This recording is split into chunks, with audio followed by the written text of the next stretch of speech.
we go. Welcome. Oh, that's a different screen. Welcome, ladies and gentlemen, to Worth a Damn Gaming. My name is Jake Starvik, your host, as usual, for our little podcast show. I am here, as usual, with my best pal, Street Rat Atlas. How are you doing, sir? I'm doing well. I'm doing very well. I'm... As I was just telling Jake just a moment ago, my audio software has updated and now I'm just live testing shit and making sure that everything's okay. And I'm about to make sure that I'm live on my stream. Isn't audio things grand? They are. Yeah, all right. I should turn that be. down. Hi, there everyone. we go. That's much better. Let the adventures of the ranged monk begin. Oh, yes. Hello, Impulsive. You're in early today. Very nice. Must have some time off. By the way, happy Easter to everyone. I hope you're having a wonderful time and you're getting lots of chocolate eggs. Or Tonys, as my daughter seems to be getting this year. What is she getting, sorry? A Tony. Have you heard about these? Yeah. No. They are, I'll show you. They're these little toys. So you get a little like electronic box and they're kind of like a storyteller. Oh, because of your cats. Well, I think it's time to put your cat down. Oh. I know, a bit harsh. I'm sorry. No, we love our cats. So this is what the Tonys are. So you get this little box here. And then you grab one of these little toys and you pop it on top and they tell stories with some sound effects and stuff like that. The Tony box. Yeah. So she gets they're pretty cool. I haven't actually like sat down and played around with them because every time we do, she's always like grabbing it and playing with it as opposed to letting it tell the story. Which is fine. She's one. I don't expect much out of her at this stage. But yeah, so you can get like Disney type characters. I think you've got your Star Wars and like other various things and whatnot. So pretty cool.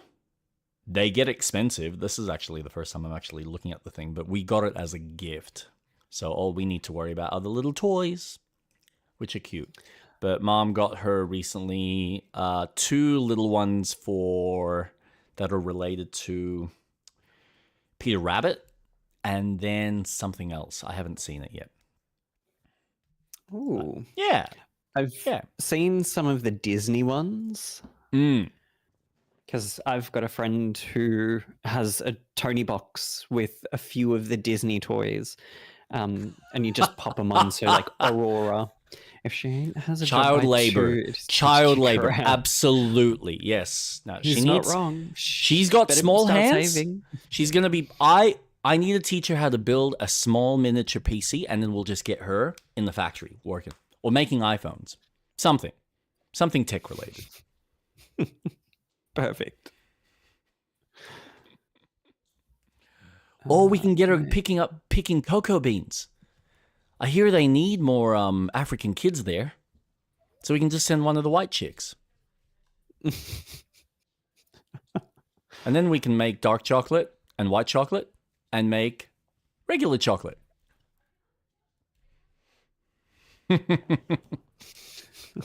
My God. I know.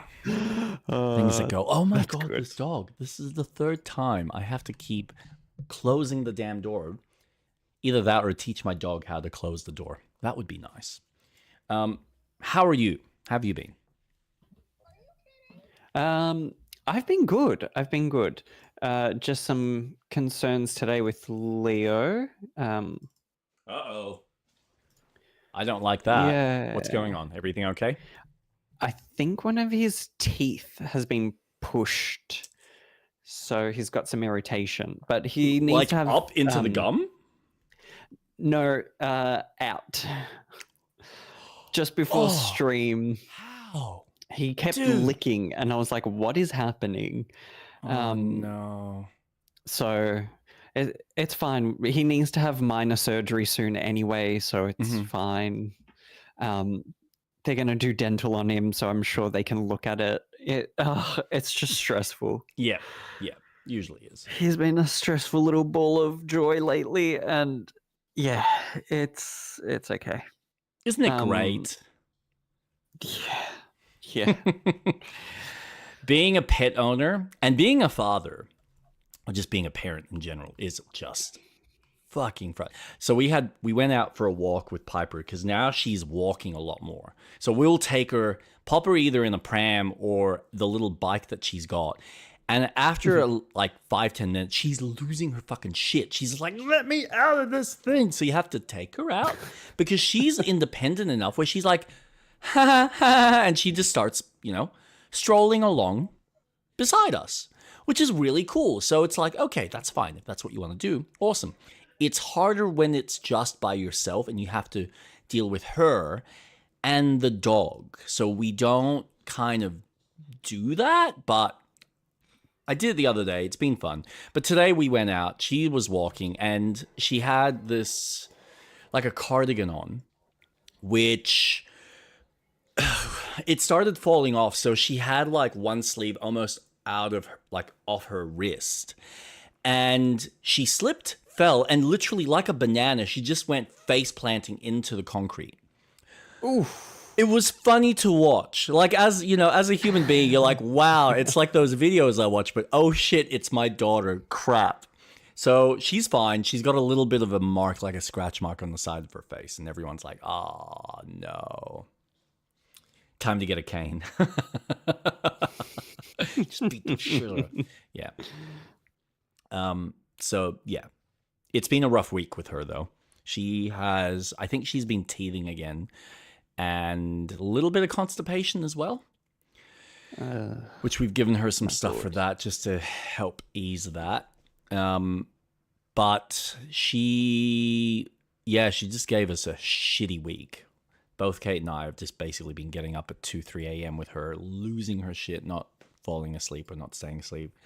There was one day where I literally just got out of bed at like 4, took her, and it was I started the day super early, and yeah, just went all the way till the rest of the kind of night, which makes that my stream on Wednesday, by the end of it, I was so exhausted. Like, I'm actually feeling myself, and I'm looking at myself in the camera going, I am actually falling asleep here. This is not good. And I've gone from being really energetic to very quiet in a span of like 3 hours. It's, yeah.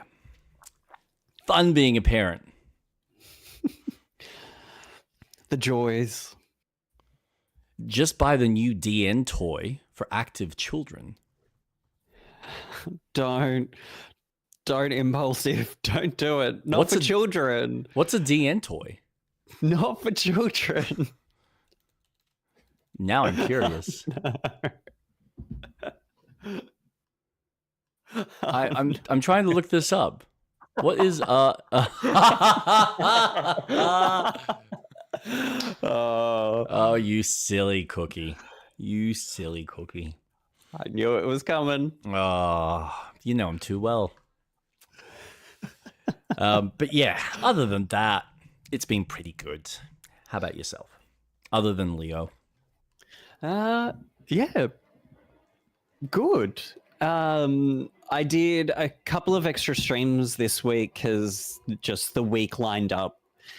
And so Tuesday and Thursday night, I played Pokepedia. Mm-hmm. And so I'm now building in Pallet Town, which is your open map area that you can just build freely on the land. And I've built my own little apartment complex. Okay. And I was going through it and I was like, oh, I don't like this. I don't like this. By the end of it, I was like, fuck, I've done a really good job with this. This looks so good. So I'm really proud of myself. Okay. I almost spoiled it because I got him last Wednesday. That's so true.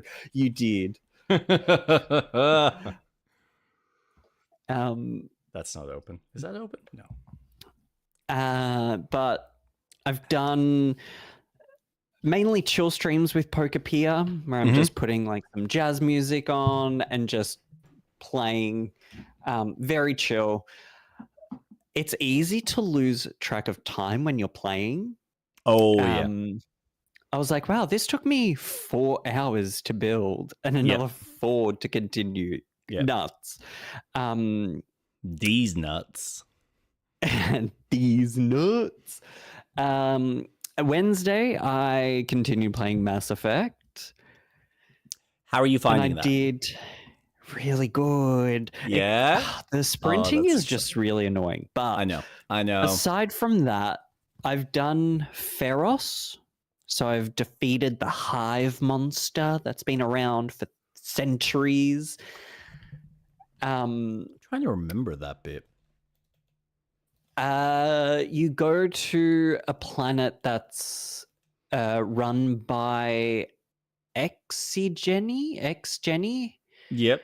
Like some corporation. They're doing something and the people are like, what's happening? And you can tell that there's something going on that the corporation's not telling you. The Geth are there attacking, and you're like, why is the Geth here? What are they looking for? Me being me, I'm like, okay, what the fuck is happening? What do you have that you're using? Find out that there's a subject 27, which is the Throlian. And you find out that Thorian. A lot of the people... Thorian, thank you. Yep. They were affected by the spores of the plant. And I really enjoyed that mission.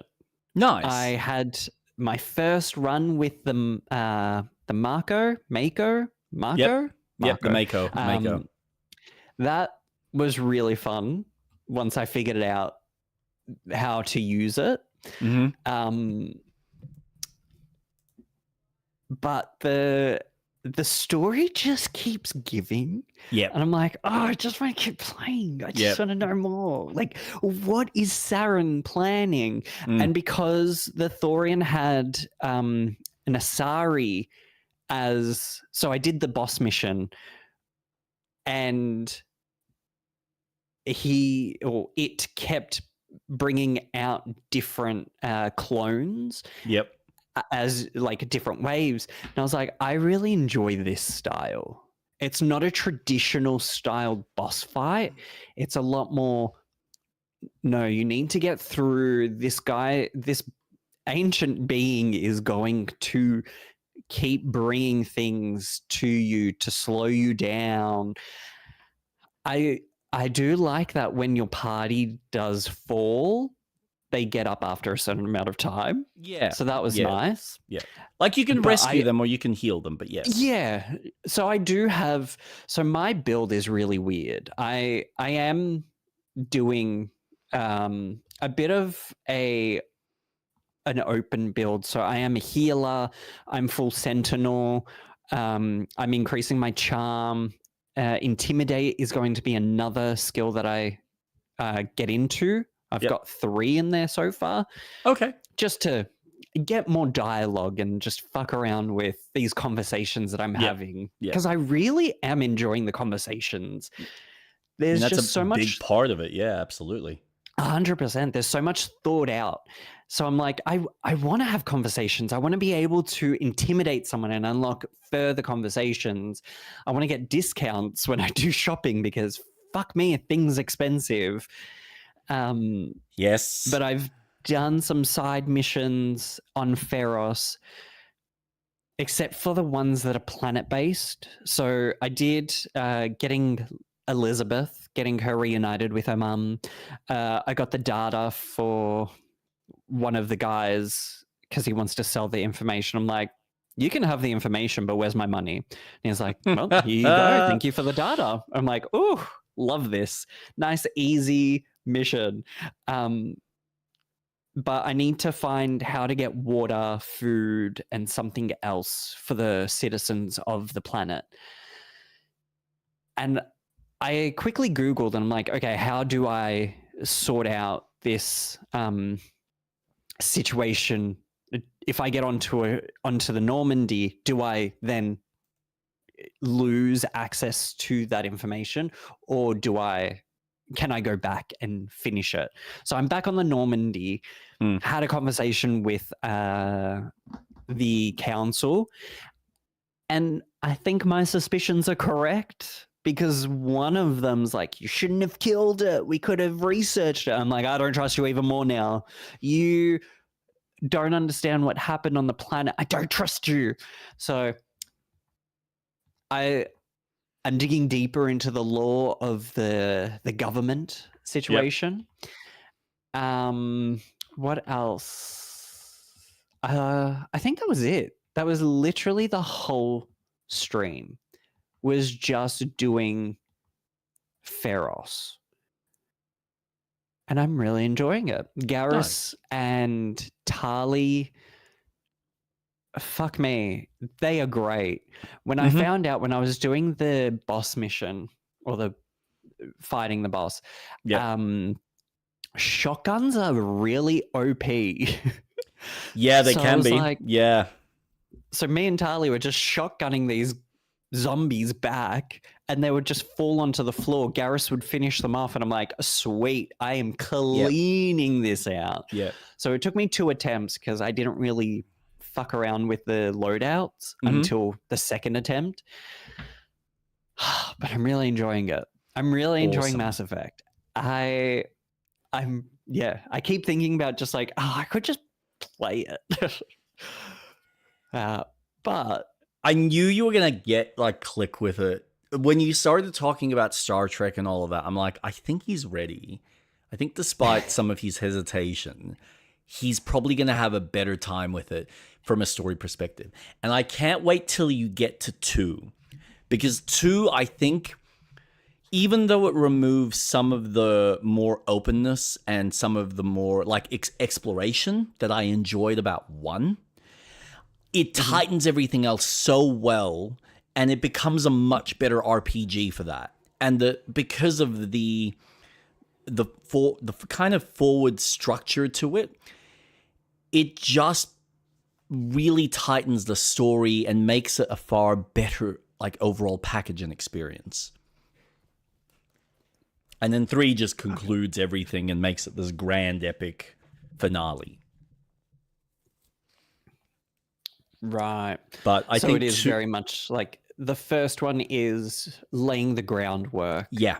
Giving you a sense of this is the universe or galaxy. Okay. When I went to the galaxy map, I was like zooming out, and I'm like, oh, where are the other planets? Zoom out again. Okay, where are the planets? No, zoom out again. I'm like, what? Zoom out another time.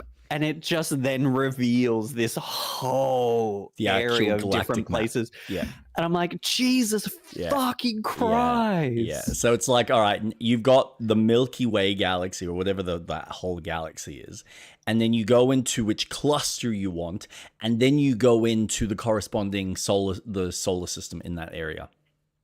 Yeah. Yeah, it's fucking cool, isn't it? It's so awesome. Yeah. I was really impressed. Really impressed. So good. Yeah. I'm really having a lot of fun. My previous concerns with my initial experience almost wiped away completely. Yep. This game I know that I'm playing the optimized version. Doesn't matter. And I'm so glad that I am. Yep. I think the charm of the old era or the older era of consoles still comes through really nicely in a way that I can still appreciate. Oh man, this game it still lives up to today's standards. It is so good. Oh, absolutely. And it's so much fun. Just the basic conversations that you have with just people could just lead into a side quest. And it's like, oh, okay, I awesome, I'm now doing this. I'll add it to the list of things. I'm I just want to play it. This is, and I think this is people's contention when they've seen the choices that BioWare has made with Dragon Age, or even a lot of their more recent stuff, because they understood if you have a really good story arc, like a really good universe that you've built, and then you provide people with choices, even though the choice is literally good or bad, like it's one or the other, but you are still providing this level of deeper moral quandaries to the player, as opposed to, no, we're just going to water this down and not even give you the option because no one ever picks the bad option. I get that most people play the good guy. That's fine. But the point of these games is they're a role-playing game. Give the player the option. Give them the consequences of those options. That's what makes it fun. They can see what choices they've made and how it reverberates in the rest of the story. That's what makes it entertaining and it makes it rewarding. When players see that, it's great. When they don't feel like any of their choices matter, then they're not going to get the same satisfaction from making the choice in the first place, even if they feel like that choice was technically the right choice. And this game just straddles that line perfectly. All three of these games really do. Apart from the contention with the very end of the game, which, in my opinion, I get people's contention with it, but I think it was always meant to end on one of three choices that were not necessarily emblematic of maybe the decisions you made throughout. Now, maybe they didn't do the best job of, say, concluding, well, what happened to each of the characters in your party, or what happened to some of the decisions you had made that had a lasting impact on the races, because there are some choices you'll make throughout the series that you kind of go, oh, I'm making a really big decision for a race, and that's like a diplomatic dilemma that you're now having to tackle with. It's fun. It's entertaining. You're putting the player in that position of, well, what would you do? Would you be the asshole in this perspective, or would you try and be the thoughtful, well, we need to be concerned about this race of people because of, behaviors of the past. I won't go into much detail because I don't want to spoil that. It's fun when you get there. But it's so rich. And I'm so grateful that you finally get to experience. Man, not to boast too much about myself, but I'm amazed that someone like James had tried to introduce you to shit and just failed. And I've just had to come back around and go, that Lord of the Rings thing that James chewed your ear off? I think you need to give it another go. Oh my God, you love it. Oh, what a surprise. We just needed a few years separated from the retard. Oh, look, here's this wonderful sci-fi. Oh, you're into Star Trek, and you love Star Wars, and you love really cool, tight storytelling with this world building and all the politics and stuff. Hey, have you tried Mass Effect? I think you might enjoy it. Oh, you do enjoy it? Oh, wow, what a shock. Surprise, surprise. Yeah, it just took you a few years. But that's okay. It did. But I think that was a few other factors as to why I was turned off from playing these games was because of the attitude that was attached to it. Yeah. No, but I am just grateful. Go on. I'm just grateful. No, I was going to say, I'm so happy that I'm playing the games now, and it's awesome. I'm so glad that I'm adding it to my library of games to play, and I love it. I love my little sassy shepherd. Awesome. So much happens. But if you want to head over to my stream, I'm going to show you the hard work. Just a little taste of,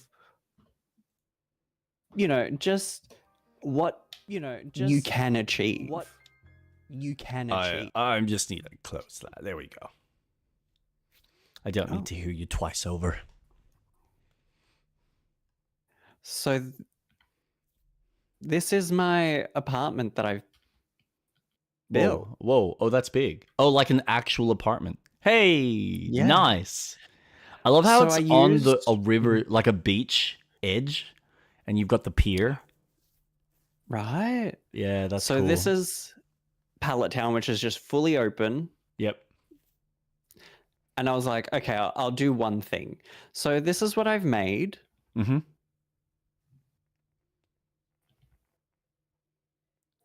This is meant to be like the reception Yep.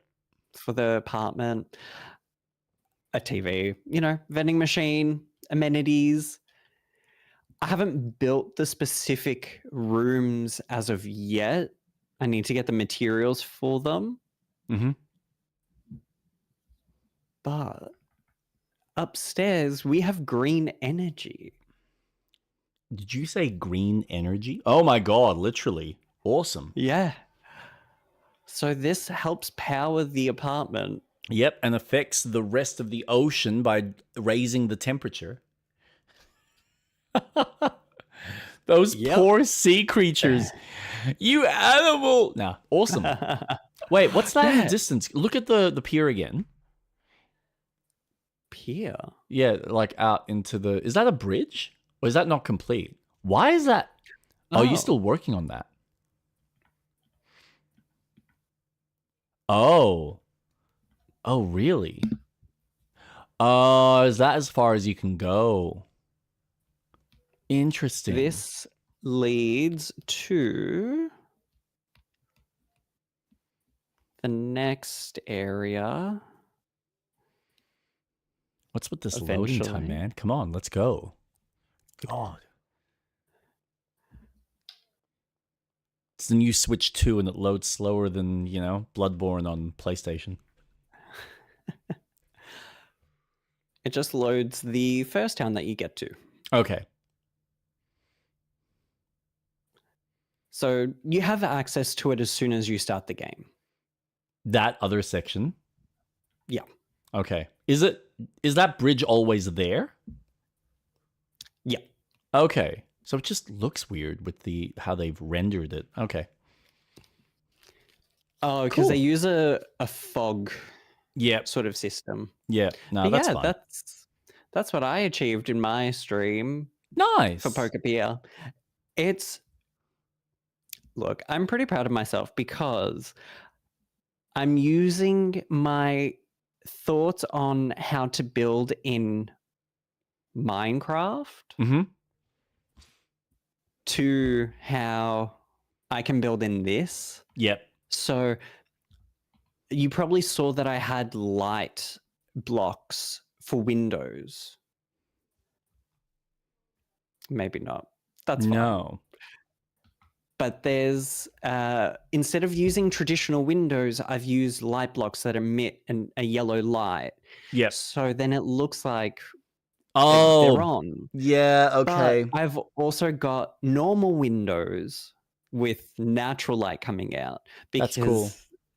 Theoretically, those buildings... Anyways, yeah. I'm just really happy about it. No. So it's more like you've created the effect of the lights being on from the outside. Correct. Yeah, awesome. Yeah. I'm actually surprised. I'm surprised that they don't have that kind of feature where you can have it resonate that type of light. But I don't know. Maybe they've chosen to do it differently. What you mean? Well, okay, show me that building again. So explain to me... Sorry. No, that's fine. Because now I'm fascinated. Because the way you explain it, it's like you had to create a separate window to have a very specific look from the exterior, and then you've got other windows that function as normal windows, as opposed to you being on the outside and you can make the natural windows just resonate light organically.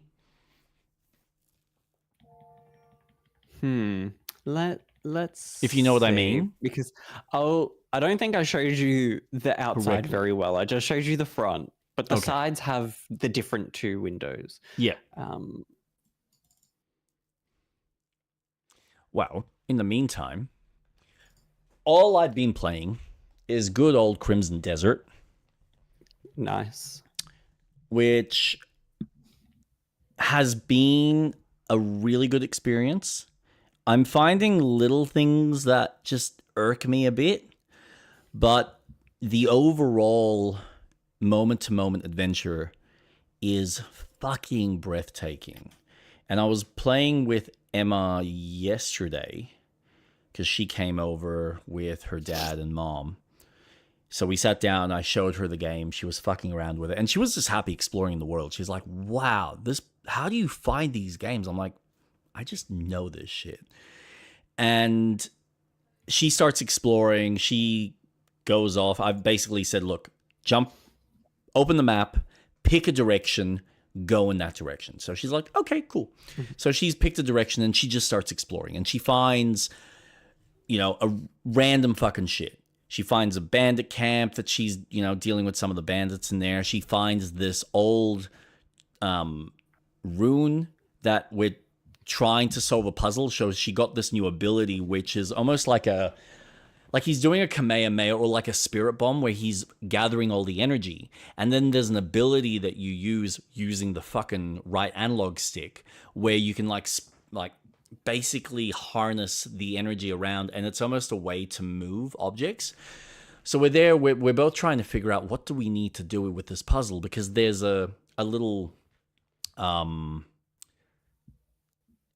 is it, like a little statue type thing that's supposed to have the reward inside, but you need to solve the puzzle first to unlock it. And so I figured out, okay, well, this ability you've got like these little wind turbines that when you get close to using the ability, they spin and it lifts up a little platform. And I'm like, okay, I feel like this is supposed to drain the water because there's all this water in this lake. I'm like, but I lift it, it's not doing anything. Is it related to something else? Is it a door? Lo and behold, I kind of explore the exterior and I find another one of these things. And then I use that on the second one, and lo and behold, all the water suddenly drops. And then it empties, and then I can get the little relic that I needed. And she's like, oh, that's cool. I'm like, yeah, this is kind of what the game's all about. It's all that, sense of mystery and discovery. She found something else while I was off preparing dinner, and she's telling me about something else that she found. So I was like, it's just a game that keeps giving you small little things. Like I played last night for a little bit, and there was these 4 pillars with a small pillar in the middle that I had to shove my sword. Now, this is a weird mechanic in my opinion, because you're meant to interact with the 4 corners of this square structure that you have on the ground, because each one then determines which of the 4 pillars you're controlling. So one of them might control 3, one of them might control 2 of them, or another 2, and you're just kind of having to switch. But instead of it just being a thing that you go up to and you interact, you have to do this specific button animation, which is a sword thrust. So it's like you're doing a charged thrust attack and then releasing it into the actual pillar to then snap the sword in and then use that to move the square pillar around. It's really cool. It's just frustrating that when you're trying to solve the puzzle quickly and you want to kind of experiment, it's this, all right, I got to detach myself, walk into the right corner of the next part of the pillar, and then align myself and then run in. And sometimes you might miss if you don't align yourself correctly. So it's not quick and intuitive with some of that stuff. And I feel like it should just be go up to one side of it, press A or press interact.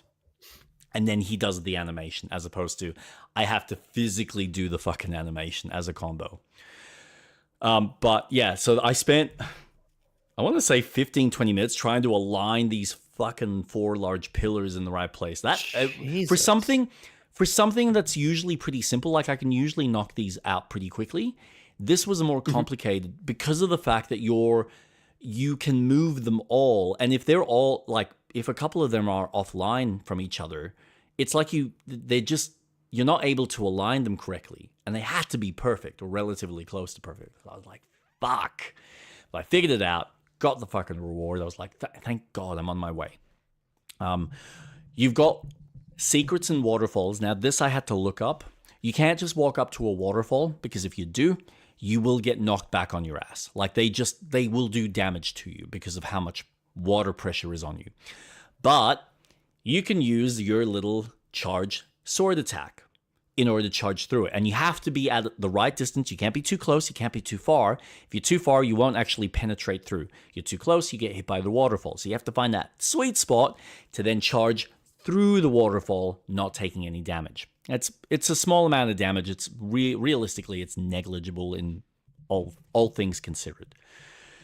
Okay. But it's one of those, like, I feel like you could have just made the water something that I can just pass through and discover that, as opposed to use that ability. Now, what's interesting about the ability, which I wonder why they made the decision from a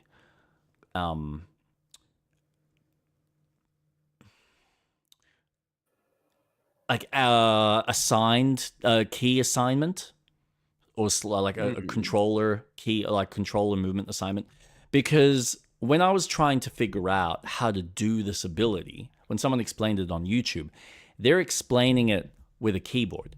So then I figured out, okay, what are the individual keyboard actions?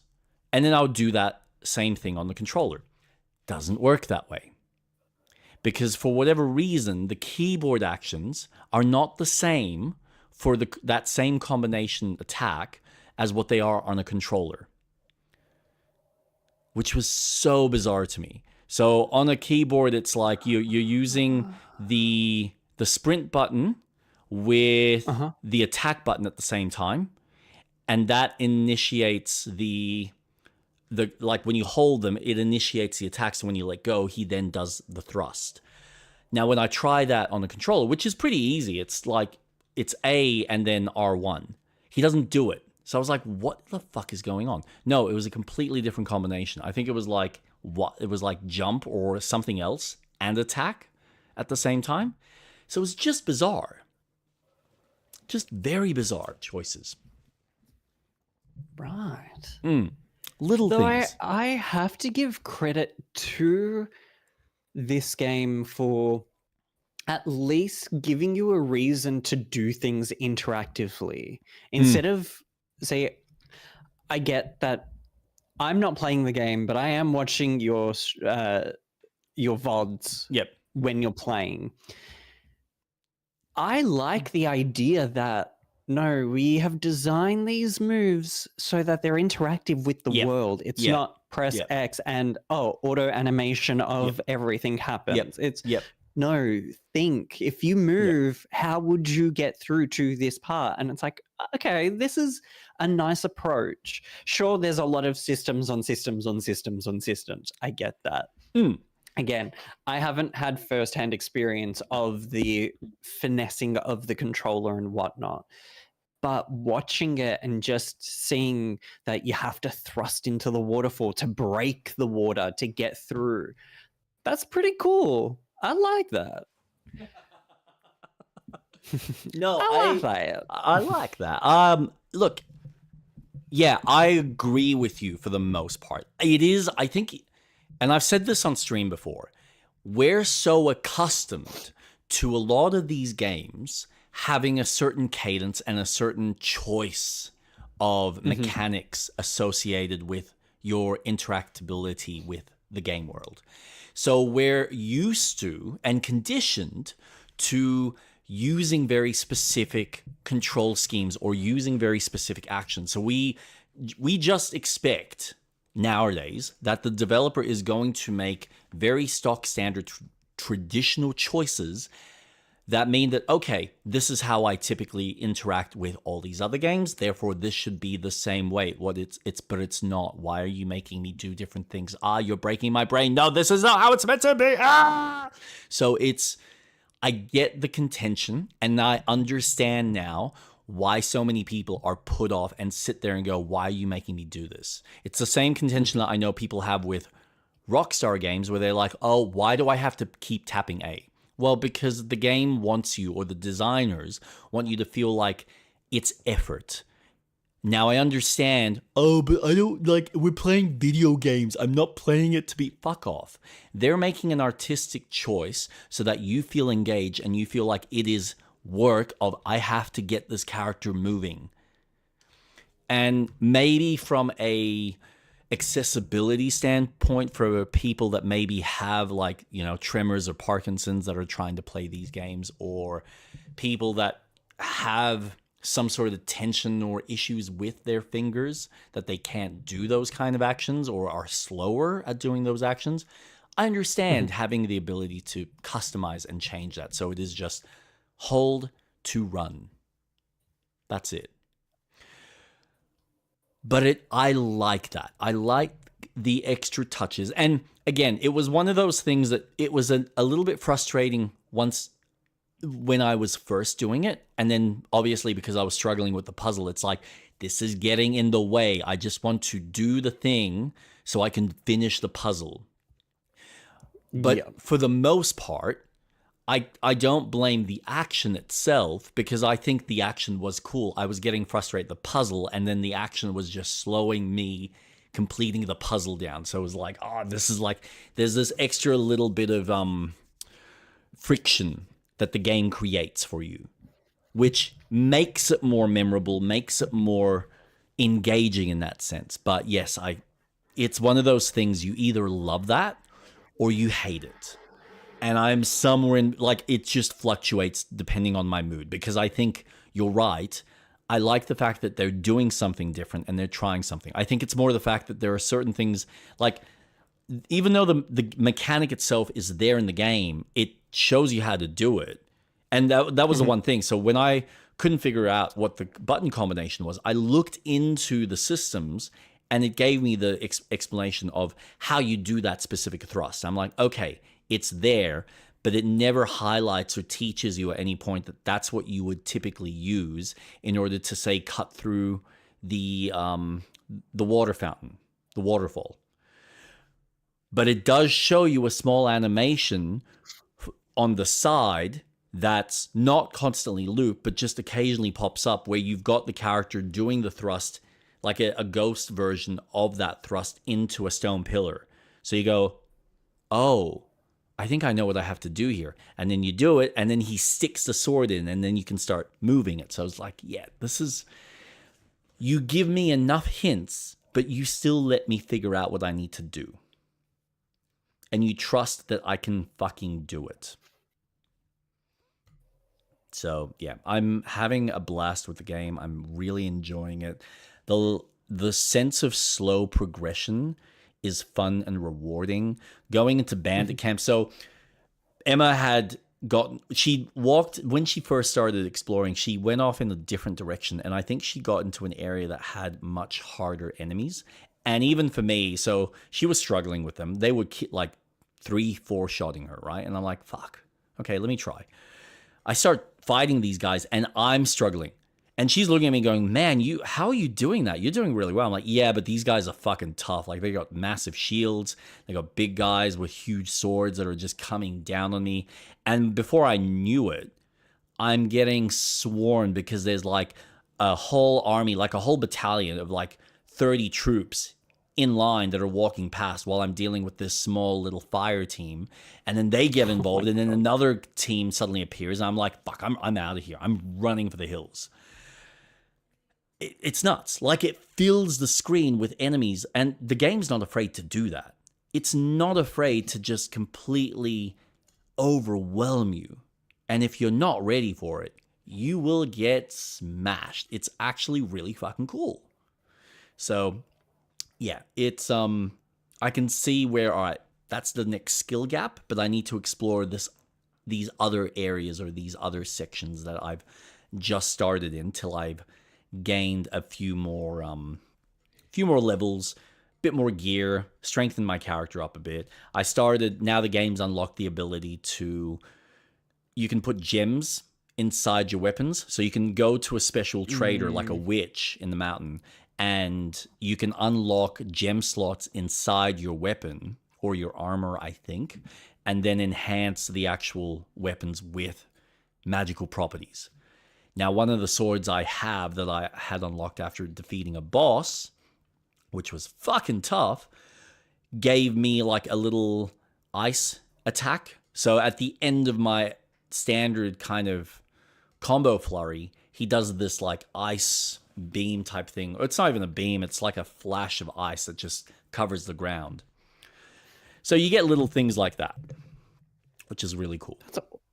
That's really cool. And I've started playing around, so now I'm a bit more confident with using some of my abilities in platforming. So when I'm climbing up rocks, or specifically like slightly higher edges, I'm no longer... Now, the platforming's a bit weird. Like the jump ability still feels a little bit not as responsive as I'd like it to be. There's a cadence to it.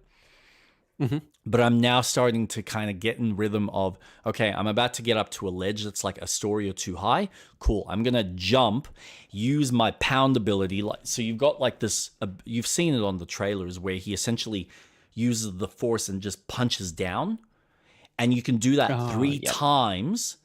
And then I glide, because if you time it right, it's like you get enough lift so that you lift yourself up almost 3 stories high, and then with the glide, it's like you get a little bit more of a lift to then glide forward. So it's this quick, easy way to get up certain ridges and certain heights, which is fucking awesome. So rewarding. That's cool.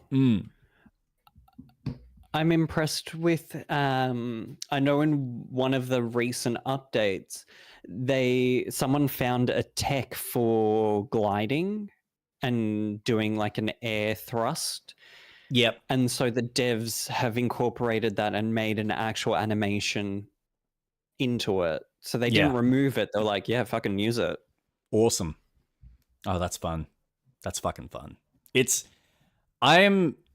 If they continue to add stuff and improve this game, and even if they do expansions, I'm fucking down, man. I am so down for whatever they choose to do. If they start playing and expanding the world and doing things to enhance it even further, fucking give it to me. Because I feel... I don't know why. In my bones, right? Or maybe it's just wishful thinking. I am hoping that these guys will do what I always wanted GTA to do, but better. Where by adding multiplayer, the multiplayer is an addition, not the only kind of mode, and then it's like filled with all the microtransaction bullshit, all these ways to just try and score more money off a player. As opposed to, we're just going to give you a really fucking solid product and we're going to add features to it like a fucking No Man's Sky. And then we'll add maybe some DLC that we can get money that way. And I'm like, fuck yeah. I will happily pay for a new content or maybe an update that adds underwater areas. Because you've already given me so much to this game and you are showing your commitment to it by doing all these updates. And I fucking applaud you for that. Mm-hmm. So what I'd really like, and this is, I think, the sad thing, like, I'm enjoying the story aspects. I can see how there are bits that feel like they're probably not as fleshed out as what they could be. I'm reading all the little codexes in the game to learn about certain characters and certain factions, which are a great way to really delve into some of the politics and some of the storytelling. But I must admit, it does feel like it's lacking something, I guess maybe from a Western mindset, that adds a bit more depth to that storytelling. And they've even acknowledged that, yeah, we kind of didn't have enough time to really get into the deeper roots of what it should be. I would love, I mean, at this point, I'm not going to be replaying the game, but I would love if they actually went back and then added all that extra storytelling that it needs to really flesh it out. That would be nice. I don't expect them to do that because they've already fucking done so much. But we'll see. Does it need... because you always have to sacrifice something. Correct. When making a game. And does it really need, with everything that exists already, does it really need such a compelling story, or is there not enough that's already pushing you forward? That's subjective. Again, I'm fine with it. I have no issues with it. There are things that I think work for me that I can leave it to suspension of disbelief. Or not even suspension of disbelief. I think it leaves it to the imagination. So like the perfect example where people are like, "Oh, Cliff gets stabbed and then he gets something that gets attached to his wrist. He gets rescued, and then the next scene he's out of the lake, he's like pondering, and then he's being told by the guy that's fished him out, let's go, and then he just gets up and moves. And the issue that people have is this character that you're playing as doesn't emote what he's thinking or feeling. He just, okay, and goes off and does it. But I think for me, I look at that and I go, well, as the player, I'm internalizing that thought and feeling. And they just keep him more neutral, that it's more of an internal monologue that I am having as him. But he doesn't need to show the emotion, because why is that so necessary? But for a Westerner, because and I mean, I've had this conversation with fucking Chris, my instructor. Americans don't understand subtlety. I'm sorry, they don't. Because if they did, they'd enjoy British humor. Like, British humor typically 100%. Is a hell of a lot more subtle. Japanese understand subtlety in a way that the Americans just can't comprehend sometimes, because they're too subtle about certain things. And I'm okay with that. I can get down with the fact that, okay, this is not a character that's necessarily having to sit there and go, yeah, but what the fuck happened? Do you know? Can you explain that? It's like, what, we need a whole Shakespearean fucking storytelling moment for him. Like, do I really need an extra 5 minutes of dialogue between him and the fisherman being pulled out? No. We're just playing the game. Hence we've already... Netflix has gone down that route, because Westerners just don't have the attention span. Yeah. It's constantly dropping exposition in every fucking second, so that if you're not paying attention, you can look up and go, oh, what's happening? But instead, if you stop treating people like fucking idiots, you would start to develop, oh, I can actually focus on this. Yeah. Go on. Go on. Oh, I was just going to say, I like that Crimson Desert's kind of just not that strong in a story, and it is more, well, it's your story.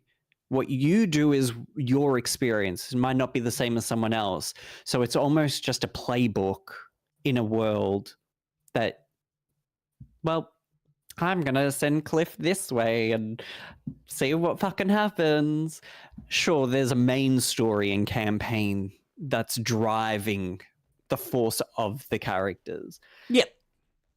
But you don't have... Cliff, I can't believe it. You have the sword that we needed. Do you remember the sword? And it's like, okay, you lost, man. Yeah, I know what you're talking. I don't know where I got that. How do I get it? Like, yeah, it's just... I don't need it, but it's funny how many people complain about it. And I recognize this. So I'm listening to one of my podcasts. They've got it's one of the sacred symbol ones, summon signs that they do, which is like a general gaming one. And they had one recently where they've got your main host, Brad Ellis, and he had one guy from Europe, and then he had Matt, Mr. Matty Plays, which he was American. And it was amazing how the two of them were like on opposite sides from the storytelling, because the European guy loved it. He's like, I love how the story's being told. I can internalize certain things that Cliff's going through. I can read all the codexes and understand all the deeper politics and stuff. And Matt's just like, yeah, but they don't explain anything. He doesn't have any emotion to like, he's been pulled out of this, or he's in this scenario and he's dealing with this problem, and he doesn't even show any emotion. It's like, yeah, but why does he have to? Why do we need a character that's constantly like, oh my God, I'm in shock? It's like, no, he lives in a fucking magical world to begin with. Sure, he's questioning it, but does he need to be sitting there going, huh? How is this possible? Am I dead? No, he's you. He's the Link character. Like, even Link doesn't have much expression. We don't have an issue. We don't sit there and go, oh, Link, why aren't you emoting? No, we just assume that Link is the connection to us. He doesn't need to emote. We're the ones emoting internally. We're the hero. Yeah. And I think that's kind of how they treat Cliff. And I'm okay with it. It doesn't bother me. I'm fine. No one bats an eye in Tears of the Kingdom or Breath of the Wild. No. Everyone's like, oh, I fucking love this. And it's like, but you've got nothing. There's nothing that Link does that drives you forward. So what's the difference with Crimson Desert, where it's literally the same thing? Yeah. And I would argue that this actually has more pulling you forward because you actually have townspeople that are interacting with you, talking to you, telling you about the politics, telling you about what's happening in the area, and asking you, hey, can you help me with this thing that's happening? So there are links, there are ways that it... I saw in your stream, the second stream, that someone came up to you with a letter. Yes. And you learned about the second currency. Yep. And I was like, oh, that's cool. Yep. That's really cool. And then someone in your chat said, if you miss out on a particular tutorial, the game does give it to you so you don't miss out. Yeah. And I thought that's really fucking clever. Yeah. Really cool. Yeah. The game is so big and you're bound to miss something, but for them to go, okay, there's this tool, you haven't experienced it, but there's an NPC that will just run up to you, give you a fucking notice, and you're like, oh, yeah, how did I miss this? Yeah. What? Yeah. That is so fucking cool. Yeah. It's very clear. It's very forward thinking, knowing that, yes, we have all of these mechanics, all of these systems. We don't know what part of the story you're at. We don't know how far you've come. So we're going to have ways to just force certain interactions upon you so that you at least know about it. Whether you choose to engage with it or not is entirely up to you, but we are going to at least notify you. Now, it doesn't tell you everything. There are systems that you just need to either figure out or look online. I haven't seen every aspect of this game being fully explained. When I see it, then I'll know, okay, at least there is a tutorial later in the game that teaches me how to do that. And if it has all of that implemented at some point, then I can look at the totality of the game and go, all right, every criticism that people have is out the window because the game technically gives you everything without you needing to go online. Yep. May not necessarily function that way, and they might have designed certain things to be more of a community aspect. I don't know. I haven't gotten far enough because the game is so large, and I really haven't had much time. So the little time I've had, it's just like chipping away, fucking around with some of the systems, exploring some of the world, doing random shit, trying to leave the story aspects for the stream as a means to progress and have something for the stream, while showing off anything else that I've done. But yeah, it's such a big game, but I am enjoying the sense of exploration, and that's a hard thing to pull off nowadays, sometimes in open world games, especially when we're so used to it. Like, I should feel by now that this should be like another Assassin's Creed, yet for some reason I do not. I go through the world in a way that I don't feel like I go through a world in any Ubisoft game. Where Ubisoft, I know exactly what to expect, and I know exactly what kind of interactions I'm going to have. But in this game, there are some things that might be different, some things that might be slightly tweaked, some things that might be the same. But there's always going to be something around the corner that's just, well, that was unexpected.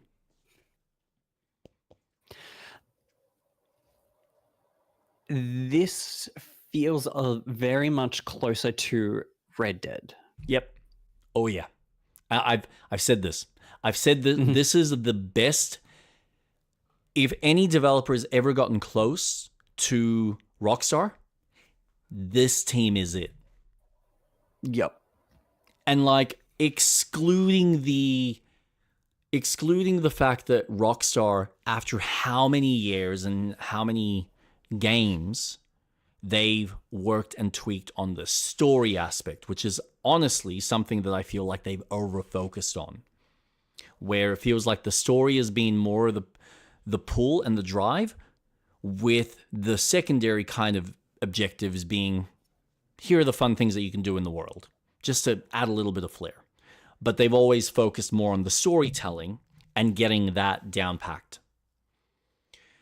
This, I feel like it takes a slightly different approach. It focuses more on the open world and the exploration and the things that you can find in the world and the hidden discoveries and hidden little quests, with the story kind of being second to that.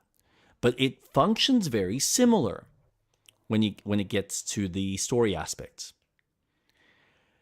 And I applaud it for that. I applaud it for trying to get as close to it and doing, I think, even more things above and beyond, where they kind of just go, we're going to give you all these fun toys to play with, and how you choose to play with them, how they kind of break the game world or some of the rules in the world. Have at it. We want you to feel a sense of power and progression, because we're going to throw things at you that are actually going to be challenging and tough.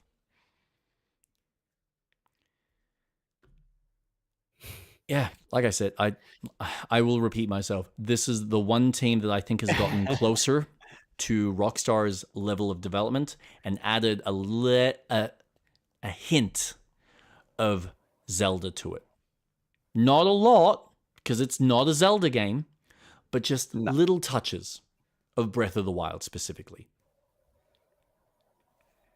That's it. I'm looking forward to when I can experience it. Man, I can't wait. I know you will need to either get yourself a really good console, whether you get a PlayStation Plus for it, or, I mean, in your case, I know you're just going to spend the money, save up, and buy yourself a good rig. But I look forward to your experience with it, because I feel like you will get so much out of it. And if they patch it and add multiplayer, then we're jumping in and fucking around with this world, because 100%. fuck yeah. But apparently they are working on a Switch 2 version, so yeah, I'll be fine with that. Yeah, that's gonna look so gay. Look, I'm sure it'll be fine. I'm sure it'll be a fun game to at least try, and it should theoretically have all of its systems. You're not necessarily gonna get, say, all the NPCs or all the, I think you won't get the same oomph to some of the combat potentially, depending on how they polish those rough edges. Fucking hell, man. I can't even imagine how they're going to accomplish that. Although I have noticed something with the NPCs. There is a system I'm starting to see. So I was playing around because I was trying to figure out how to do a specific block, because there's apparently a block that you can do that when you hit the opponents, they drop their swords, and then you can pick them disarm? up. Yeah. I don't know how. I need to look this up. But I was trying to do this, and I started paying attention to how the AI works with the enemies specifically. And they seem to have, it's almost like when they do an attack, they kind of go back from you in this circular arch. So it's almost like they're programming, when there's a lot of them, they're almost designed to kind of go back into this circular motion around you. And then they initiate, like I've seen 3, if you've got like 10 people, I've seen 3 of them attack you at once. So they do have like a specific number that they pick out, and they go, okay, we're going to have 2 enemies attack you with these types of attacks, or 3 enemies, or whatever it may be. So they might just adjust how that operates and just how many enemies you might have on screen. But it kind of reminds me, I don't know if you ever played Was it Enter the Matrix or Path of Neo? I think it was Path of Neo. Path of Neo had a So Path of Neo had a scene in it where you're fighting the agents, and it was this really like, for the time, you're like, okay, I get it. You're limited by the resources of the CPU and the graphics card, but you've got all the agents in this circle, and it looks like this flat texture animation where they're all just like shimmying around each other, and then occasionally you'd see the 2 or 3 agents from the outside just like suddenly animate and come into the circle to fight you. So it kind of feels like that. Like they've got some sort of a system where they just go, okay, when they're on the outside, it's a basic animation. They all just kind of follow the same movement. And then we initiate 2 or 3, so we keep it simple in that sense. Yeah. Archery is weird, though. They need to fix archery. That's the one that's like driving me nuts. Okay. What is it about archery? Well, it's because, so you press the button, at least on controller. When you press the button, it's hold and attack. So it's like, it's a shoot from the hip action. But obviously you're holding it, so he then draws the bow. The moment you let go, he like lets go of it. So there's no way to disarm that when you're around town. So you'd be running around town. If you accidentally press the LB button, he's now pulling the blow. And if you let go, he's now going to let it go, which means if you shoot it into someone, you're in trouble. And the only way to disarm it is to do a roll or to do some other action, which is just bizarre. As opposed to, let me have it so, all right, I'm pulling out the bow, and then let me press like LRB or like right trigger to then pull the bow and aim. Do it that way. Make it a 2-button type of thing. But it's kind of weird because you're shooting from the hip, and then you've got the point and aim. And I haven't gotten used to that because when I start shooting people, I kind of go, okay, well, I think it's fucking bizarre because you can still aim, but you'll be aiming at the head and you press the archery button, but he shoots straight for the chest, even though you're looking up at the head, because it's just designed to be you're pointing at that enemy, that's all we're going to shoot, but we're going to shoot dead center. As opposed to, if I want to shoot at the head, I need to press the archery button and then press another button to actually aim it where I want to shoot. So it's like this extra little, like, what are you doing? That's the one that I question. Odd. But yeah, I'm loving it. Like I said, I have some issues. There's some contention. And that's fine. But I love the game. I think that's such a good thing to have. You can still enjoy a game and still have criticisms. Oh, yeah. Some people don't know the difference. No. And it's like, no, I don't like this. It's not good. Man, this is what annoys me about someone like Jason. I love the guy, but sometimes when it's like he doesn't have the middle ground. He just goes, no, it doesn't do this. It doesn't do this. It's fucking shit. If it's not perfect day one, it's fucking shit. It's like that. Okay. It's so like, you're just. Oh my God. Wait until the game is fully patched and then buy it. That's fine. If that's your attitude, day one. Which is fine. Like, look, if he had, it's just the healthy mindset. If he kind of went, look, I am curious about the game. I think it needs some work. I'll come back to it when it's had a few updates. Perfectly fine. Acceptable answer. No, it's fucking shit. What? That's a fucking extreme if I've ever heard one. It's not shit just because it has some issues. It's got some growing pains. There's some minor tweaks that it needs. That doesn't make the game fucking shit. Like, anyway, we could rant on about this, but it's not worth it. There are some people that go straight for the extreme. And you're right. People just need to learn to be a little bit more nuanced and just go, look, there are minor tweaks or minor gripes that I have or things that I wish the game didn't do or could improve upon. perfectly valid criticism.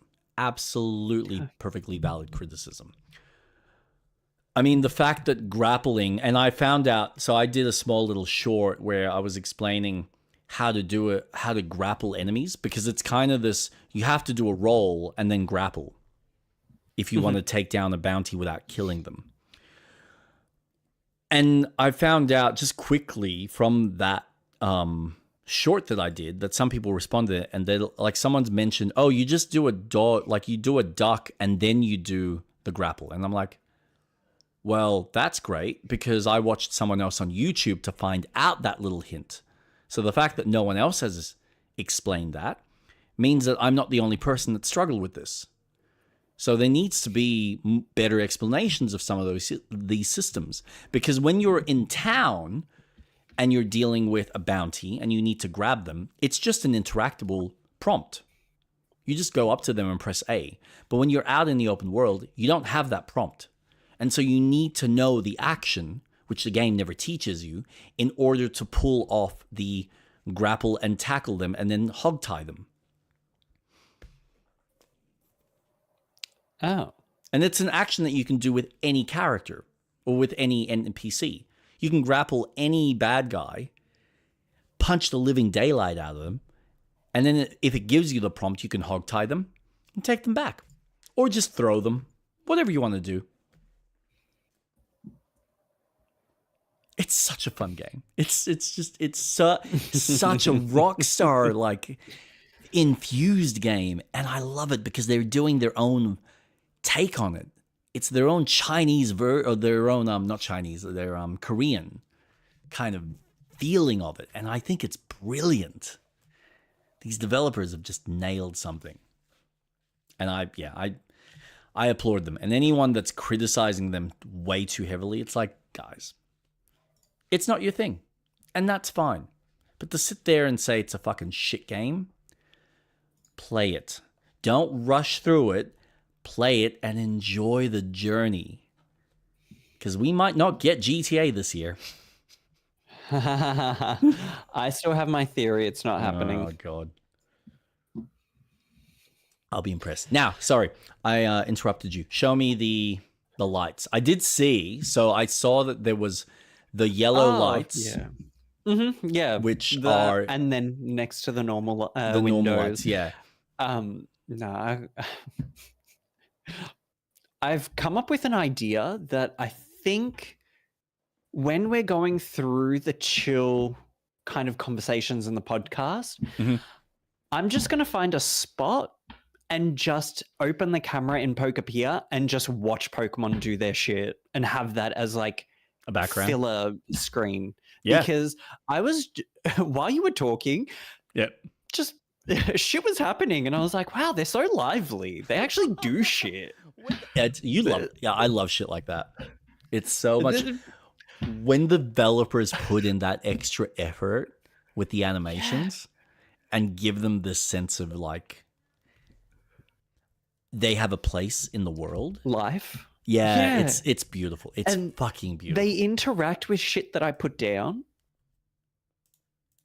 So the counter that I had, Eevee's ability is trader.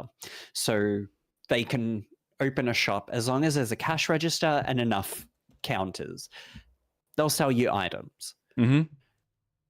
But when I made that habitat, so that's a habitat, and I didn't realize a different type of Pokemon moved in. I was like, amazing. You're going to live here and you own the apartment.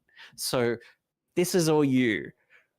Now, Eevee's moved in as the shop owner, and the one that lives in the shop, fuck it.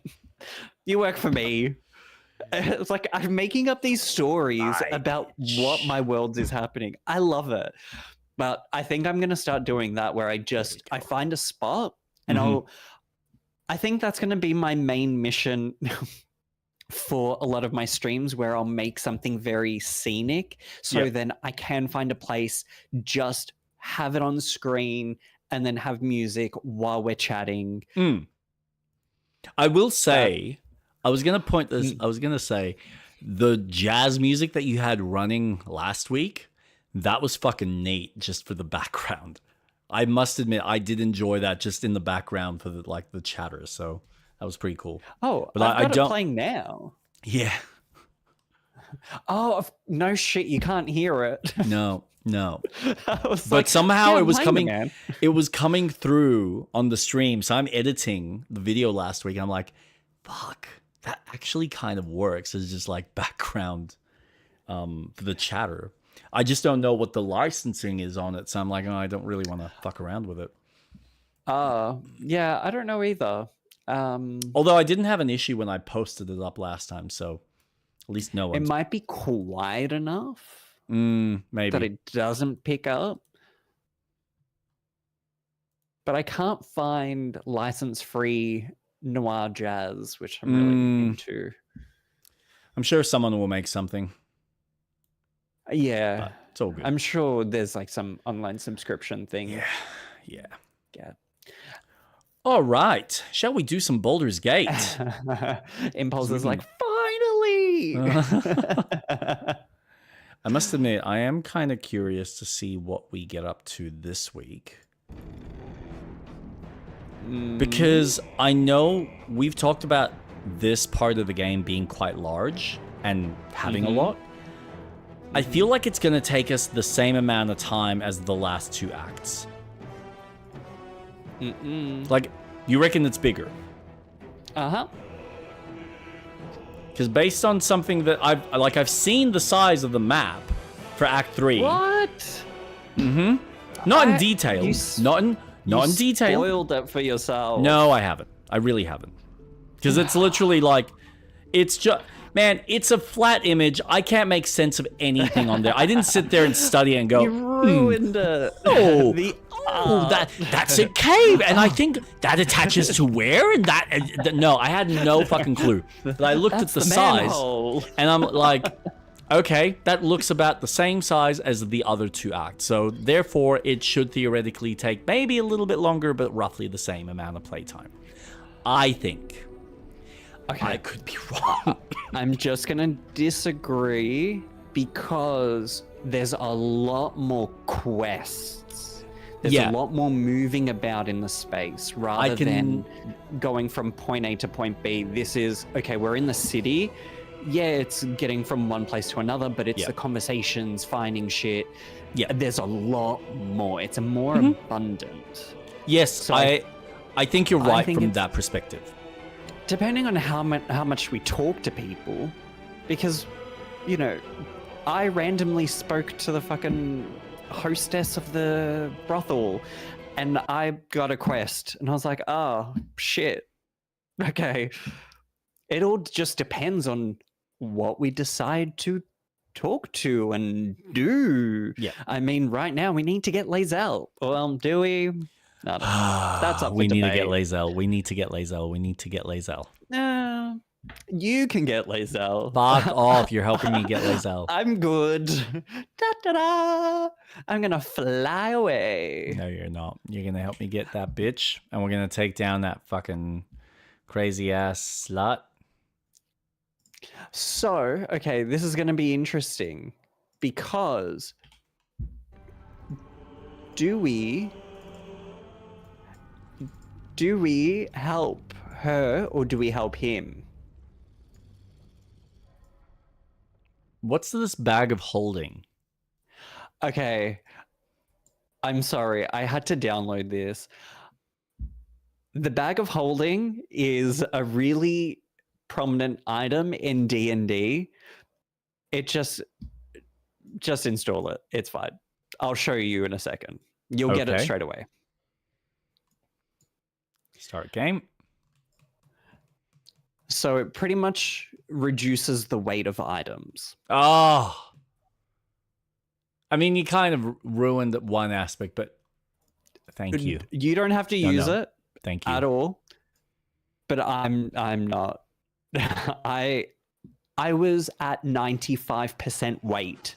Out of 120. Anything I picked up, I was encumbered. I'm like, I'm done. I want to carry shit with me. Yeah.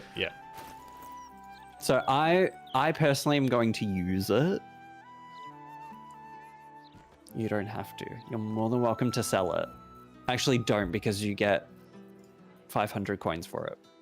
Don't sell I it. won't sell it. But wait, is it already in my inventory? Yes? Camp supply, backpack.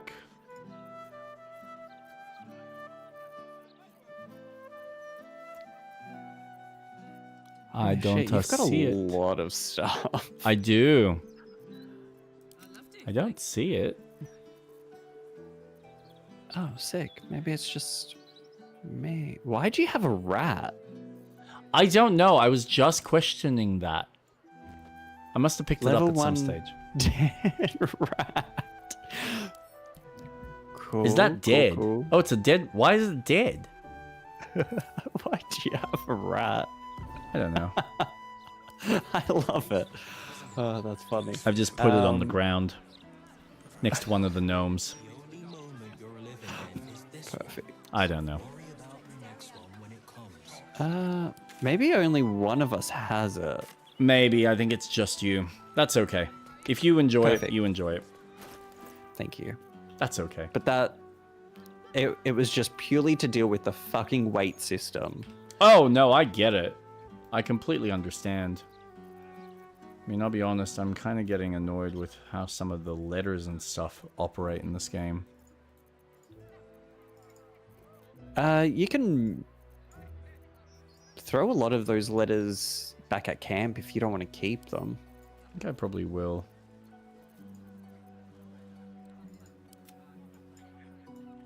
Not that it does much for me, but that's okay. Now, I will get rid of some of that stuff. At least until I can find a shopkeep that I can interact with.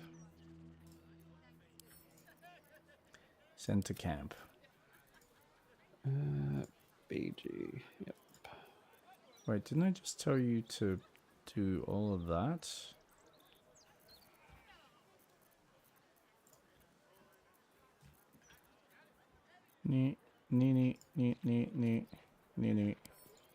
So you were saying last stream that you think this is where Oren's hideout is? I am questioning it based on how that door is set up.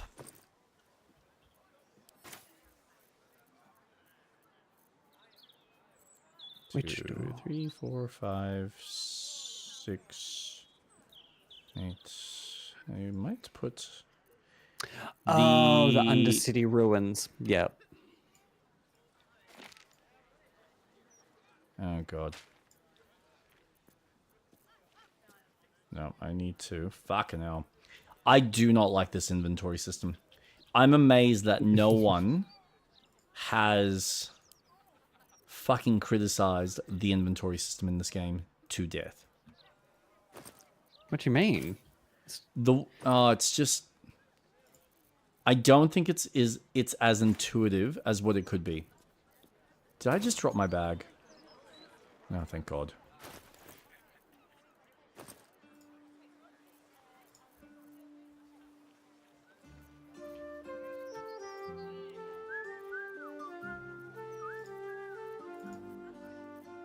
Did you go up the ladder? Yeah, so I'm outside at the moment. Alright, put my inventory stuff in there. Might as well put random shit. By the way, I still have the necromancy of Thay, which I don't know if you want to try out. Oh, sure.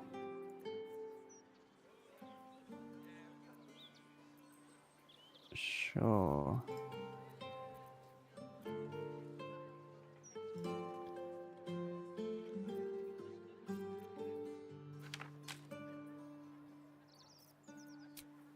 Type. There we go. I don't think we're in the same area.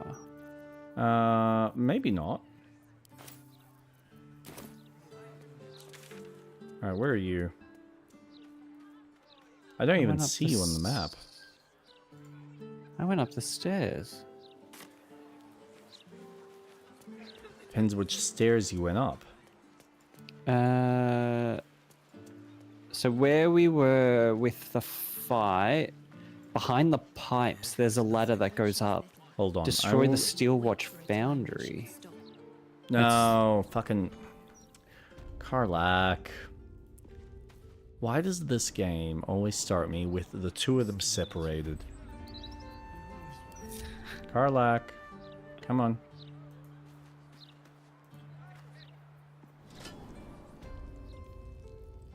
Awesome. Why is that in I front could just of me? look at where you are. Oh, you are there. Oh. Okay. Can I pick that up? Yeah. Oh, Cool. man. What the hell? Okay.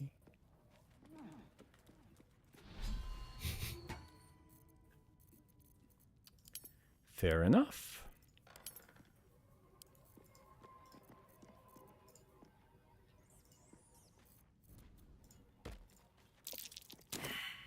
Uh-oh. What's wrong? Oh, I think there's a trap. Oh. Probably that.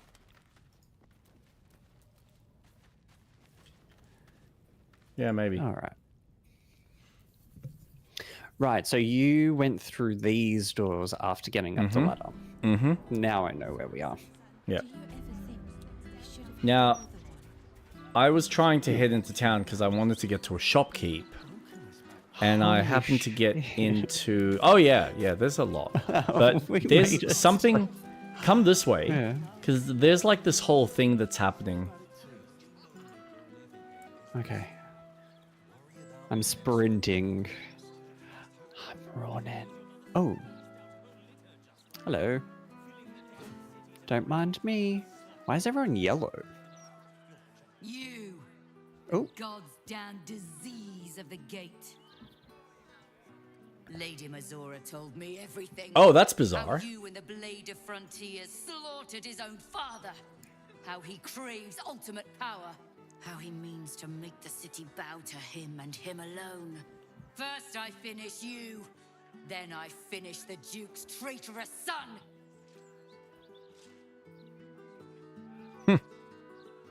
Oh. Okay. Ravenguard could still be alive, and we intend to save him. A relevant thread of knowledge pokes at your mind. Explore it. Yeah, fuck it. Let's see. Oh, fuck. +4 bonus. Oh, that's horrible. Oh. That's as worse as it can be. Uh-huh. Yeah. Oh, thanks, mate. Just, you know, walk right on by. All right, let's... No sense of situational awareness. Persuade. Oh, come on. Shit. Oh, you can't be having that bad of a run. Okay, so we're doing really well. How easy the lies come to you. Oh my You fucking... killed the best of Baldur's Gate. May Oh, the hells fuck. make you suffer. Oh. Off we go. We can knock them out Yeah, sure. so that they don't die. I'm fine with that. I didn't even see her make a hit on you. That was bizarre.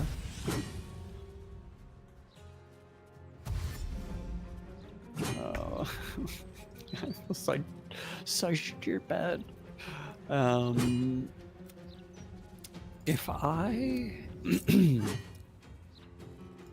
throw... Okay, I'm gonna do...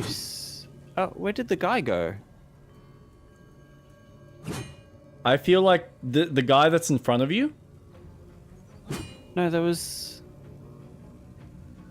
With a spear? He was over here. Yeah, he's now in front of you. How did he do that? I don't know. I think there's a glitch, because I'm hearing some weird sound effects as if someone's trying to attack you. Oh no, that guy's training on the balcony here. Fig. Yeah, she's hitting the thing. Oh. Okay, well... Right, okay. I don't know if this... What an asshole.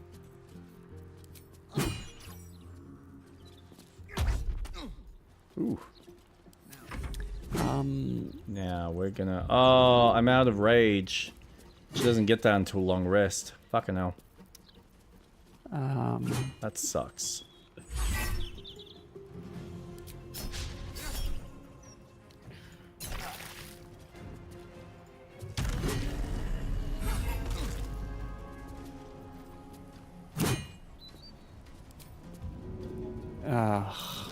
Yeah.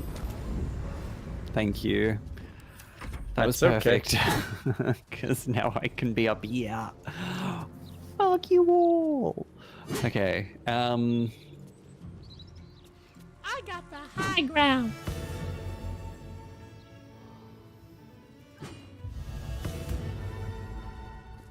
Hey, nice.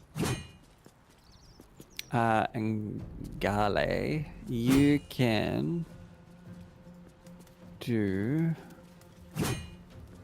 That's good. There's a quest. Check the ambusher's possessions. She's gonna have something on her purse. Ooh. You know, this chick is using a very big sword and doing very little damage to that puppet. Well... Yeah. She's training. And she sucks. If that was Piper, I'd tell her to fucking stop. Aw. Nah, I'm kidding. No, you're not. You go, girl. You're nearly there. You got it. You're trying. I applaud you. Here's a participation reward. Wow.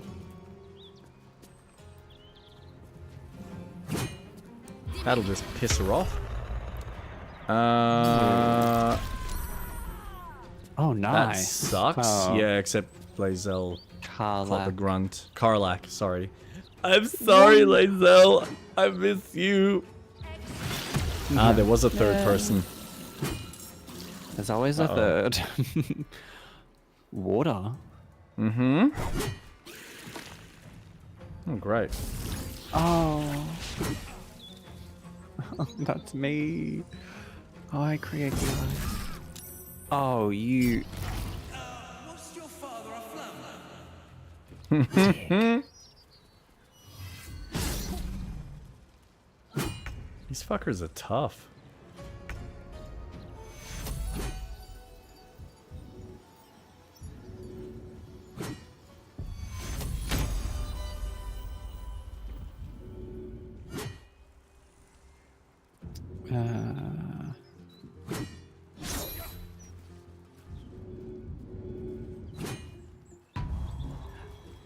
What can I do that won't kill?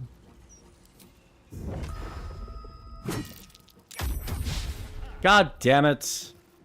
What a waste. Actually, I could do...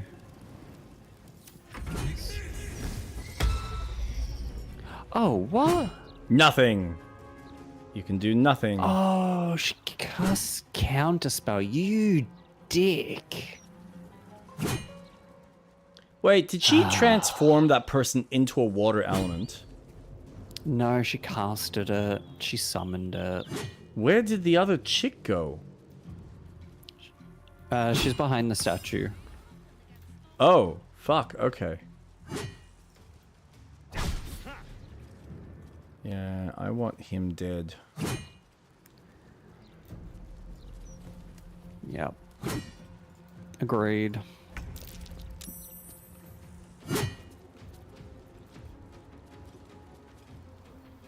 I love that it looks like it's twerking. Yeah. Yeah. Oh, yeah. Oh, yeah. Like what you see. Actually, target with light, preventing it from turning invisible. Oh! I wish I'd known that. Alright, Grand Slam. Oh! No, I don't want to do that. I don't have enough enemies around me. Although, that might be fun.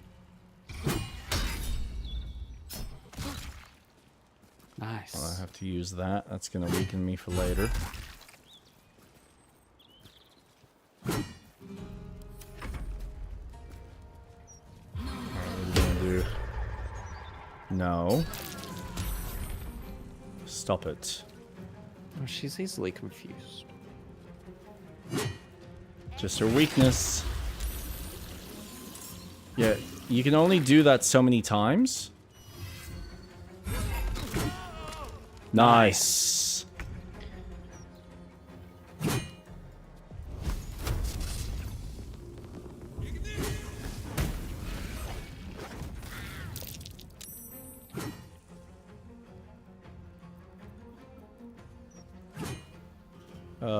Stunning strike.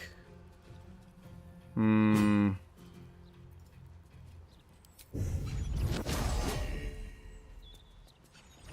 throwing is an action. Fucking hell. Damn.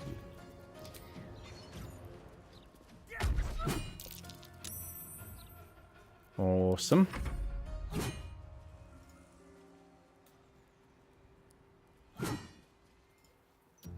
Fucking hell, Karlach. She's doing well. She is, for the most part.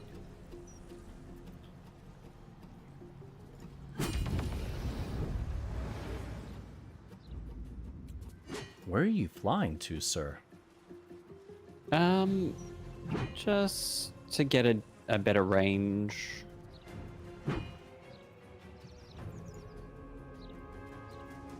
Resistance to acid. Okay.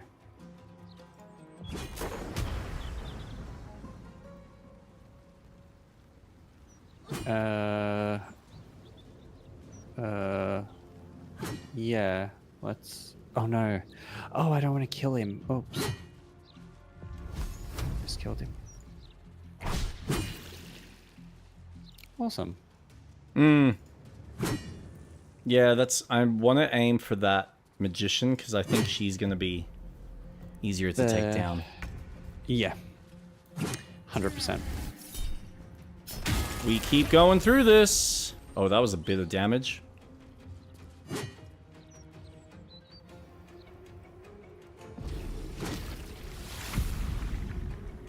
Oh.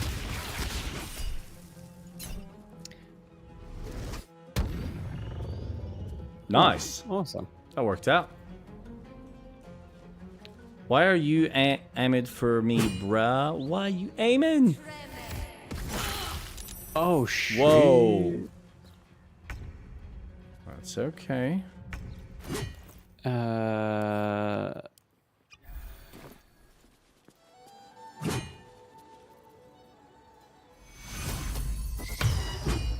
You can't bag.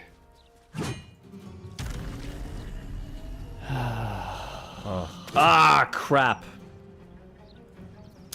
Well, that was a waste. Fuck.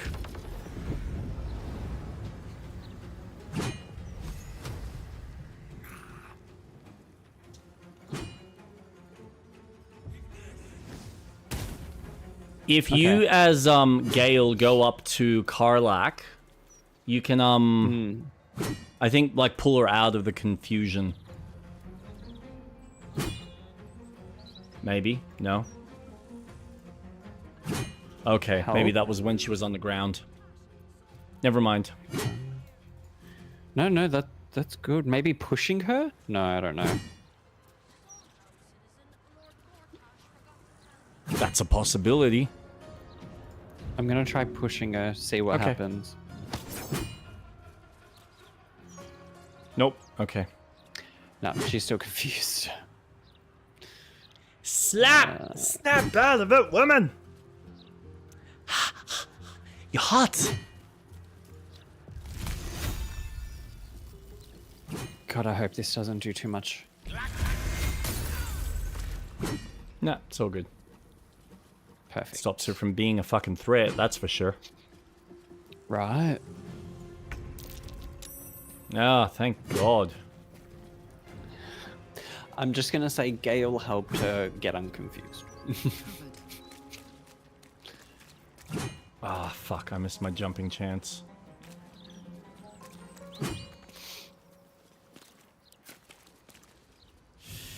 This is gonna be a... Shooting's gonna kill her. Oh, no. You're right. Oh, well.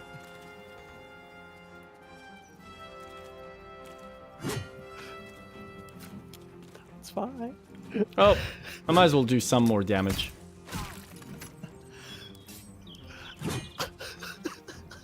End turn. Oh, it's funny. Fuck it. And water element. Ow. Oh, damn. Yeah, that was... Whew. Yo, been a while. Hey, Ahab. How you doing? Oh, shit. What's happening, my man? Is it's not showing me. Accurate. Oh, there it is. Oh. Interesting.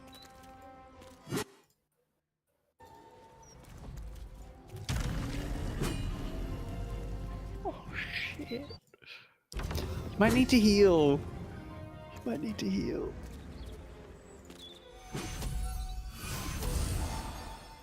Also, if I throw that onto you...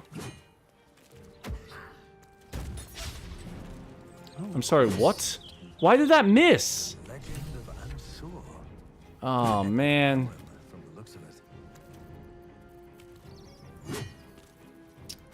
That was a waste. What did I want? I want to check. Yeah, I've got that activated. Cool. So if I go up to her now... Don't slip. For the love of God, don't slip. Alright. Drink! I can fix that. It's all good. There you go. Now, what have I got? That might be useful. All good. When did you get into Baldur's Gate? Oh. Dude. It's been... almost a year. And we've been playing this game for... It's pretty flippin' close, man. No. No. Hold on. No. I can tell you exactly. Do I still have the very first... Alright, so I don't have that first video there, but... home. Let's look up... my playlists. That's what I wanted. We're going to my playlists. And I do... Le Baldur's Gate. Where is it? Number 1. When was that? 7 months ago. Okay. So not quite a year. But we're on our way. I was gonna say, that's insane. It feels like such a long time for me, though. Like, I don't recall ever spending this amount of time on one fucking game. So that's a big part of it. Now, I need to figure out Thunderwave. Short rest. Yeah, let's try that. I didn't quite do what I wanted it to. 5 months of yap, 2 gameplay. You betcha. Oh god. That's not looking good for me. Much yap. Yap.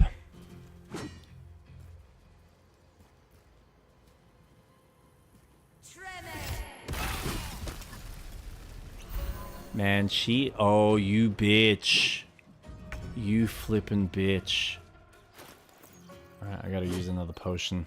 Otherwise, I'm not gonna survive this. It's a good thing I got a bunch of these. Actually... Oh, is that it? So if I use fire on you, you'll be fine. Yeah. You know what? Fuck you.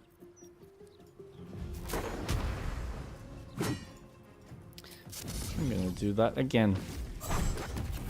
Just fuck it. Yes. Why not?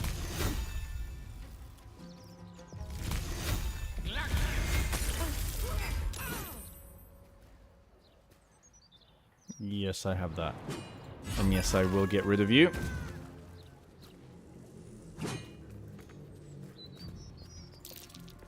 Thank God.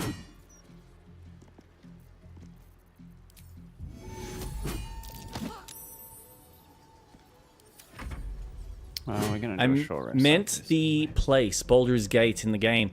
I was there watching in the earlier streams. Oh, we've been Oh. here for at least two streams. 2 or 3 now. streams, yeah. Yeah. So not too long. Yeah, I think this is what, our 3rd stream? Mm-hmm. 3rd or 4th? I think 4th, because the first one we had spent exploring the early parts of that outside area. The second one we did the rest of it, and so we were basically ready to enter into Baldur's Gate. And the third one we spent underground.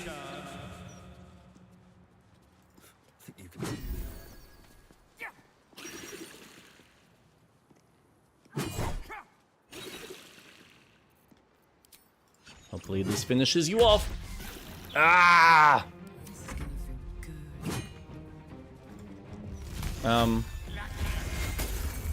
Thank you. Thank God. Jesus. You're welcome. Oh, dude.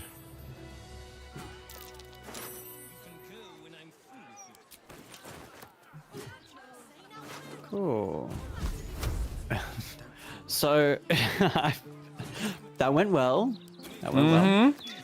Legend of Unser, Baldur's Gate, Great Baldurian Birth. O Baldurian founder due veneration. His guardian dragon Ansur, tremendous in worth, savior below our eternal elation. To wormway neath prison's deepest level, to be found but by not a soul nor devil. Note, entrance in Worm Rock's prison, you are. With a lightning shock, a true hero's spark flickers. The torches alight, a worm's eyes shall awake glitter. No, something about sparks and torches. Use lightning skills? You are. Its trials, no common adventurer may exceed, when each day sends forth new ones to their fates. But one great hero, by the founder's will decreed, shall only once grant our age the heart of the gate. Note, only a great hero can pass the trials and awaken Ansur. You are. Interesting. Okay. Can you make sense of that? It looks like we've got something to look forward to. I heard laughter. This research on the surface stops. Hello?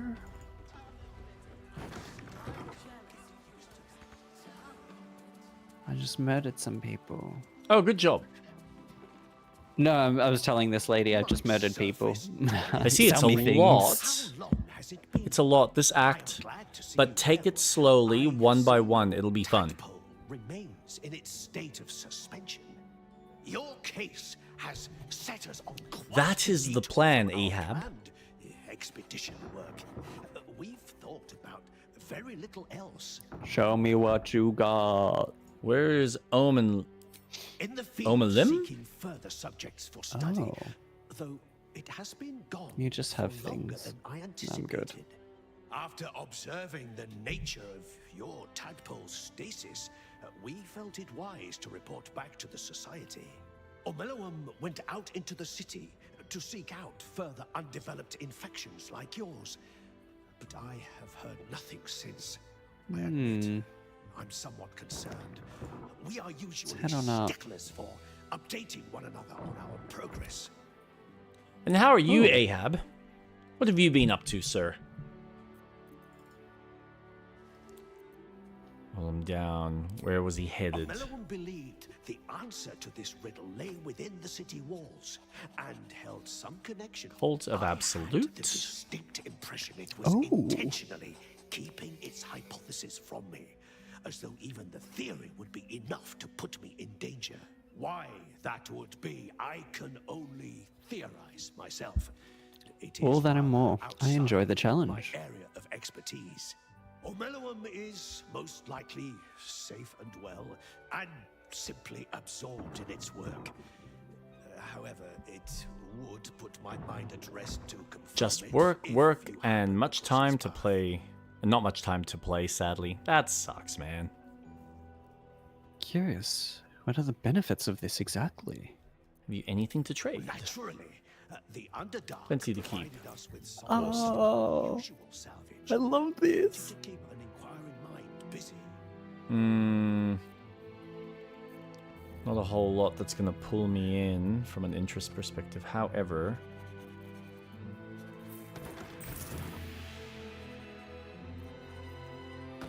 You're my I best can friend. sell some Thomas. shit. Onyx. Holy water will keep. We'll keep. I don't need a large bottle. I don't need that. Unique shell. Escapades.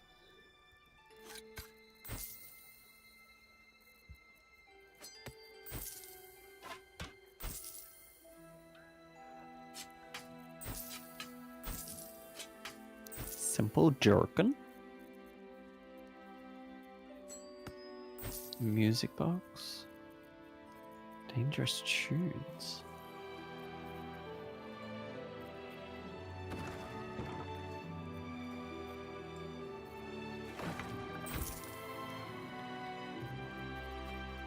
Well, it's nice to be able to finally oath athletics +1. Caretaker's care. Acidic surfaces don't affect you. Oh, I might keep that. We can get rid of that. This we can book get rid has of all but crumbled to that, dust, making it impossible to read. That can go. This is a popular history of magical song and singing with the emphasis on Piercing tunes damage. that Nah, that can go. entrance their listeners, such as Constitution while raging. 2 turns of wrath.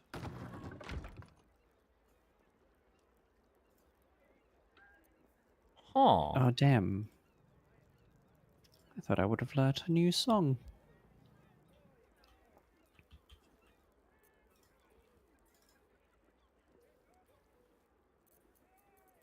That was useful. And snarl strands. Hand axe can go.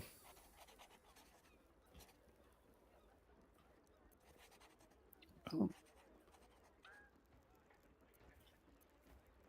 Shapeshifter Slayer. This weapon deals an additional 1 to 4 damage against shapeshifters or polymorphed creatures. Oh. Interesting. You're gonna polymorph? And the wearer deals damage with a ranged spell attack, inflict 2 reverberation. Oh, wait a second. What have I got? Key restoration. Oh. Interesting. Do you have anything of interest? No. So where did we come from? Okay. Oh gosh.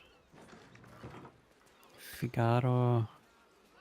Nesha, investigate the blushing mermaid, murder target. There's a lot of murder targets. Find the night song.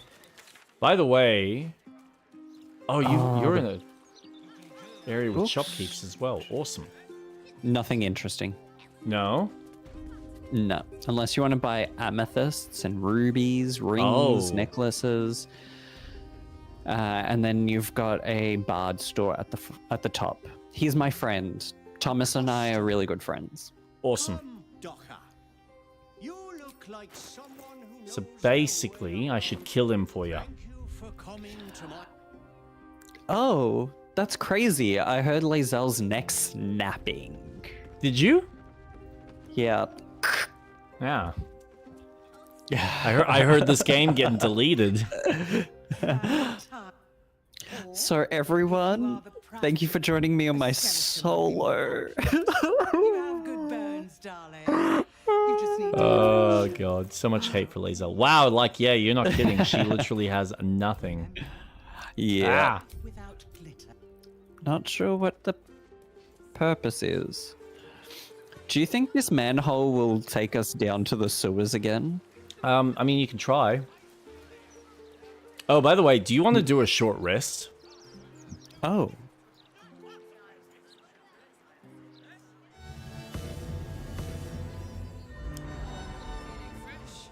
Might help. Mm-hmm. Where does this lead to? What have you been playing, Ahab? Ah.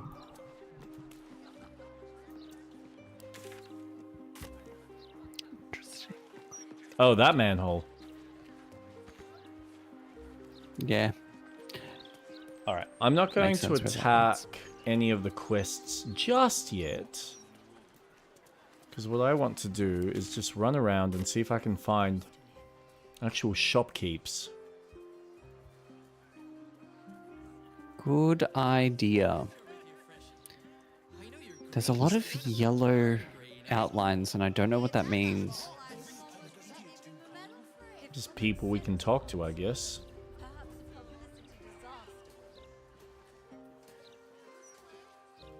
I wish I'd something to give, but Yep. Everybody's got something to say. Everyone's so fucking important. Well, they want to make you feel like you're in a world that's interactable. Drink up. Ah, nope. This looks like a bar. With a lot of drunk people. Oh, some quests. Murder target. Nesha, so we can kill her. That's fun. Alright, I'm not gonna continue. Oh. Let's talk to the No bartender. pissing or shitting. If you break it, you pay for it. Any fighting Oh. and Captain Grizzly has sank you. Trade? Got it. You got nothing. I'll follow the rules. Welcome to the blushing. Except you're not actually what I wanted.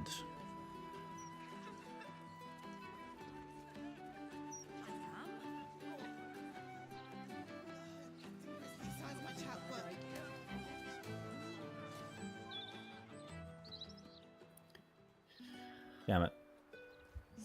Holy dooly.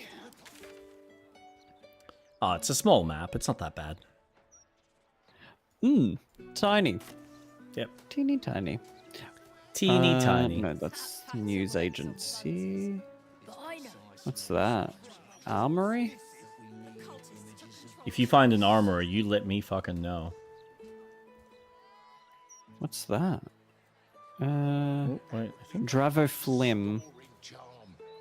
There's a place. Yeah. What's What's this? this? Cobblers. Cobblers. Nice. Shoes? Do you want shoes? Oh. Oh. What did you learn about that? It's a portrait of Gortash. he seems proud.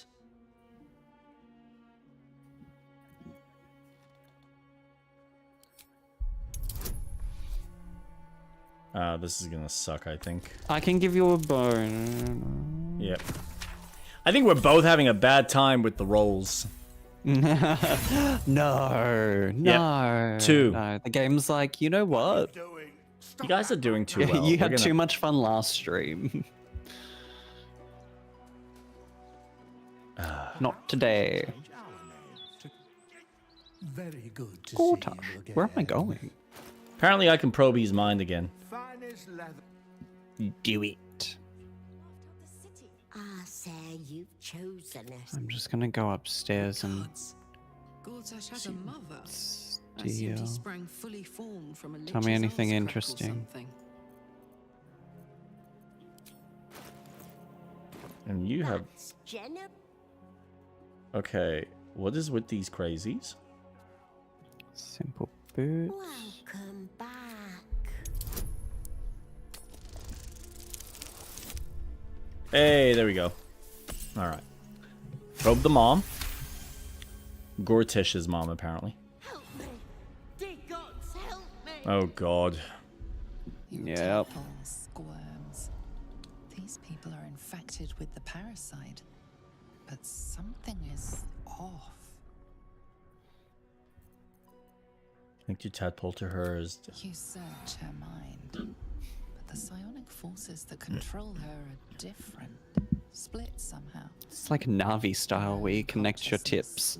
Help me. Gods, help me. Ember's ruined my mind. He's taken my body.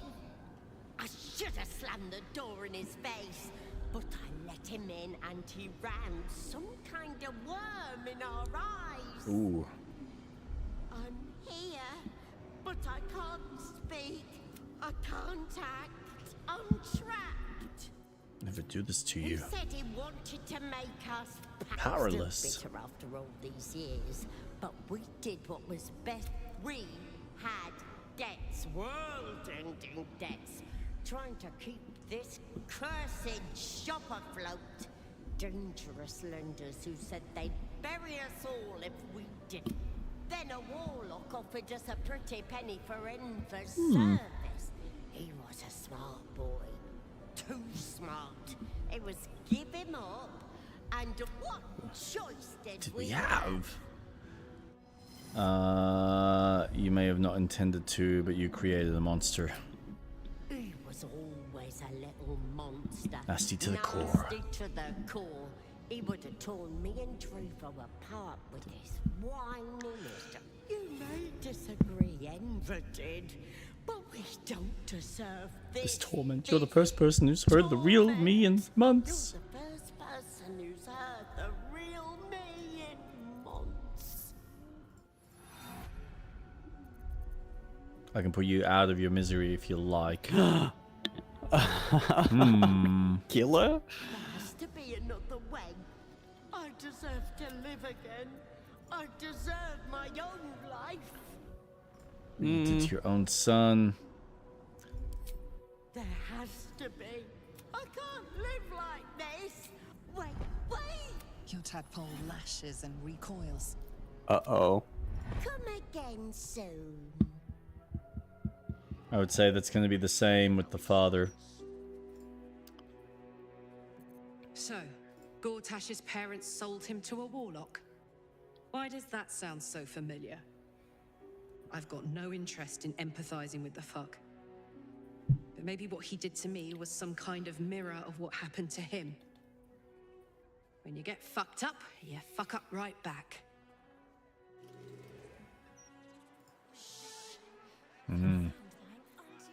Well, that explains stuff. I don't know if I feel bad for them. Look, you don't have to. They're honestly shitty parents. There's no two ways about that.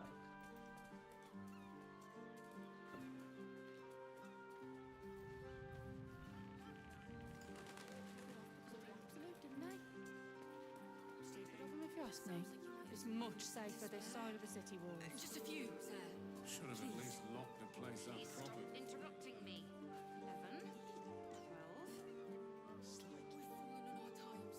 11, 12.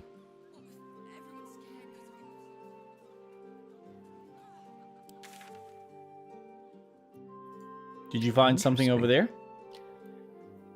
Oh no, you're just upstairs. That's to the docks. Man, this place really is fucking huge. It goes on and on.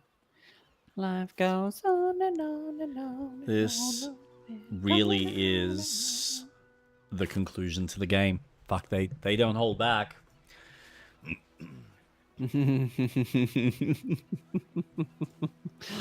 Oh, young naive boy. Shut up! Shut up, you! Young naive. We have another 3 years left of this game. Oh, is that all? So we will basically be streaming this for a whole year. Great. I'm so excited.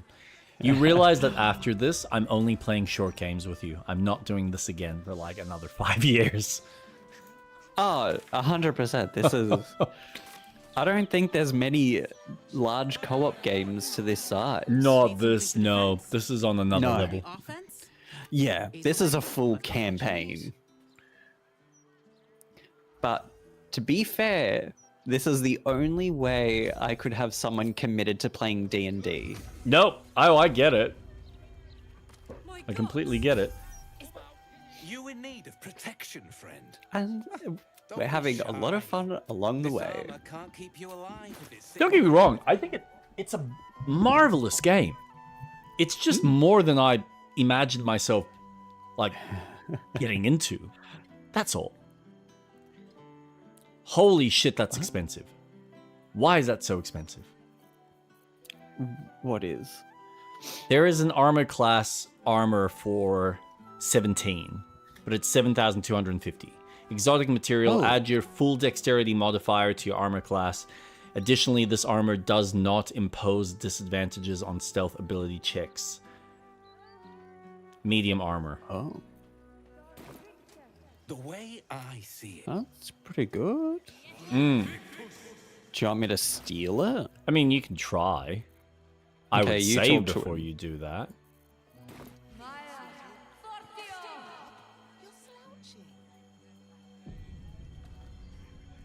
All right, so you talk to him, and then I'll go from behind. Easier to don some armor than learn to swing a sword. If you can manage the extra weight, that is. Oh, What's that?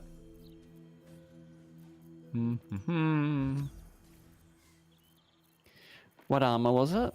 What is It's it called? the armor of agility. Your first run was 450 hours.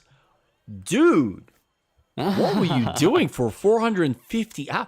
So we're at like 100, I think is what I checked last time. 165. That's nuts. I've never played a single campaign for that long. I'm halfway through my second run and I have over 120 on that too. Fucking hell. And they're gonna attempt to do this with the next Divinity game. Hey, something's suddenly not in his inventory. I'm just gonna fly away. Yep. Okay, there you go. I got you something. Awesome. Just don't put it in my inventory yet. Just in I case did. he asks. No! Don't talk to him. Don't talk to him. Don't talk to him. Don't talk to him. I haven't talked to him. I'll take it. Okay, I've taken it back. I won't. They have. Let them catch up uninterrupted. Well, go on, girl. Oh my god, just fly somewhere. Oh my god, why do I feel so panicked? The guards are there. I do very weird things in my run. When you say weird, what kind of weird things are you doing, sir? Things got dark, fast. I got out while my soul was still intact. Started working for an arms merchant. Still in the trade, as you can see. Like my fella Gregor that... Whoa. A criminal act is being investigated. Lucky, I got away. To explain the extent of your involvement. I haven't seen anything suspicious. Mistaken identity. You obviously aren't the criminal. No shit, can I continue having my conversation? I could control my victims. Or maybe offense? Either way, I've got what you need. Ooh. Karlak wants to have a conversation. Improve critical number. You need to roll critical.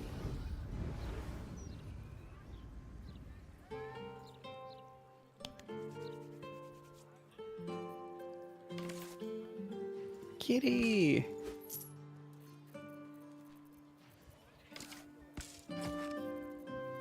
Nice.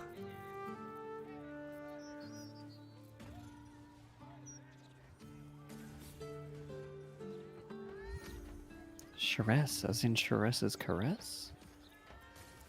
That one. Adrenaline rush once per turn when you dash. No. Alright.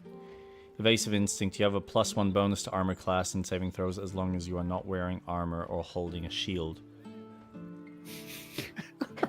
Well. Oh yes, another great ranged weapon for the monk.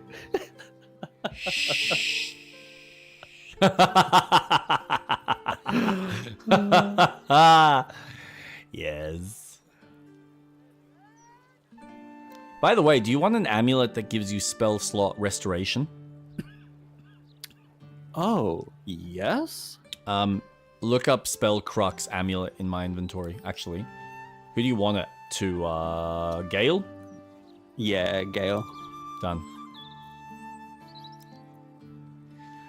When the wearer deals damage with a ranged spell attack, inflict 2 reverberation upon the target. No.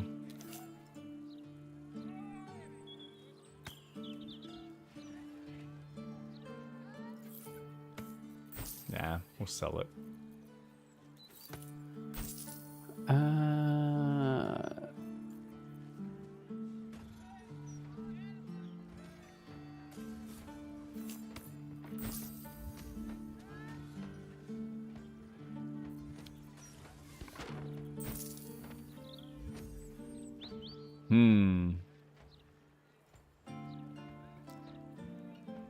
Well, obscure and shadow the wielder. No.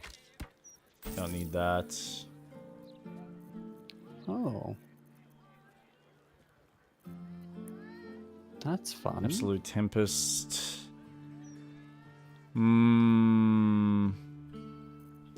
Visibility and Blur. Fun Karis. One of the magical pair of rings. This allows the wearer to receive a warding bond from a creature wearing the matching ring.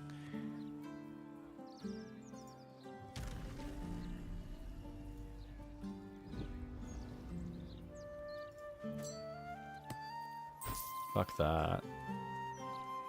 Gain synergy for 2 turns.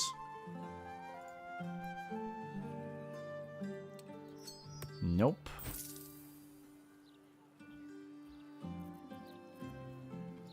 Underdog Bravery. The wearer gains advantage on melee attack rolls while surrounded by 2 or more foes.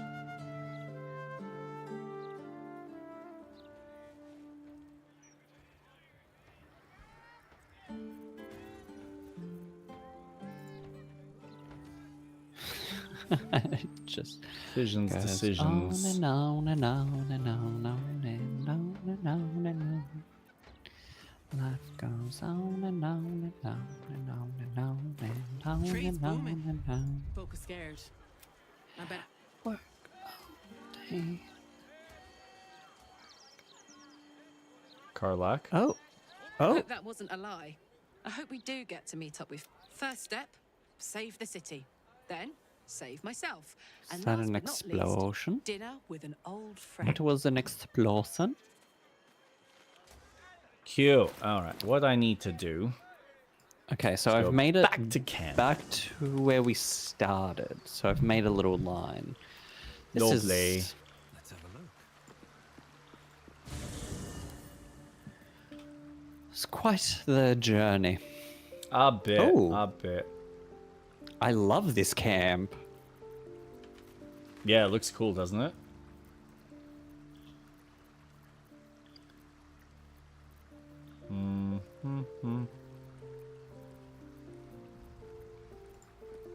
Do you have anything else to say? I brought my own paring knife. Ah! Oh, god damn it, game. Sorry. No, you're right. It's not your fault. The game just is weird like that. Who do I want? Atlas? No, you're Atlas. What? 'Tis I. Pick up. Yeah.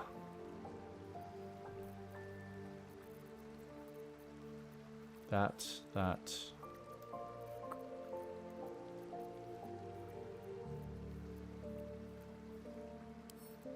Pick up. I'm encumbered.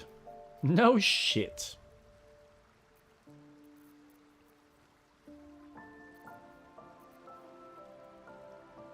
When hit with an unarmed attack, the wearer gains +2 lightning charge. So imbued with lightning charges.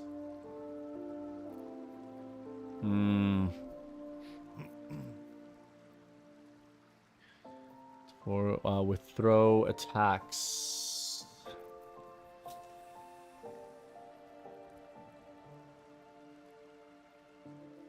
I want to say that's going to be better for my monk.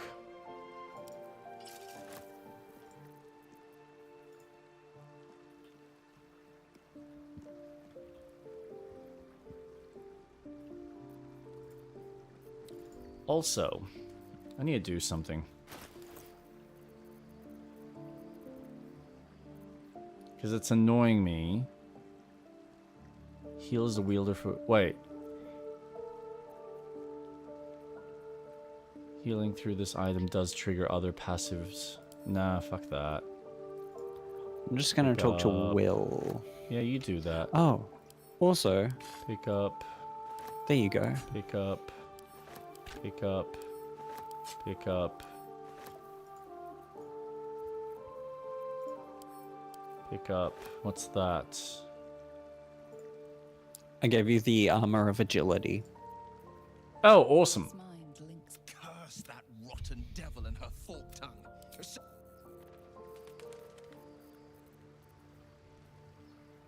Evasive instinct. You have a +1 bonus to armor class and saving throw as long as you are not wearing armor or holding a shield.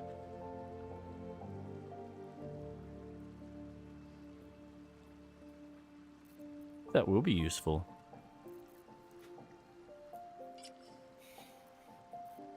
I'll give it a go.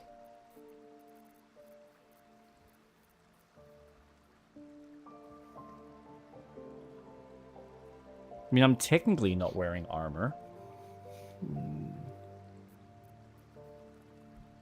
I've heard all manner of songs and tales. This one's new to me.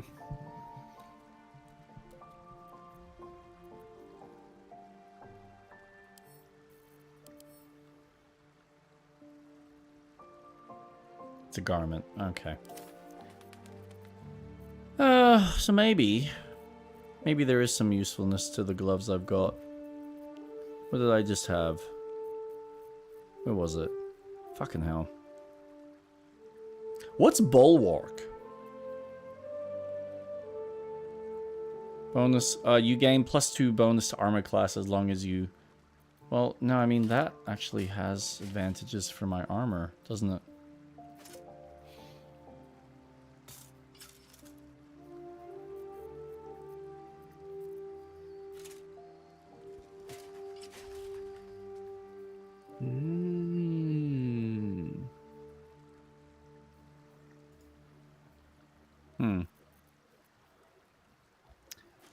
Sorry, you asked what Bulwark was. I'm not sure. Leave camp.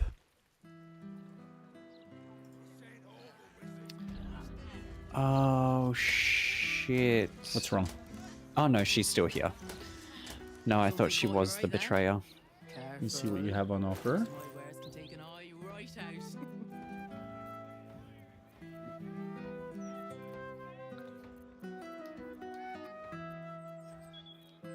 And we're just going to grab all of this junk and sell. I'm going to grab all of that and sell. We're going to take all of this. Pick a fight while he's surrounded by and sell. Then we're going to do the same thing with that.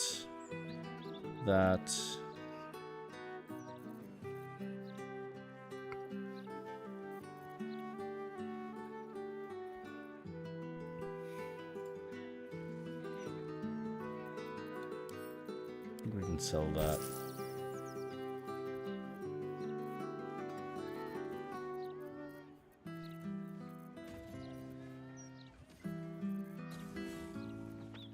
My weapons won't be big. All right.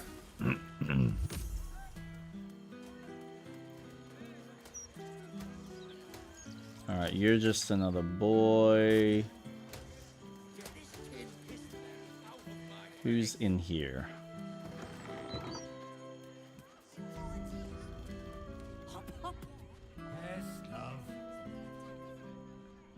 If you came for Noblestalk, you're out of luck.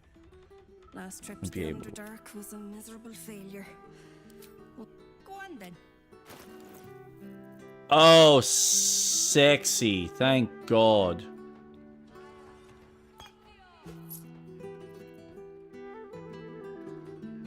Ooh.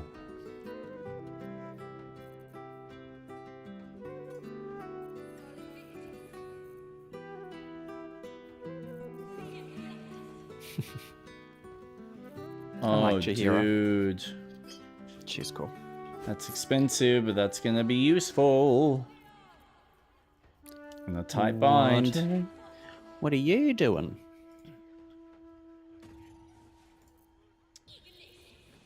Did you go Do you back want, to...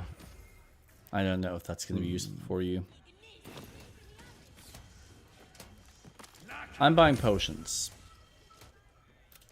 Really, Go on, Balin. Get on with it then. I've got to finish this now. bye. Hmm? Okay.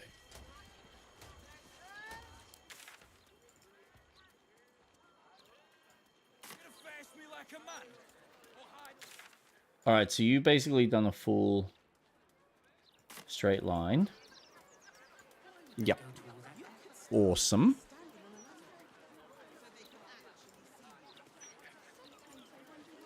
I'm gonna start Yeppers. going up. Michael, what did I say about Yeppers? Yeesh.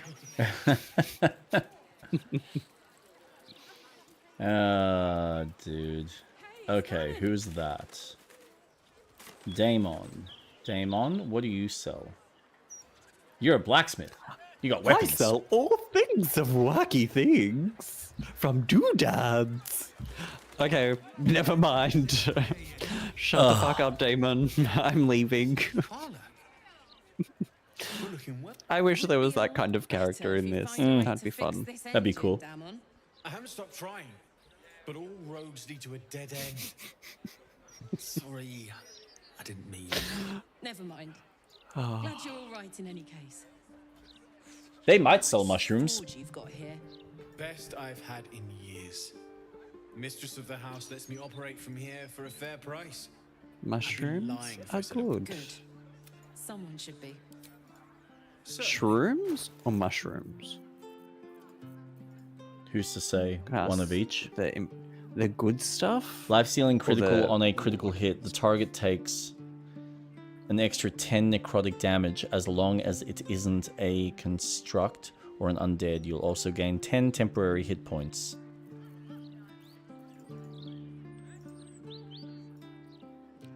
Holy shit, I was complaining about the other armor being expensive. Armor of Persistence. 20 armor class. Magical plate. All incoming damage is reduced by 2.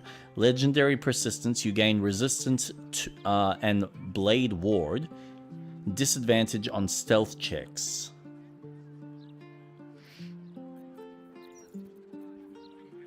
Boots of Persistence. Legendary mobility. You gain freedom of movement and long strides. Dexterity saving throws +1.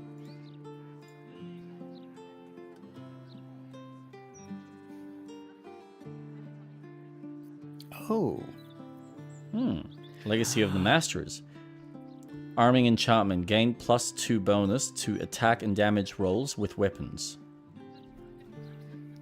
Cordula Altan accosted us in the lower city. When in the hells did you tell her?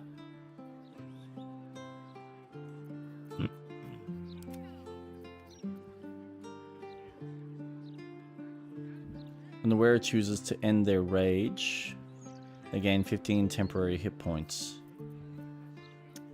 She's... she's dead. Lucian killed her. Attack and damage rolls She's with gone weapons. for good thanks to your meddling. As if I care. Is this the kind of entertainment you wanted? How dare you interfere? I am not to Also, blame for no Ravengard's wonder death.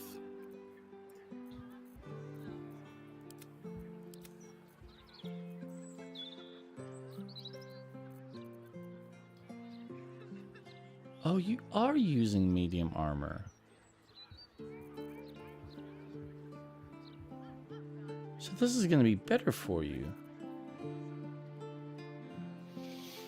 I don't get it. If Will isn't your warlock, why stick around and give him power? Boop. You've left Karlach alone. Didn't you want her dead? What changed? Some impose disadvantage in stealth checks. This might work out for her.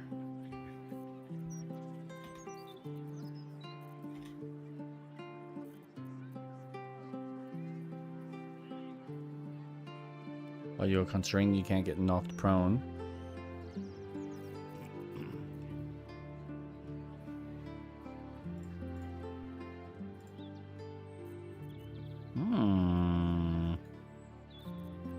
Also,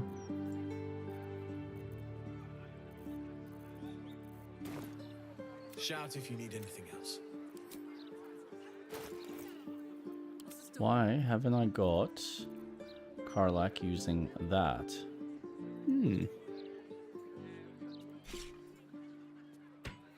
Wrong weapon, Jake. Wrong weapon.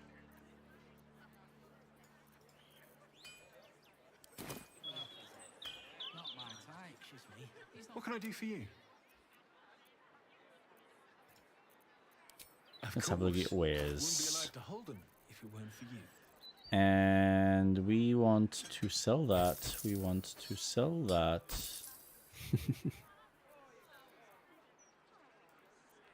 God, I love getting rid of junk.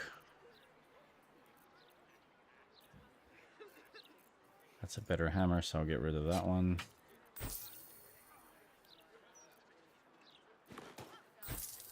Get rid of those. Get rid of that. Get rid of that junk. Don't think I need these books. Or that letter. Or an open heresy. Or that ring. Okay. I do need some rings for Karlach, though.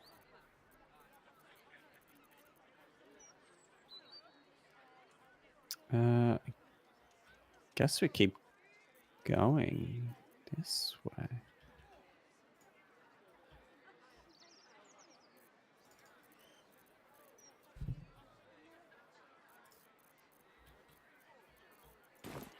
Okay. Come to have a go. Give it your best shot. What are you doing? What trouble are you getting yourself into? I don't know. Trouble? You're only in trouble if you get caught. I'm in trouble. Gotcha. I'm in trouble.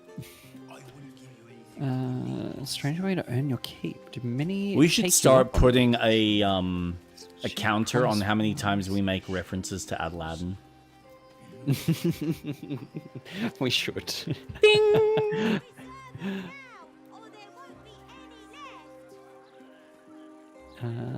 That's a cheap price for allowing someone to beat you up.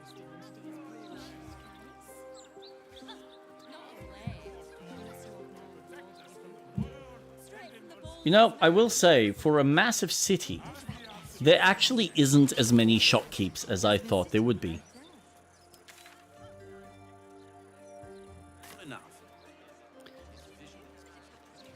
You could travel to the previous area for those shopkeepers.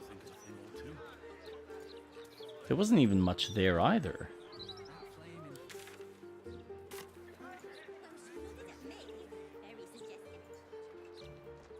That's a graveyard. Yeah, but I dared you first, so you...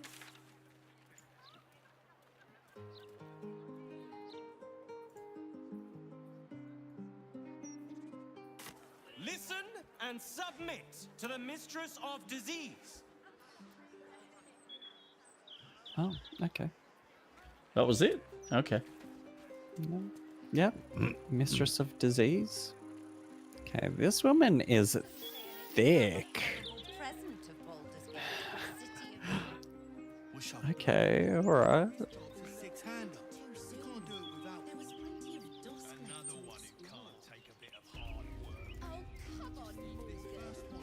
So much better when the story ends openly. No, it's not.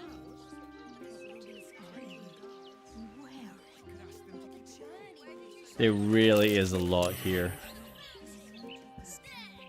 We steal by the light of day in his name. You are our lamb, ready for slaughter. What?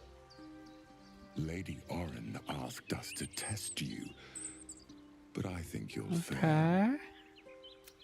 Interesting. Lamb. What? Why are you attacking me?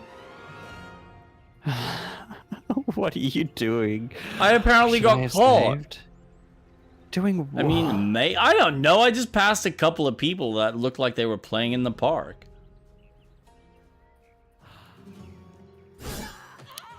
You're fine. Well, I'm gonna kill these people. I am not fucking around.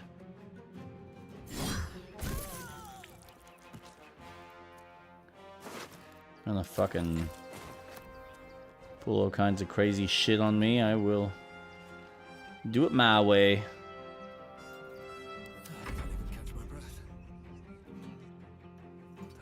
These guys work for Oren. Lovely. Oh, do you want me to... Oh. Do you want me to come to you and help? Sure!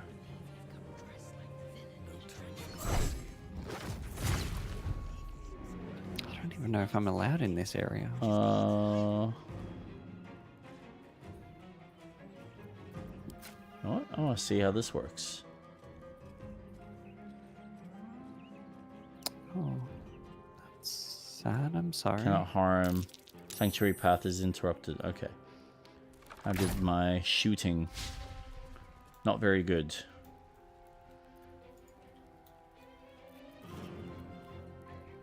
Leap at the target and possibly knock it.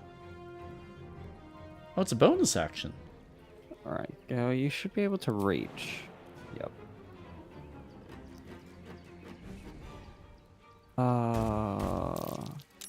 Sick.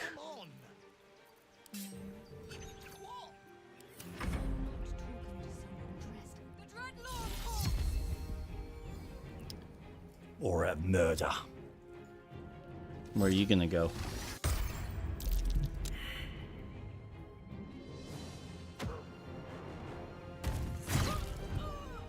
What the hell? Why are you killing people?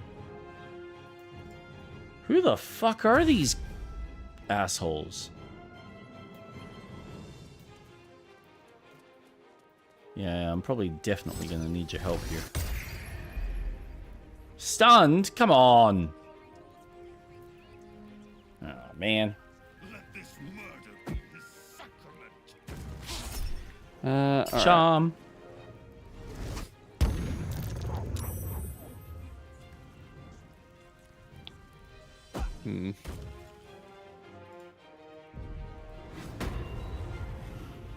Oh, he turned invisible. That's always useful. Oh, come on. Right, because the townspeople are getting involved now. Why, I don't know. Oh, no. Oh, gosh. Just why?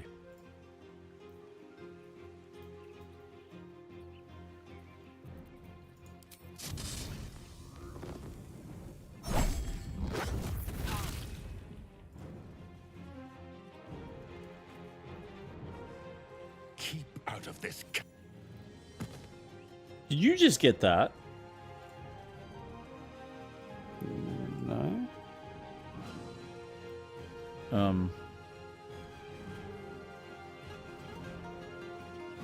Interesting.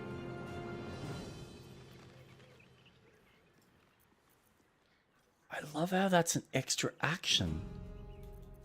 That's so funny.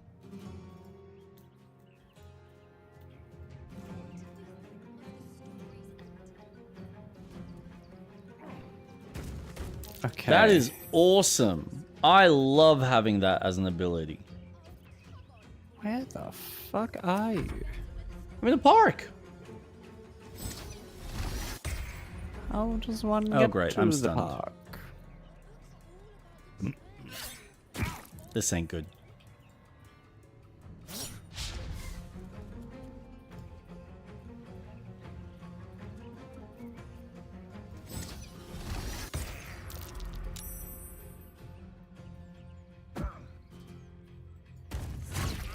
I think this AI is definitely broken.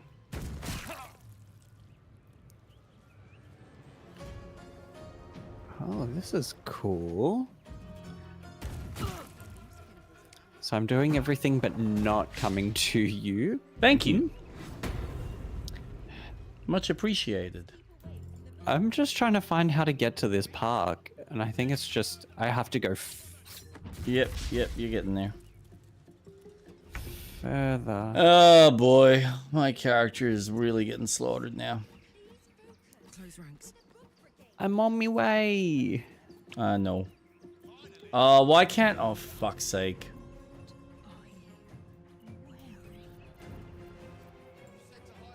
It annoys me that my jump ability is just so fucking shit. Alright, I need to use dash. It's the only way I'm gonna be able to get to... None of this is useful to me at all. This is shit. Oh, wait. Minus 10 HP.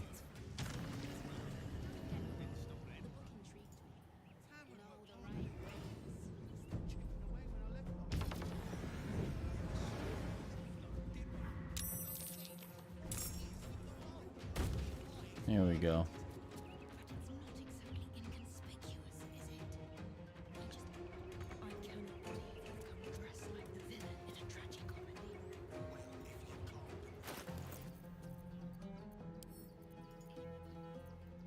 Nope. So who are we fighting? These assholes.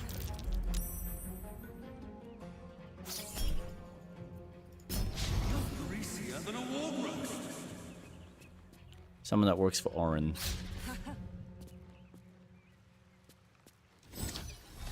Lovely. There's 4 left. So it's these 3 and then there's 1 more.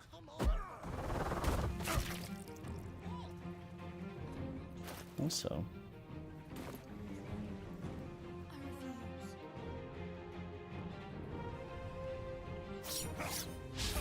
Thank God, charm.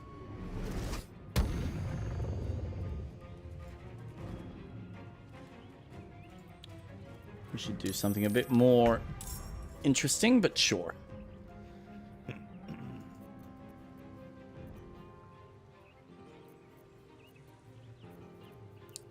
Alright, I think...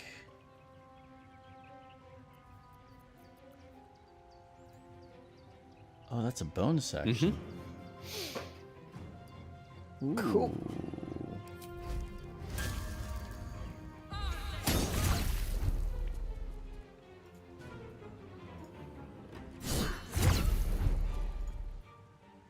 What is that that's stopping me from unstoppable? Jesus Christ.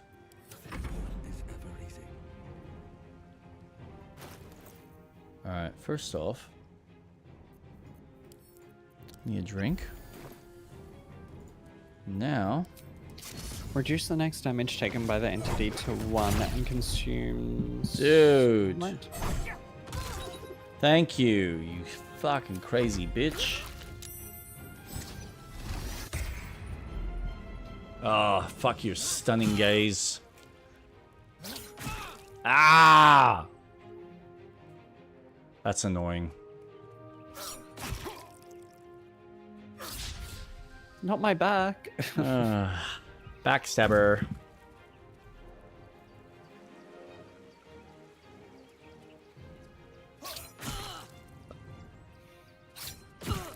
Oh, come on!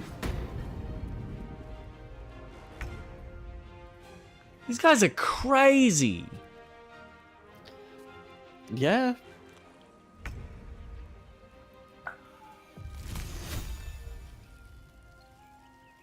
Man, sometimes I really question the balancing in this game.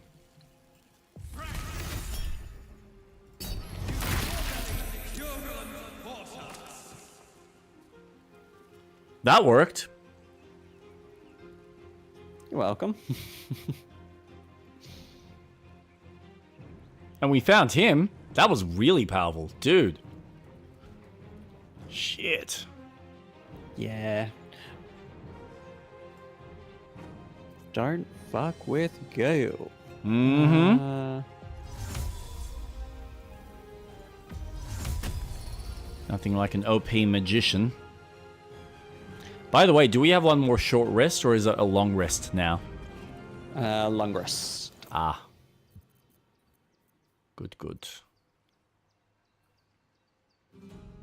Okay, so you basically have just that.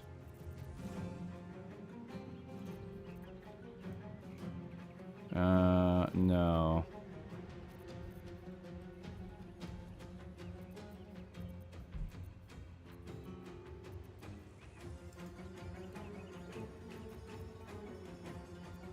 I thought I had another ability.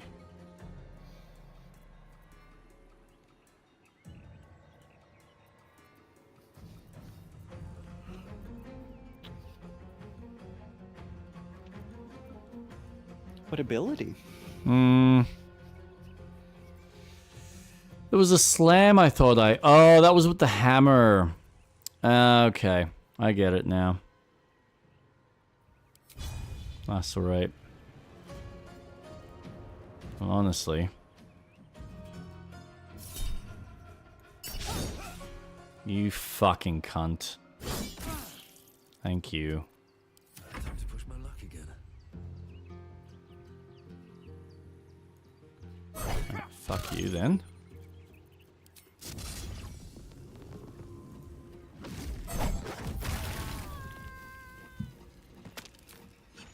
Nice. And I don't care if I get hit. Charm you.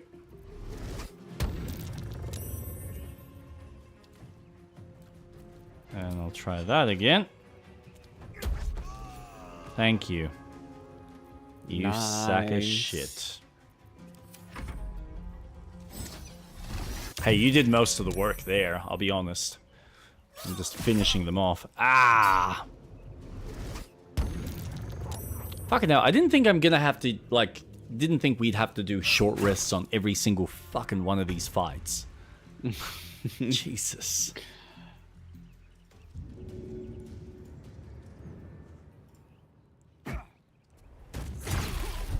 Oh, that's alright. I got you guys, but missed him. Yeah. Awesome. Good job. Well done. Success. Oh, thank you. It's alright. I just really do much. Really rub a little bit of that TLC into my body, make me feel a little bit better.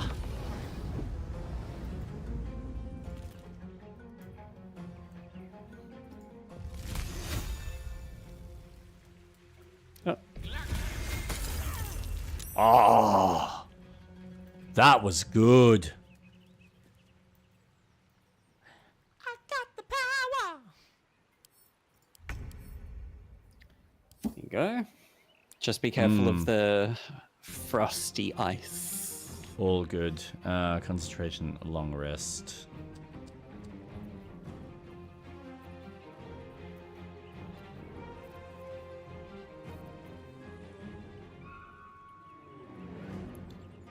No, I think I will just do that. Oh, look at that. Easy. Quick! Must be quick!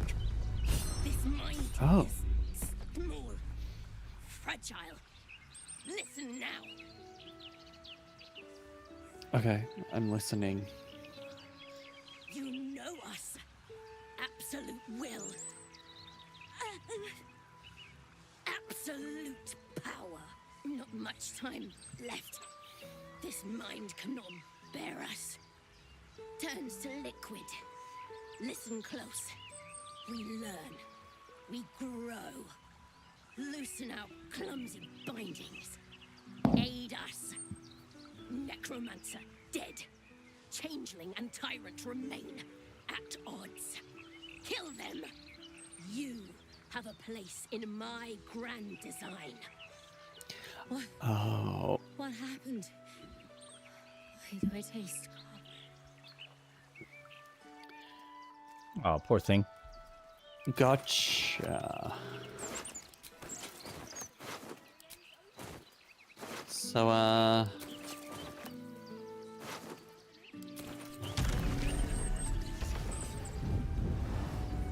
they want us to replace the Chosen Three.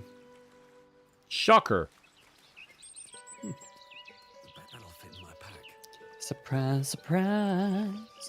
Surprise, surprise.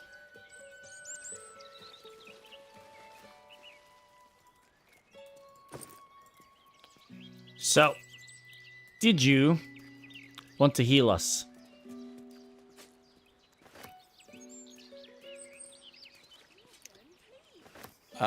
I would love to, but I cannot. Oh. I need to do a long rest. Oh, so we are up to a long rest. Yeah, I don't have much spell slots. Nope, that's fine.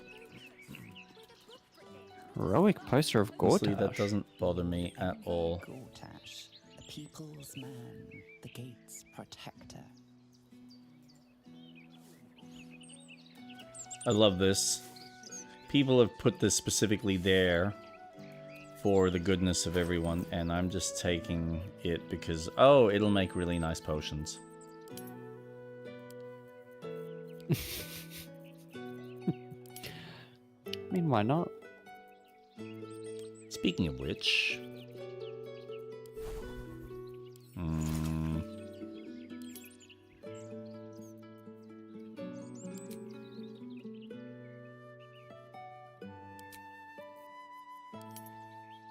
Okay. I'm kind of... Aha! intrigued. Awesome! Sorry, did you say there wasn't a lot of places to trade? Why, did you find more? Oh, brother. Yeah. All the shops around TSL. Salt's a musk creeper. So wait, what did you find? Just keeps going.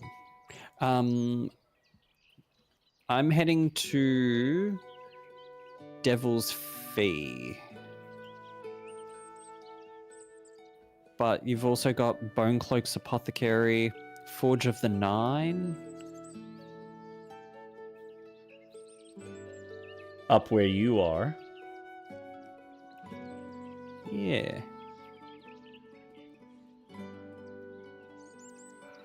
I'm gonna say what she's ours. Well, I might join you. Did you want to save, by the way?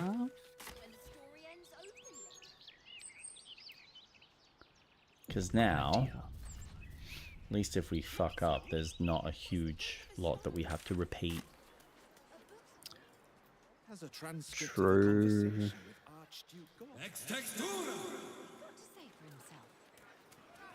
And eventually we'll do a long rest. And recover from my woes. Oh, I get it. You're scared. This actually works out, because then if we do a long rest, then I can probably go back to a few of the shops and pick up A most excellent some decision. items. Replenish. Yeah. Potion of flying, potion of animal speaking, necrotic resistance. Wizard's Bane, Alchemist Fire. Fired. I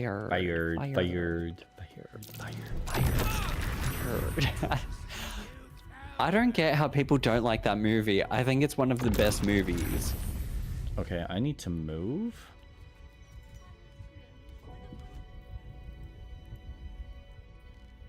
But also, I want to get inside that. That's what she said.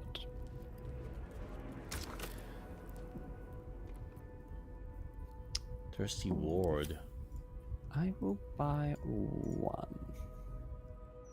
Thank you. I will also buy one. There is also another way to get up. There are 2 ways to get up. There are 3 ways to get up. Fortuitous.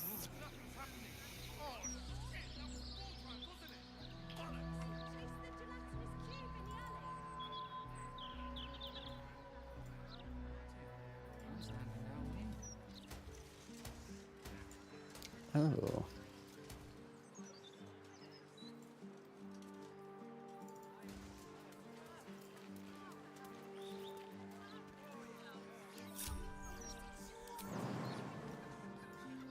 Path is interrupted.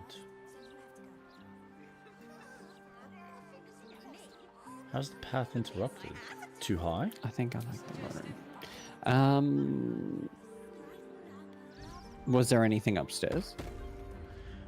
Sort of?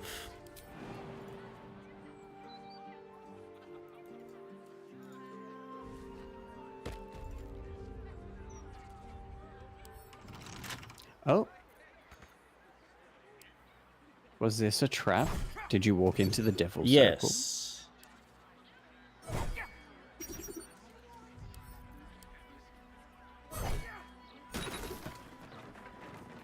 Oh, but you got inside.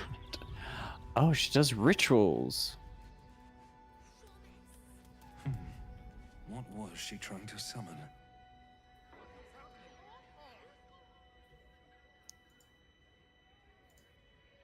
Damn. Something fucking not right with this place. Well, it is called Devil's Fee. Makes sense. Oh.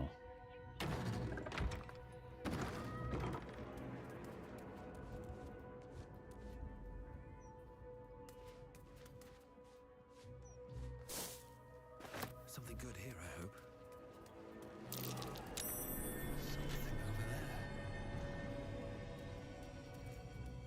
What's that? Note from director Gortash. Excellent work, Hellsick. I'm beginning to see why they call you Mammon's Picklock.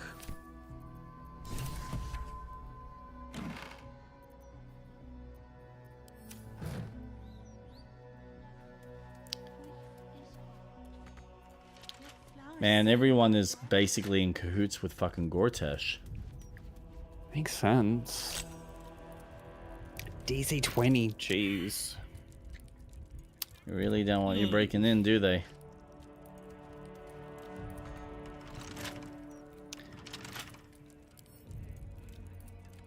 Attack! Gosh. How was I able to break that door? Jesus.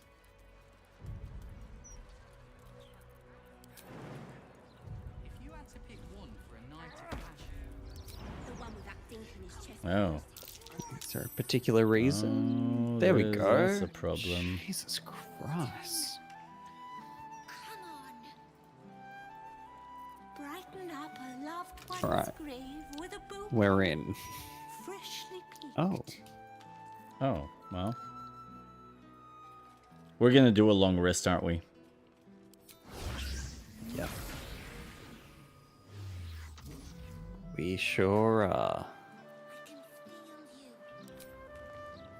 And I don't feel bad about using this.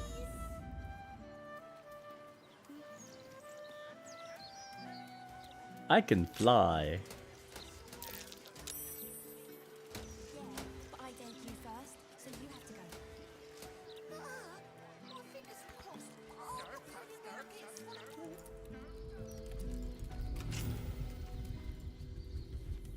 I have something to ask. Oh, infernal marble. What sort of curio? I welcome thee Oh, to the Devil's Feast, where every hellish curio's a rarity. First, show me what. Well, well. It's been a while since I've Ah, such awesome. That's discerning you. wisdom. Here, Okay. you may browse my more Is there anything curated else? selection. Arcane enchantment. You gain a +1 bonus to spell save, DC, and spell attack rolls. Absorb elements. Absorb elemental damage once per short rest. Shapeshifter hat. Aha. I will be taking that off your hands. And while I'm at it, I'll also take those. Because they're cheap enough. Mask of Soul Perception. Soul Perception. Gain a +2 bonus to attack rolls, initiative rolls, and perception checks. Coin of Mammon. Jesus. This lady is fucking crazy. Yeah. There's one in every family.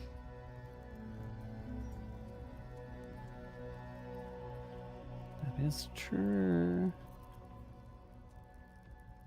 Okay. Hmm. Ooh, nope, get rid of that.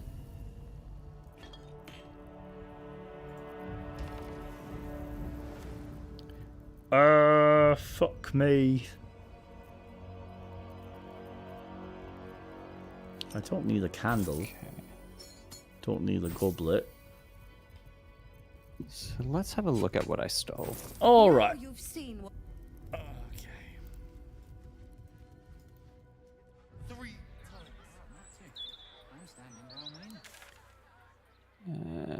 Alchemy. Alright, I'm gonna head down. I think that's the only other place that I haven't really...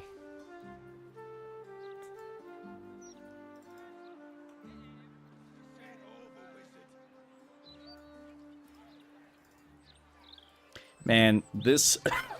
excuse me. This whole stream just feels like it's gonna be a pretty chill one.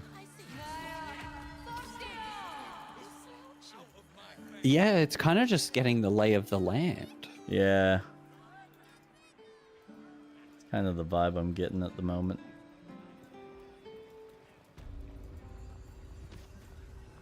Don't spend your gold in there, mate. Bastard wizard don't deserve it. You. What do you want? It's good to see you too, Roland. Please just make your purchase and go. I don't have energy for anything else. Be quick about it. What have you got, sir? Vest of Soul Rejuvenation. To fire Rejuvenation, whenever the wearer succeeds on a saving throw against a spell, they regain 1 to 4 HP. The wearer can use reaction to make an unarmed strike against any attacker that misses. Combat Regeneration. At the beginning of your turn, the ring activates and heals you for 1 to 4 hit points. That's not bad. Quick spell Flingers. Cantrips that cost an action cost a bonus action instead. High spellcaster, you gain a +1 to bonus spell save DC. Green bed regeneration. When starting your turn on plant growth surface or vine surface, regain 1 to 4 hit points of damage.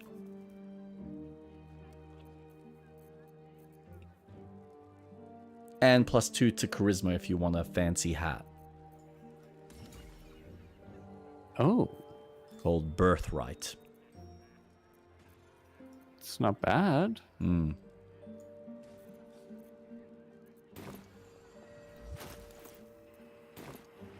Or I'll have to come find you, Leroy.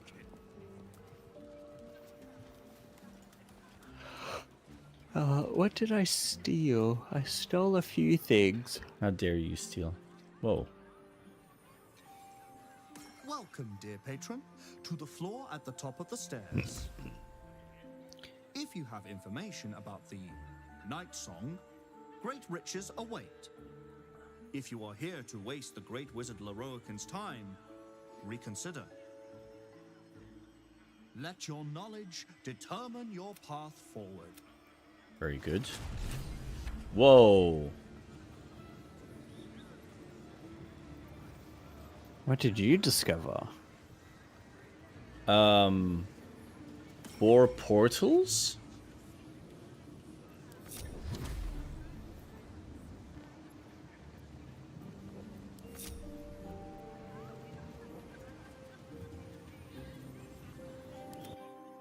Where did Carla go?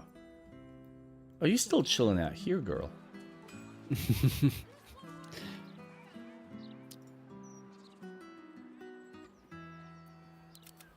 Left it behind. I did. The Night Song is an immortal being. Deity? You're so right. You're so right. It's priceless. You know, I will. This I is will. really fun. Because the last thing I want to do is fight. I could easily The Night Song is an take you on. potion that allows its drinker to become irresistibly attractive to man Oh. and god alike. The Night Song is a druidic staff that allows its bearer command over an army of ancient beasts.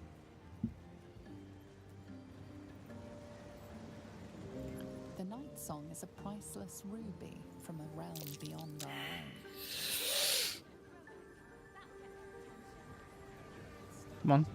Read the fucking The plaque. Night Song is an immortal being, child of a deity.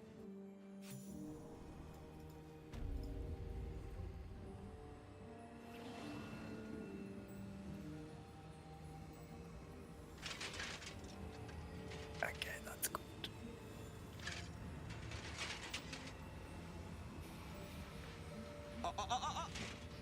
Hold very still, Nicklaw.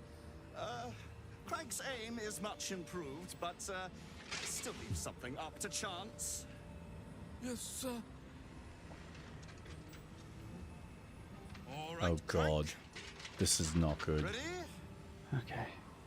Aim. Dear lord. That's good. That's good.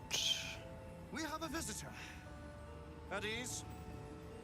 Nicklaw, you may go. Cool. Where are you? Poor gnome. About to chat to an interesting wizard who nearly killed his servant.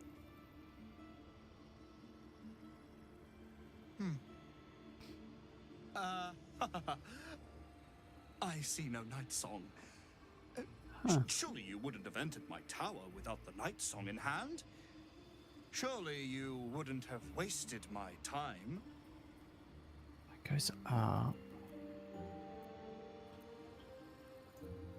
Must be the wizard Larican. And you must have an answer to my request. If you want to keep your head, of course. The Night Song. Do you Oh. see? Shit. Shit. Shit. You've been to Shah's temple. To the Shadowfell. You've looked upon the Night Song. Once. Tell me. And choose your Okay. next words carefully. This is gonna be fun. Where is Ay, Dios mío. What I'm doing? No, what I'm doing. Oh. I'm in a fight. Yeah. What do you want with her? I'm growing tired of this repartee, my friend. Beautiful. Isn't it? Worth more than Okay. your life, too. And then I bought it from a Kalashite warlock I'm going to run away. No, I'm going the to celestial fly to the wearer's service away. with a snap of the finger. And this can keep her in Okay, place they shouldn't get me up here. forever. It's to give her satisfaction over ripping you to shreds. A Ketheric thorn before you. You wish to become immortal? Oh, thank God. It didn't work out for poor Ketheric, did it? Awesome. He was a He fool. was a fool. A desperate mercenary who poured out his soul to whichever god flattered him. I serve no god, but that which stares back at me in the mirror. The night song will be put to a grand purpose. Okay, equalizing I've got to man protect. and God. Whoever helps me attain that which I Wish you seek would move, children. will be greatly rewarded. Equalizing man and God. Noble words cannot hide a selfish intent, wizard. I intend to achieve greatness. And I intend to do it for a long, long, long time. Alright, that's 3 down.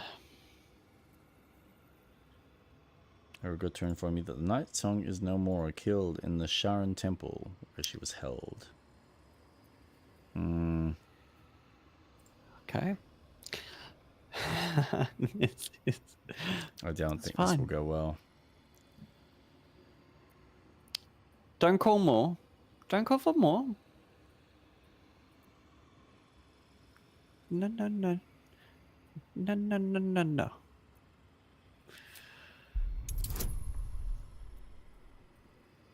This is not good. I didn't think that was gonna work. Fuck.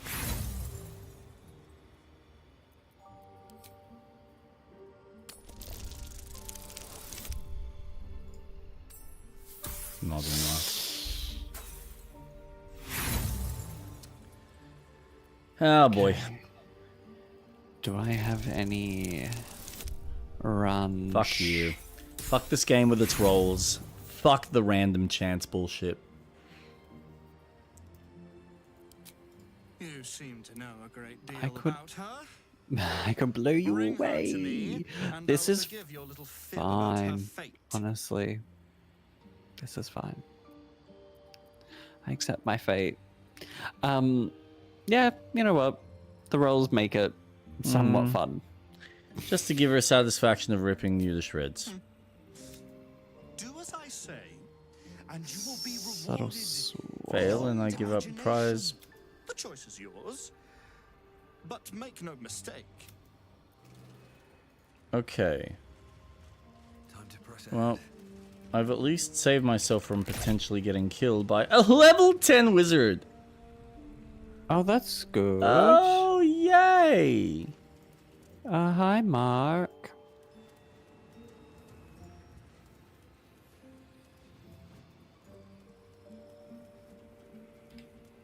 I just want to get on the roof of this fucking building.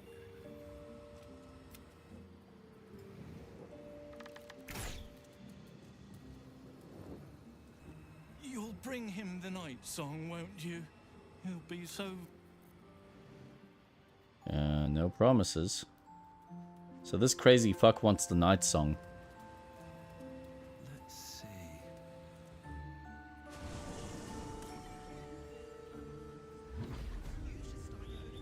So wait, where do these lead then? Oh fuck. Own personal safety. It is ill-advised to waste one's time. Are you in a fight? Not quite. Okay. It would be funny.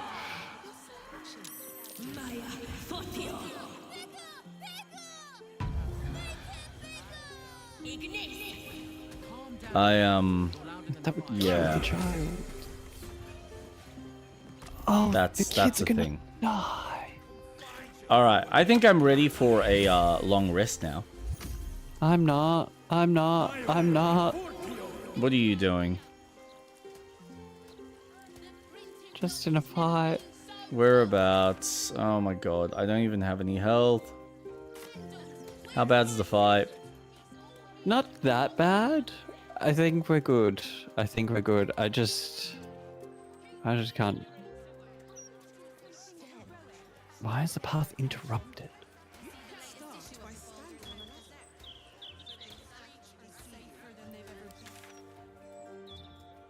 It's fine. Sure.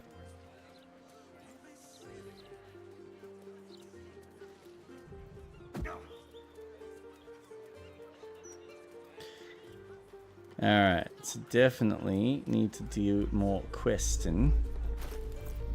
In the meantime, I'm going to drink some of that. Drink some more. There. Drink some more. I'm gonna split that. Confirm. Send that to Karlak. Okay. Split. Let's see. Send to Karlak. Now what we are going to do is we're going to reorganize. No, not latest. Type. Here we go. Go to Karlak. We can drink some of that.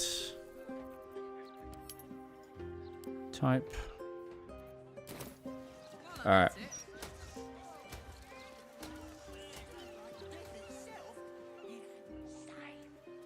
Oh, they're not going to be wet. Damn.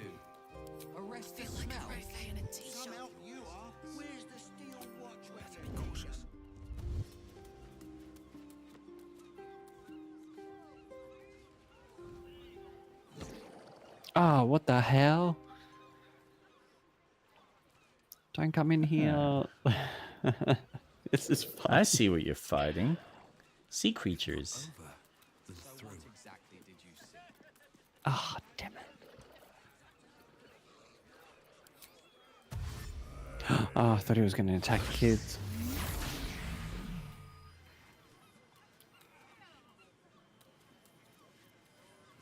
Okay.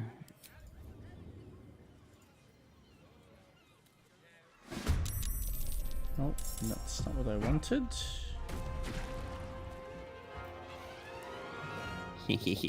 Suck shit. Oh, so now I can fly on the roof.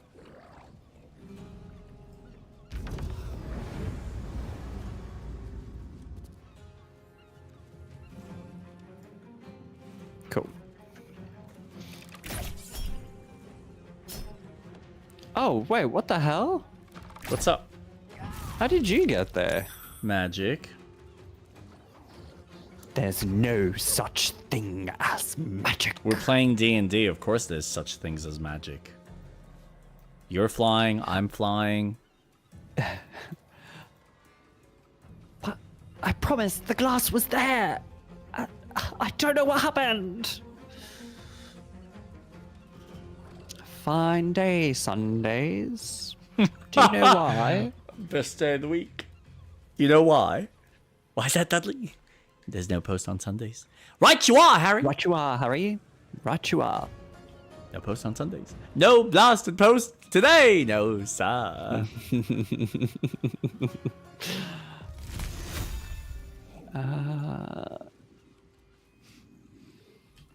I will be giving you your reward. Your eternal reward. Ding! Oh, God.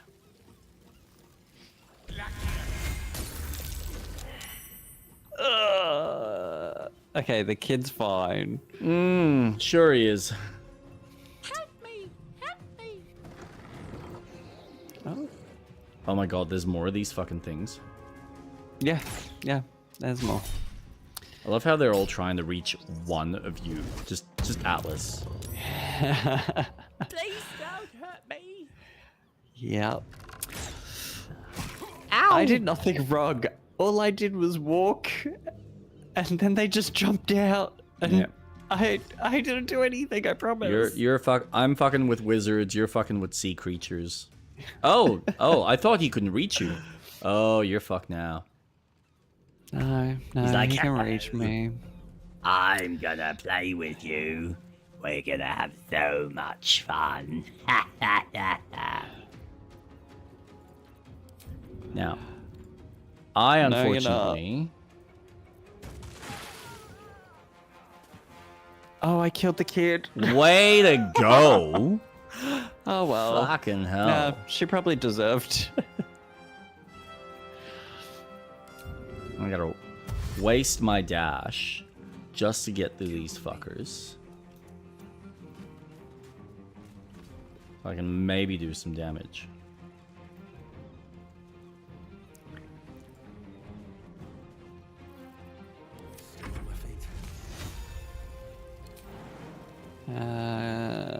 Can I reach? No. Why is my movement speed so shit?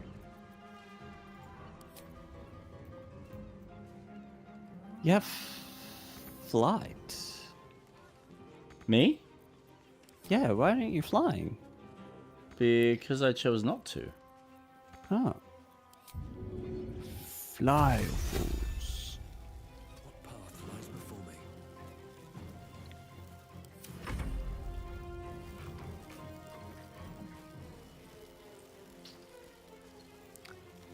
I gotta wait for Gale to decide on what he's doing.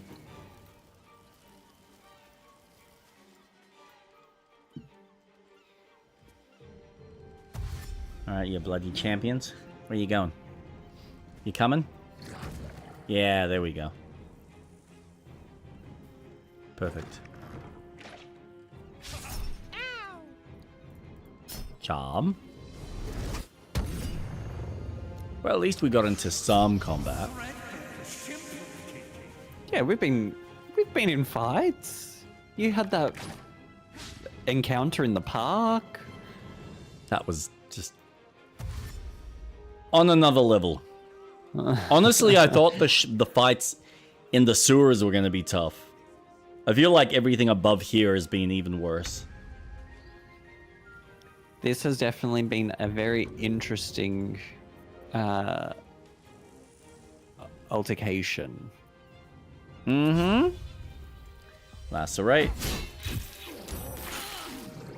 Oh, nice. Alright, I might actually drink.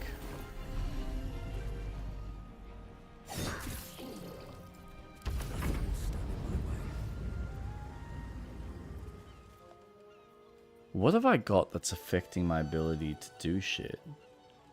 Oh, I'm like... Oh, because I died. That's why I'm so weak. You died? Yeah.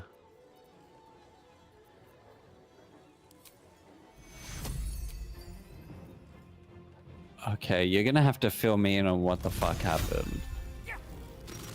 Will do. Yeah, I've lost all my key points. So I won't even get it. Yeah. That's crazy. Okay. Ow.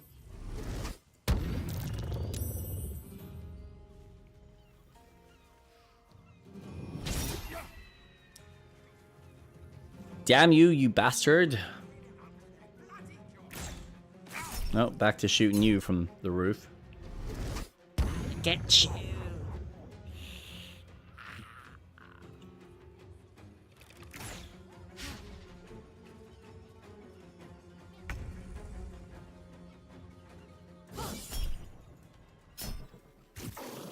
Thank you. I probably shouldn't throw this. Oh, it's all good.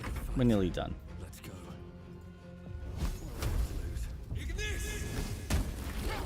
Nice.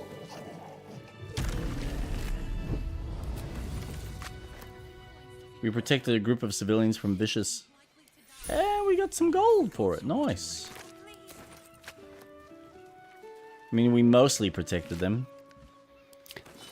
Didn't we, Street Rat? Yep. Nothing went wrong. They come out at Everything night, went mostly. flawlessly. Mostly. You'll be fine, mate. Not that smell. Thanks again for dealing with those wagon.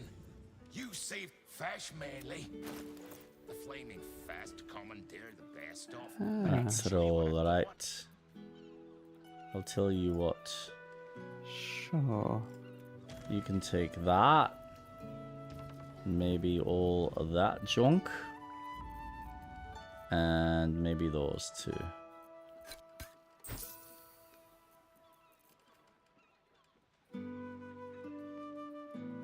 Oh. Hmm.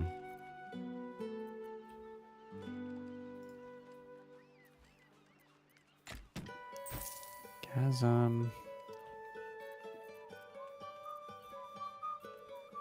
Watch yourself, eh?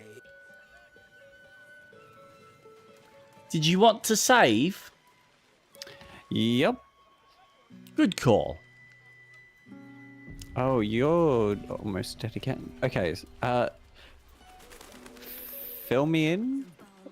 Okay. What the fuck happened on your end? There's like a shop with a wizard that runs the whole kind of joint. He wants the night song. The night song. That's it. Which I'm assuming is that angel chick. And he was very adamant if I don't give her to him, he will kill us. Or kill me. However you want to, you know, float it. But he's got these 4 portals. And I went through one, which is what got me up to him. And I'm like, okay, cool, awesome. I went and tried one of the other ones. And it just warped me outside of his shop. With a little illusion that popped up saying, if you choose to waste the wizard's time, he will punish you for that. And his punishment was basically death. Because fuck you. Set into the mansion's faded exterior, Right. you see the faintest door pulses with a heavy. So you wasted his time? Well, by going through another one of the portals that probably weren't related to what the night song was about.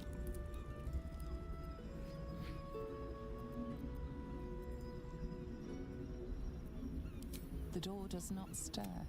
It will not answer to the Lord Gortash's opens many doors, but whatever this door is I guess we go in. Nothing responds within.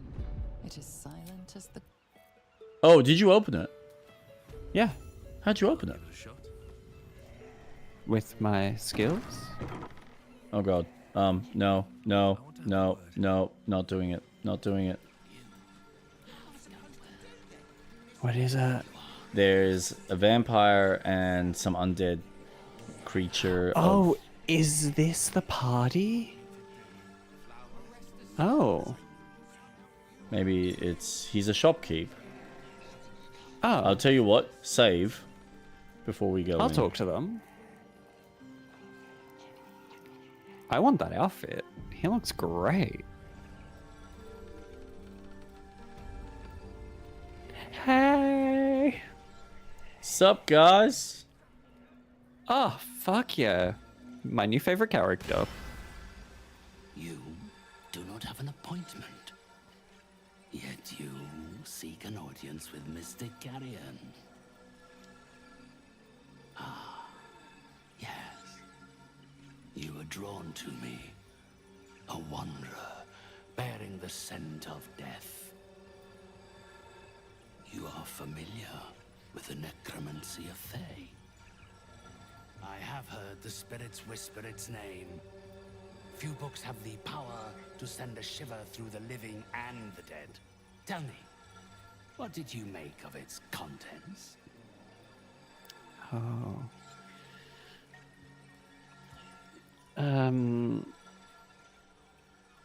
If I could open it, I'd be glad to share an opinion. Unfortunately, it's shut tight. You're familiar with the subject The matter? unicorns. Oh my god.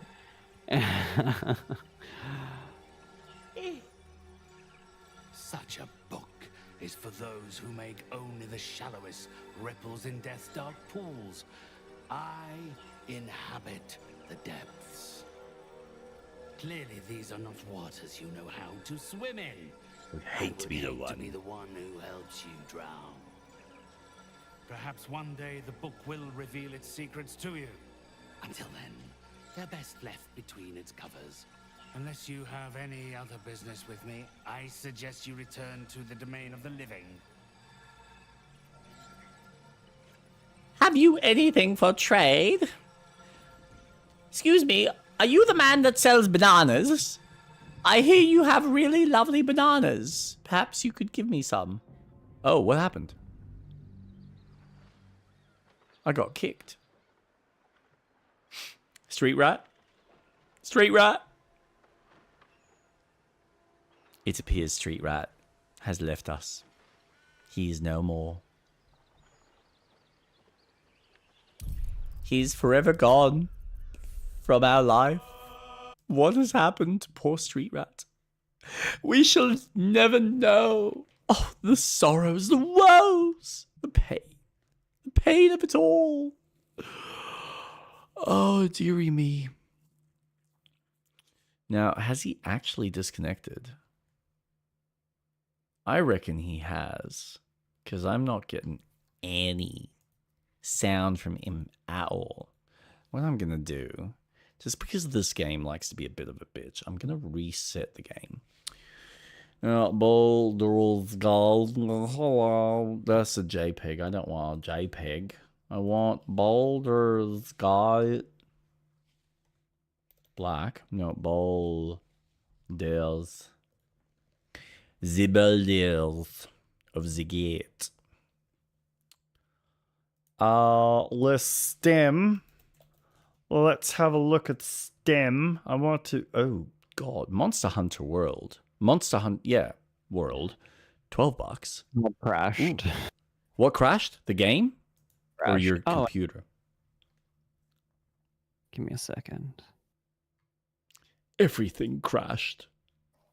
It all fell apart. Oh, gosh. Great, ain't it? 2 seconds while Wavelink Fucking loads up sensational, and I get mate. OBS running again. Fucking sensational. That was March 7th. What are we in now? April. I need more information on No Rest for the Wicked. Why is there no more information on No Rest for the Wicked? I need these developers to give me a date on this game. Give me something. Give me something. No. Okay. How come I can't hear you? I'm a figment of your imagination. Ooh. There we go. Oh, you can hear me now. Oh, so I'm real. You are real. Oh.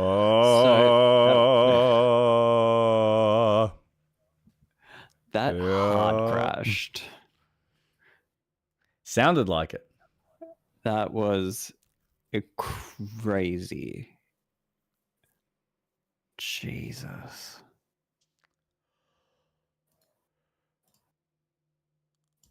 Oh, excuse me. Well, at least we saved beforehand. Yeah, we did. Okay. I mean, look, we can just call it there, or we can jump in, do the long rest, and get ourselves ready for next week. Ah, that's fine. We can do a long rest when we get back. No issues. When you say get back, like next week get back? Yeah. Okay, cool. So we'll call it there? Yes. All right, cool.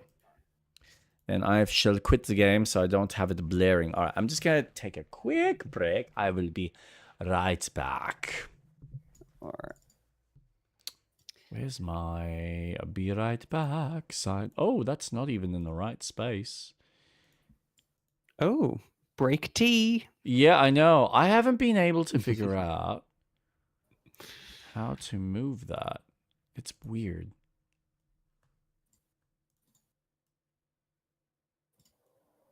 Whoop. Can I even move it. Hello. See, if I do here, it works, but for some reason it doesn't work on the other page. Anyway, I'll be back. Okay.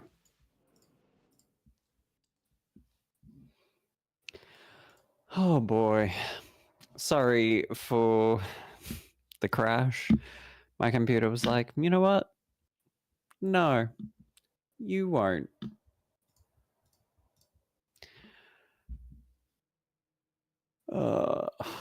God. Act 3 is so big. There's so much to do. Oh boy. But that was really fun. I like that. I like it. Fuck, where's...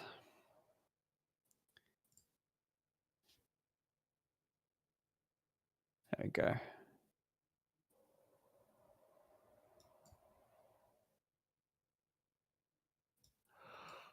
Ay, Dios mío.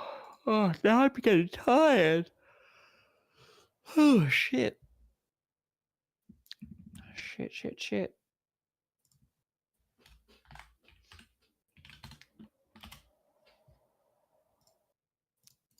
Alright, so now we get into a bit of our chit chat. Where's my stuff? A few interesting things. Nothing too interesting. I am almost completing my Pokemon Home Pokedex. I only need 1, 2, 3, 4, 5, 6, 7, 8, 9, 10 Pokemon left, and I've completed Pokemon Home Pokedex. 3 of them I don't think I'll ever get, but 11, sorry. So I'm pretty happy with that.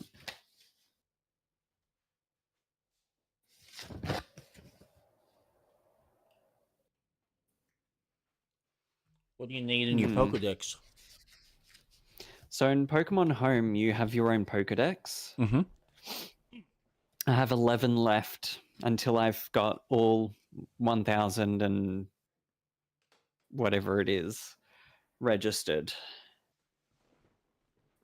Fuck, that's huge. Yeah. 11 left. Most of these 1, 2, 3, 4, 5,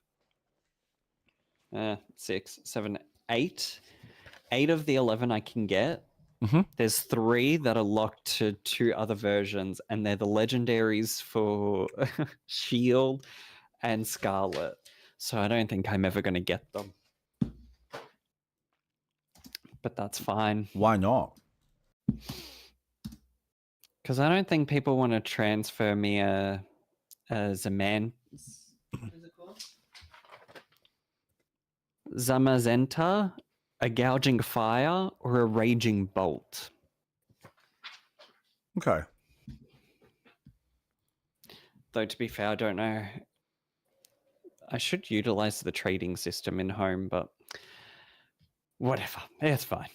The whole journey of getting to completing it has been fun. I went back to Moon, Ultra Sun, X, Alpha Sapphire.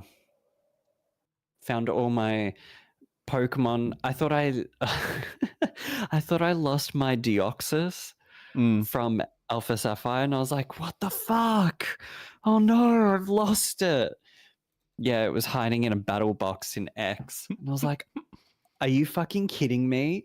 I thought for the longest time I had to restart Alpha Sapphire and play it all over again. No, it was just hidden in a box. So now I've got 2 Deoxyses. I have a lot of repeatable legendary Pokemon in my home. Yep. But yeah, only because they're updating it for Pokemon Champions. So I thought, fuck it. I'm going to give it a try because I want to comment on it for our podcast. Like I want to chat and, give not a review, but an experience. Yeah. All right. Oh, that's I need. Oh god. More gameplay, guys. Exodus is not showing enough fucking gameplay. That's really irritating. All right. Shall we get started? Sure. Alrighty. So,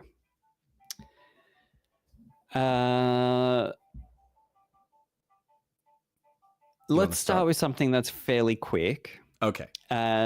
Let's talk about Nintendo reviews. Super Mario Galaxy movie. I don't know where to fall on this. I haven't read much into it because when it comes to reviews, especially around movies, I want to make my own opinion. And I've been misled by so many reviewers who go in with a specific intention or expect a movie to play out a certain way, and I just feel like they don't understand it. It's like they expect the movie to play through a certain cadence, or they don't connect with it because they just can't empathize with how it's being directed. That said, there are instances where they are on the money, where, yes, maybe the filmmakers and the writers have overlooked a certain aspect and unfortunately don't necessarily deliver the intended message or the kind of entertainment that could have been on offer. So, long story short, I rather just watch this thing and make my own opinion. But it seems like there's a lot of negativity around it from the reviewer side. How are you feeling? Have you seen it? I haven't yet, but I want to. One thing did get spoiled to me, story-wise, so for the movie's sake, I think it's an interesting choice, but I'm looking forward to it. I've read a lot of positive things online from not reviewers, so I'm thinking that this is another case of reviewers just not meshing with them, but the general public is. I'm excited still regardless. I'm not expecting Scorsese here. I'm not picturing anything like, whoa, this is groundbreaking. No, I recently watched Zootopia 2 and I was like, holy shit, this is a great film. Yeah. It continues on really nicely, straight to the point. Awesome. Did they have a lot of context about their relationship? And I thought they did a really good fucking job if you read between the lines. Absolutely. And I imagine this is going to be just a fun adventure with a lot of references from 30 plus years of gaming. I don't need it to be anything other than that. I'm not picturing an endgame movie here. It's a fucking children's movie. Just sit down and fucking watch it. But it's a children's movie based off a property that has never really had a strong story aspect to it anyway. It was always good guy, go defeat bad guy, save princess. So, in really fun locations. Colorful. Yeah, exactly. That's it. 100%. Yep. I mean, I'll be honest. I remember watching the first movie and I was entertained, but it's not a cartoon that I am going to go back every fucking year and go, I need to watch this again. I need to re-experience this.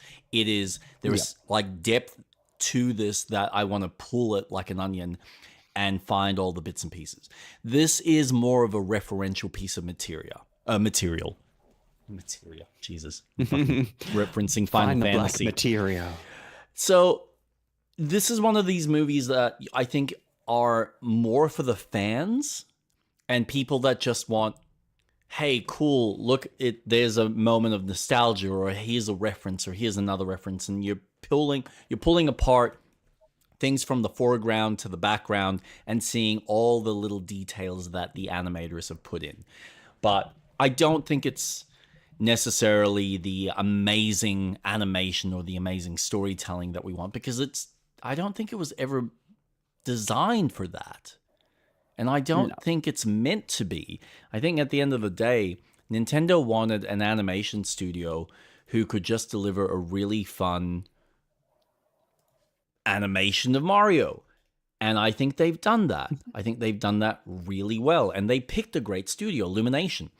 If you wanted really good storytelling, you would have asked Pixar to make this. Mm-hmm. And then they would have gone, all right, what is the emotional crux that we want this character to overcome? As opposed to, no, it's just a bunch of characters going on an adventure, saving the day from Big Bad. As you said, in cool locations. Yeah. I think they're delivering on that. Hi, Dexter. It really doesn't need to be anything more than what it is. Yep. And I think people are just expecting, oh my God, it's going to be groundbreaking. No, it's a fucking Mario movie. And you hit it right on the head. It's a game that never had a deep story. Bowser steals girl. Mario go save girl. That's it. Yeah. So, yeah, I really don't have anything more to say. Like I said, the first movie didn't blow me away. I'm not going and watching it again. I am thinking about the first movie and rewatching it with Piper, because I'm like, as an animation for a little kid, this is perfect. Bright colors, very vibrant, a lot of weird, funny shit happens where as a kid you just go, haha, look, cool, cute, awesome. This is like really hilarious. As an adult, yeah, this isn't The Simpsons. This isn't, I don't even think it reaches any of the level of a Zootopia, because I think even Zootopia aims for something a bit more emotional and something more relatable, in my opinion. But it's been written from the ground up for that. Whereas this is just, well, we need to service our partner, which is Nintendo, and they want this to just feel like another Mario attachment. So here it is. Otherwise, you get the issue that I think Nintendo was worried about even getting into the movie space, which was the original film, which I still love. But I can still point out the fact that it is just, it's not technically Mario, but it is if you kind of go, well, if we're doing an alternate universe and we're getting a really fancy director taking the core concepts and just twisting it on its head, I think it's fucking brilliant. Yeah. Oh, it's so good. But it's not this. No. So I loved that movie. Still do. It is so well done. Love. So yeah. Okay, so I haven't watched it, but I'm looking forward to it. I love Rosalina. I love Bowser Jr. And I also love Star Fox, so can't complain. Yep. And we're probably going to have some references. Did you hear, though, in relation to that there is, as far as what has come out, because you were wondering whether there was you were speculating that they might be doing something around Smash Brothers. And I think the creators were very adamant that no, it's got nothing to do with that. It's just more referential type material. We're not doing anything around Super Smash. Ah, cool. I need to not be using that. Apparently my stream has been blocked on YouTube. Oh. Yeah, because I was showing off the Mario stuff. Go Nintendo. Fucking hell. Never mind. So I'll have to edit that shit out. Yeah. Yeah. No, I don't know what your thoughts on that little piece of news that I came across was. They say it now, but things change. That is true. That is true.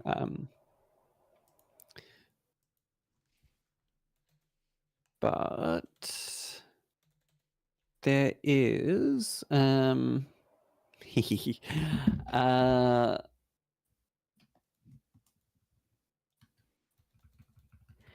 video game. Sorry, I was just okay. No, not bold. Warren Spector's upcoming game, Thick as Thieves, is no longer of a PvPe game. It is now a co-op and single-player game. I have just read that. I was about to actually bring that up, but much later. Yeah, we can talk about it later if you'd like. No. You brought it up. Let's just get into it. I thought that was fucking cool. That's all I'm going to say about that. Fucking awesome. I feel much more excited. Yeah. Because I'm okay with PvPvE.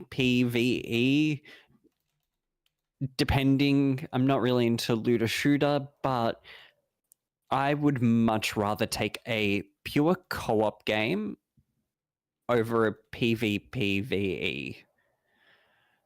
And I think this is a game that we should add on the list. Yeah, and Warren Spector, so I'm just trying to remember, I think he's like from the Deus Ex days. Warren Spector.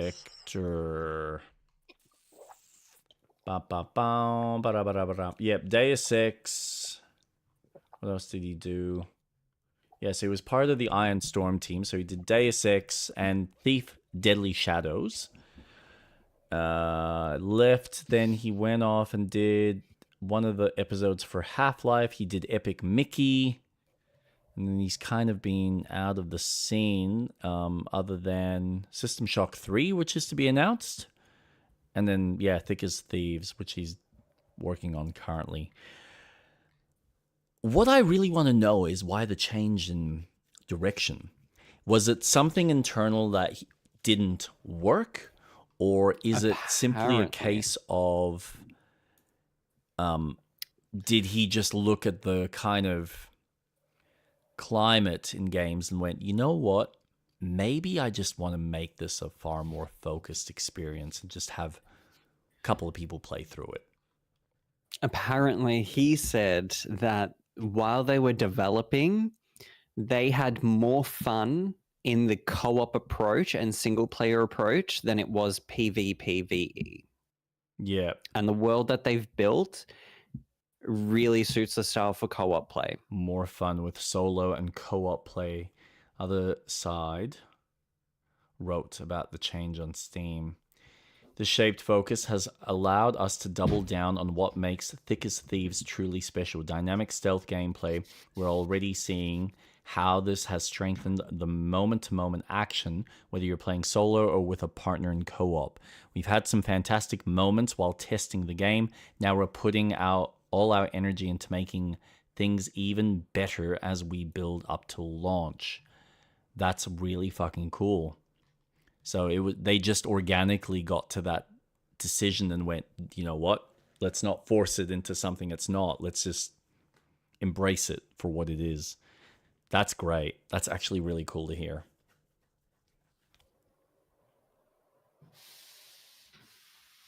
Yeah, fucking hell. Tell you what. I think that's... if your team has spent enough time playing the fuck out of this and you go, you know what? No, this works better as a co-op game. Yeah. Fucking stick to it.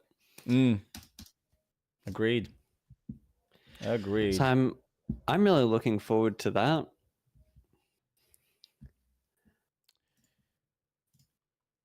Nice. That's actually really cool.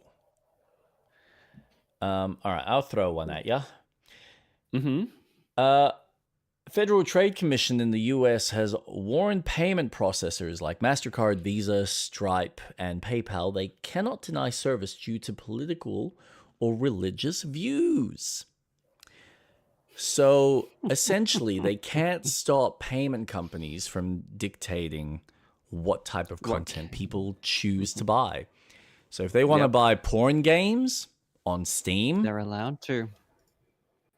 I think it's cool. Like, I know people have their contention with this, but at the end of the day, people should be free to spend their money how they choose to spend it. Within limits, I think there are certain things that we probably shouldn't have, complete free trade, but it's your money, you've earned it. You have the right to, provided it's a legal service and they're not doing anything illegally, per se, have at it. Like, spend the money how you choose to spend, how you want to spend it. Yeah. Like, we don't have banks turning around and saying, no, you can't go to the brothel for a night out because you're alone and you don't have anyone who, loves you, or you can't find a partner. So, you want to get your fix out with another woman and you've got the funds for it. Okay. So why should that be any different from buying, a porn video game or something that's on the crass side of entertainment because an artist is wanting to push bounds and you're sitting there going, well, no, we don't approve that kind of material. No. You start going down that path and all of a sudden these credit companies or these banks are determining what you can and cannot purchase. So, yeah, I think that was actually a good thing. Thank you to the trade committee. And now keep in mind, that's in the US. So whether that is similar for overseas in various countries, because every country is going to have their own different rules on that. But yeah, that's positive overall. 100%. I don't think it's fair that maybe, and no judgment, there is no kink shaming here. If you want to watch, play a game of some waifu and you have to wash her feet and then she gets more and more naked as you wash her feet. I don't know. That's fine. You're allowed to play that. That is your right. A bank should not be the ones dictating what you can and can't enjoy. No. Sure, there is limits. We're not getting into the dark web of things here. But on Steam, it has been approved. There is an age rating. You know who does need to be monitoring this if it's not appropriate? Parents. Mm-hmm. But parents need to... take responsibility. Yes. For parenting. But... do your job. You know what? I don't care if I get flack for this. I hate parents who are so conservative about anything that they don't agree with, rather than, oh, my kid is looking at this. Okay, I may not understand it and I feel uncomfortable about it, but when I was younger, I had men doing this to me. Like, what were you do? Anyways, my mind is racing with all these defenses for why parents need to be good. But you're not a parent. How would you ever understand? You haven't raised a child that you're having to keep them safe from all the dirty, grimy shit in the world. They're not ready for that. Their little minds will break. No, I'm sorry. No, they need to experience the world. You know what it is? I think it's about parents. You need to look the core problem, right? That a lot of adults forget. They've had a bad experience in their life. And so now they're looking at their child and going, well, I don't want that for my child. That's fair. I understand that. However, you need to also from a healthy mindset, look at, okay, how did this certain thing affect me?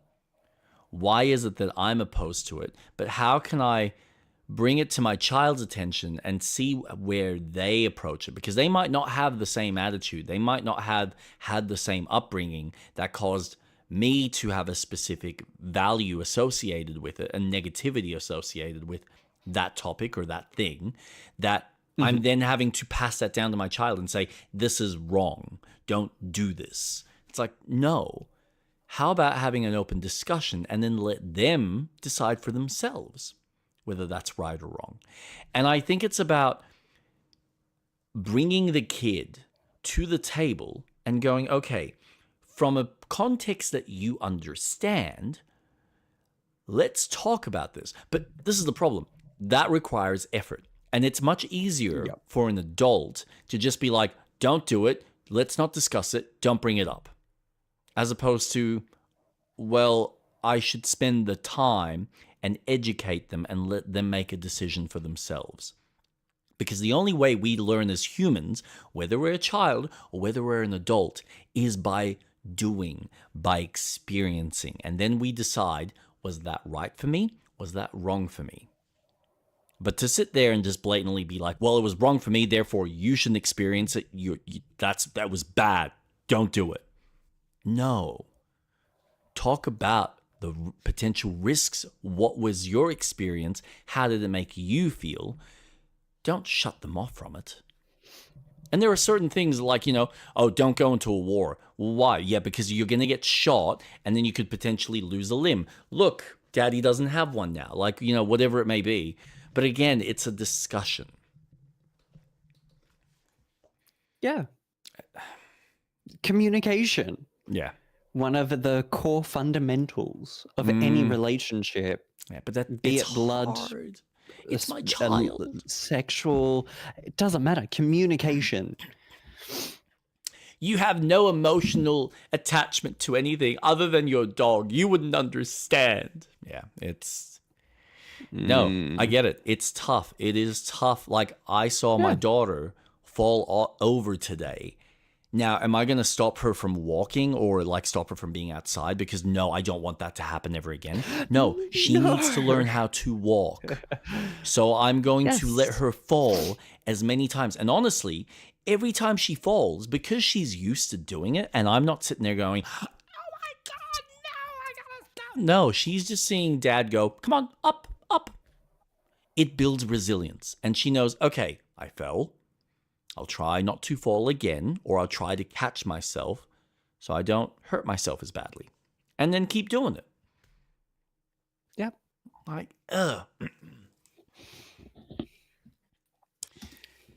Some humans. You've got some parents that are going, this sex game is devil's work and Jesus don't like it in this house. And it's like, you know what? How about you shut the fuck up? Oh, man. Well. If it isn't a group of beautiful boys. Hello, Sixer. Welcome. Sixer? Jake, I also sent... I had to resend you the Twitch. Oh, that'll be why I don't thing. see him. That explain. That was like ages ago. Notify. There we go. Now I'll see Sixer. How are you, Sixer? Hello, I miss everything by the looks of it.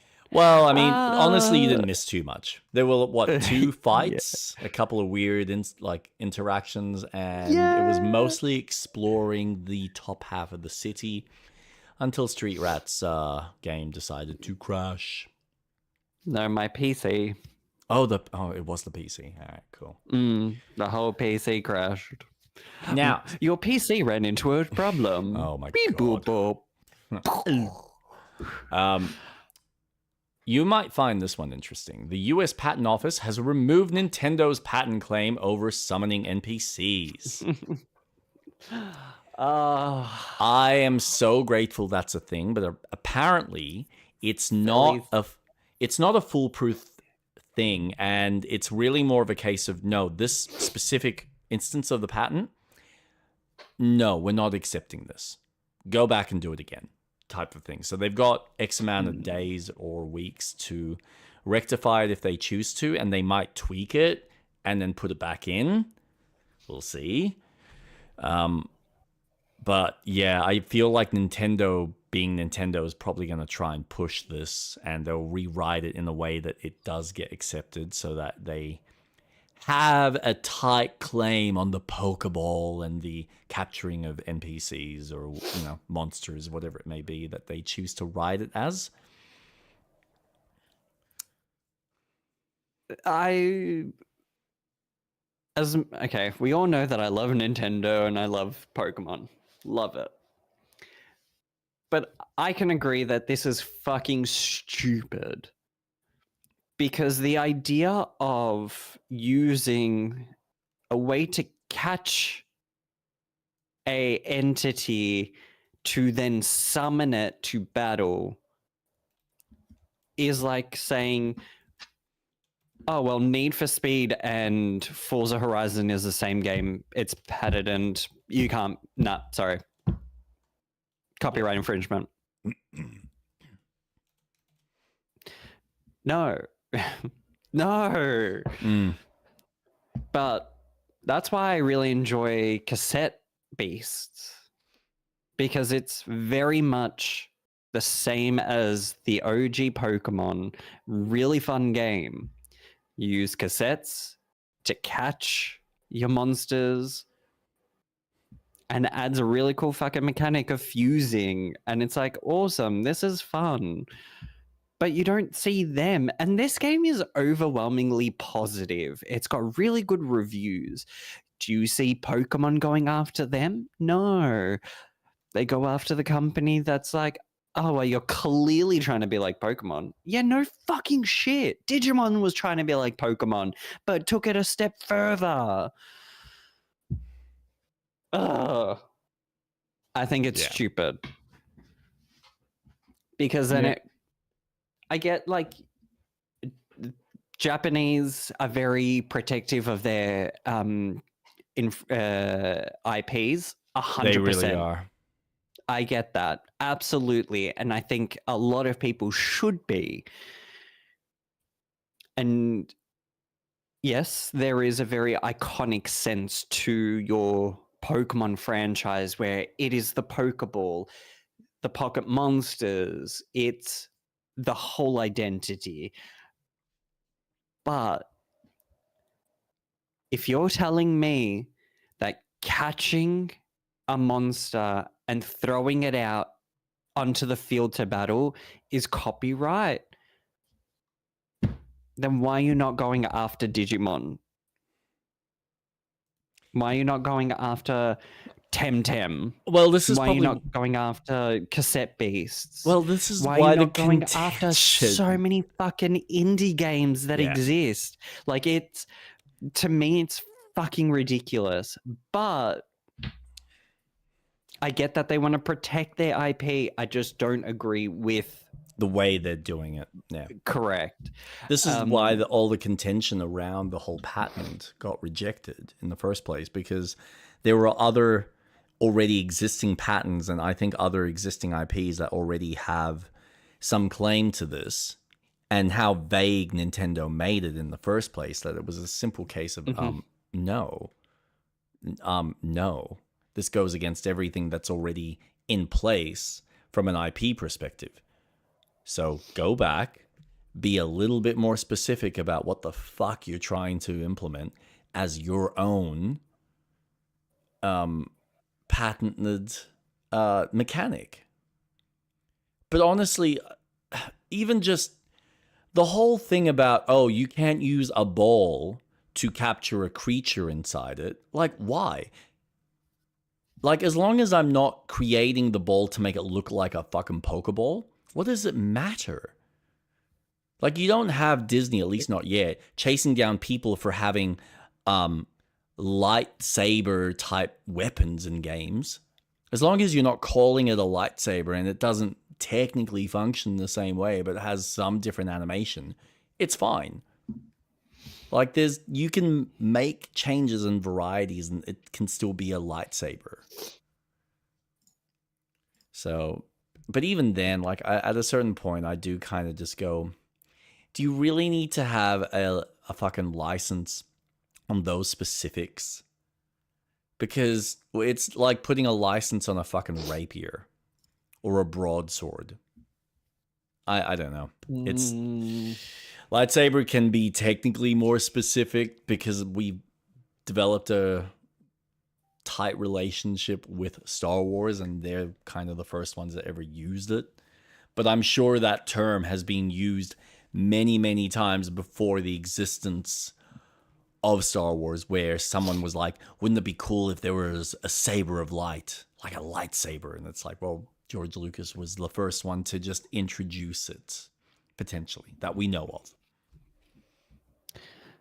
So.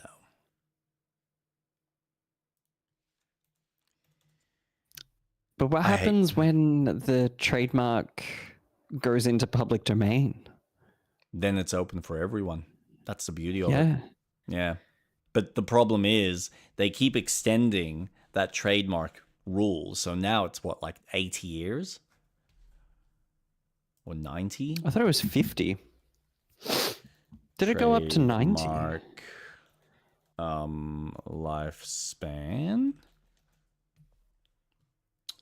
An Australian trademark is protected for 10 years. There's no limit to the number of times you can renew a trademark. Oh.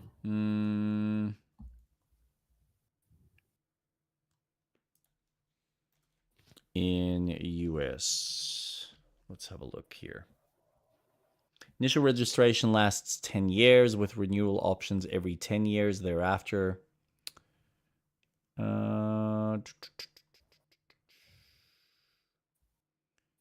So maybe trademark is different than patents. Is it patents or is something else? Free. What's that called? And it goes into free domain. Public domain. Public domain.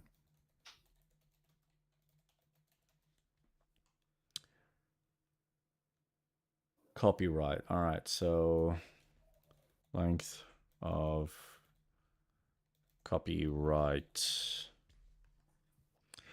So yeah, the life of the creator plus 70 years. For works with multiple authors, this is 70 years after the last creator dies. For films, sound recordings, and works made public after the creator's death, it is generally 70 years from first publication. So yeah, it used to be 50, and then it got changed to 70 because Disney kept fucking pushing it. Yep. So time limitations on patents. Once granted, a patent can be fixed for up to 20 years. After a patent's expiration date, everyone can use the invention. This is the Australian Registry. Nice. That's good to know. So we only have to outlast 20 years before people can do whatever the fuck they want. That includes the fucking... What is that? Was it EA that made it? No. Who made Shadow of Mordor? WB Games. That was WB. And their little Nemesis system. So... Mm-hmm. So fucking underutilized. I know. It sucks because I feel like we might have seen something, but I think the game that they were working on, which was Wonder Woman, has been canned. So we'll never know. Oh, well. Could you imagine a DC game that utilizes a Nemesis system? Anything, man. This is what annoys me about these patents, because instead of like remove that shit and just let creators be creators. Like I get, as long as you're not completely ripping off the fucking IP, fine. But I think if you can find ways to go, hey, that's a cool idea, let's enhance it, do it. And it annoys me that we actually get to that level. But, granted, I guess people should be paid accordingly for using the same architecture. And I feel like people shouldn't be afraid to utilize that architecture without, being charged a fuck ton or a truck ton. But again, I don't know the specifics of it from a payment standpoint. It is one of those mechanics that I wish more games utilized, and it would really enhance certain games on a gameplay level where, hey, you have these very unique interactions or these very unique instances when you're dealing with NPCs or you're dealing with enemies. And it's like another layer on top of everything else that you do in the world. But now we're probably never going to see that particular mechanic for quite some time unless someone rejigs their own version of it and calls it something else. Provided the coding isn't like for like, then we're good as gold. But then it's about, well, can you prove that you didn't blatantly just rip it off from the existing material? Which is tough. So, yeah. It sucks. But moving on. It does. Apparently, Eidos Montreal had its game cancelled as it was near to completion. What were they even working on? I'm trying to remember. They also let go some of their stuff as well. Yeah, man, I don't know. We'll get into this next big topic because Embracer right now is really just... Oh, man. I think they're too big for their britches. And it's unfortunate that these companies are being downsized and cut back on a massive scale in order to save on these budget costs because they bit off more than they could chew. I think Embracer... games are really expensive to make now? Yeah, no shit. Yeah, stop fucking spending thousands upon millions on fucking your rigs to make a game look fucking realistic and putting all this fucking hard work when other studios are proving that you don't need to fucking spend so much fucking money. Yeah, so reportedly cancelled an open world game 7 years in development. Major open world project began development. We'll get into that. In 2019 and was nearing the final stages of development when it was cancelled earlier this year. From what we know, Wildlands was going to be a new IP and not linked to any other franchise Eidos is known for. In fact, it sounds like it would have had a lot in common with something like Biomutant. The resources allocated to this game may have been a contributing factor in a couple of other game cancellations, though including a new Deus Ex title and a Legacy of Kain reboot. It is unclear what Eidos will work on next. The studio has not shipped a game since Guardians of the Galaxy in 2021, which did garner positive reviews but didn't become a sales hit.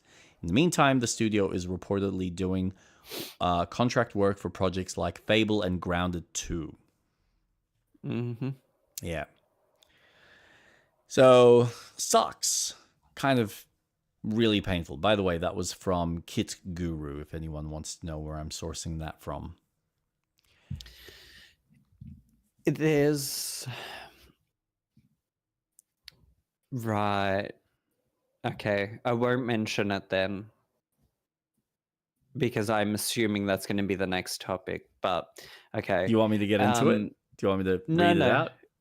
Because there's one topic that I just want to bring up really quickly, which I find really funny.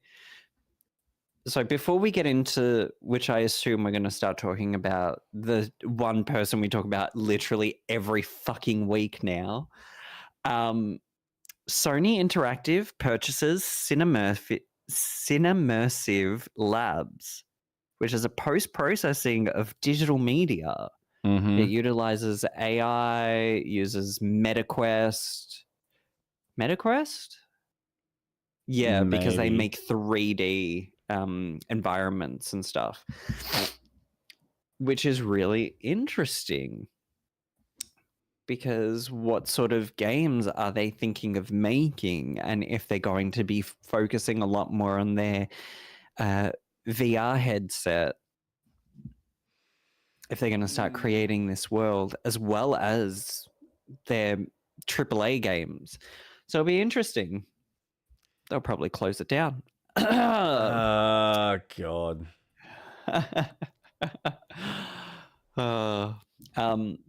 But that's literally the only thing that I had left on my conversations. Where did I just lose? Okay. Ah! Let me just copy this. All right. So the big one that I had. I'll combine this because this is basically Embracer Group through and through. But we've had two announcements, both related to Lord of the Rings games. The $100 million Lord of the Rings game. Well, that's one of them. Which one are you referring to? I don't know what it's called. All I know is that it's one of the most expensive Lord of the Ring games, and it's costing them $100 million. There are two developers currently working or have been signed on to do a Lord of the Rings game. One of them is Warhorse Studios, who we know behind the Kingdom Come Deliverance franchise. Yes. Yes. The other one is yours truly, Crystal Dynamics. Yep. Now, I don't know about you. I'll say this. I'll start with this. Warhorse Studios working on a Lord of the Rings game is cool. It kind of sucks because I would like them to actually focus on the next and finish off the Kingdom Come Deliverance franchise. And I do wonder whether the director stepping to the side, even though he's going to be part of their development, I think him kind of stepping to the side and going, I want to focus on the TV show because I want to continue spending time in this world, was him basically saying, look, if you guys want to do Lord of the Rings, you go fucking do Lord of the Rings. I'll step to the side, I'll kind of like step away while you do this, and I will focus on this project. And when you're done with the game, then I'll come back and we can continue working on the third game. That's my feeling. I could be wrong. But it strikes me as quite curious that the director basically steps out and then they announce a Lord of the Rings game. And I kind of go, I think he wanted to continue on the third game, but I think the team went, oh, Lord of the Rings, Lord of the Rings, Lord of the Rings. Okay, well, you go off and do that because that's potentially a good money maker for us. And that could actually work out well for the future. As far as when we then make the third game, we've actually got more eyes on us because they've played this other title that maybe we can kind of water down some of the harder elements of our game and then maybe get more people because we've now got the name and the reputation. Yeah. Because I think even though they have a lot of success with their games, I think there is a reputation issue currently through the studio amongst people in the gaming critic space, where I think a lot of people look at the studio and really question some of the decisions that they make or how hardcore they are about their choices. And I'm personally for whatever choices they choose to make as a developer. Whether you agree with their views and values, that's your opinion. They are free to express theirs as a team. And if you don't want to support them, that's fine. But it's unfortunate because I don't think they actually do anything bad. And I don't think any of their opinions in their games are anything bad. Questionable? Do tell.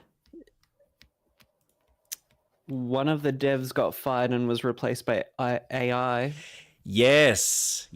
I thank you for bringing that in. Awesome. So let's tie it all together. Yes. That was that. You're right. That was a really unfortunate fucking decision.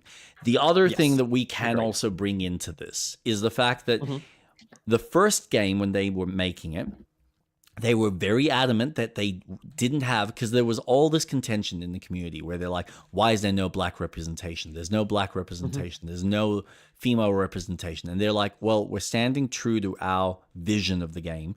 We're telling a medieval story in a setting or a time period and in a location where the chances of you running into a black person was like you find, it's like you actually getting to the end of the rainbow. It ain't gonna happen. And what did they do in the second game? Well, lo and behold, they introduced a black character. I haven't got to that part in the game. I don't know what that's like. I've heard that he's a good character, but it does break some of the suspension of disbelief. And there's obviously the contention that, all right, maybe there was something from higher up where they went, just for some, like, representation sake, let's put this in, but let's find a way to make it work. So he's like, I think he's some sort of a someone who's just passing through the region and he's caught and he's a prisoner or a slave or something along those lines. But again, I haven't played up to that point. I haven't met the character. I don't know how he's interpreted, but apparently it's still considered incorrect, and people have had a lot of issues with them because of it. So yeah, they're not perfect. You're absolutely right.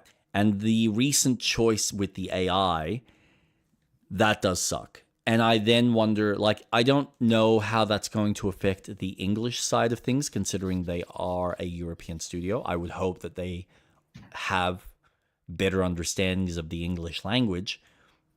Because, God, if we find out that some of the translations are now botched for English or botched for other countries because they've chosen to use a computer to do it all, that's going to suck.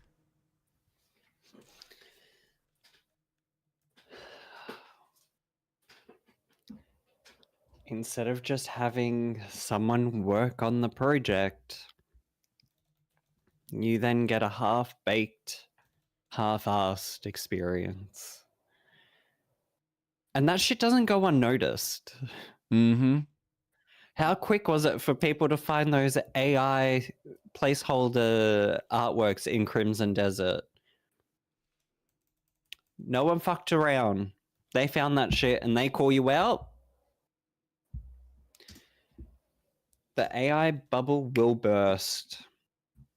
And the more negativity people have towards it, the better.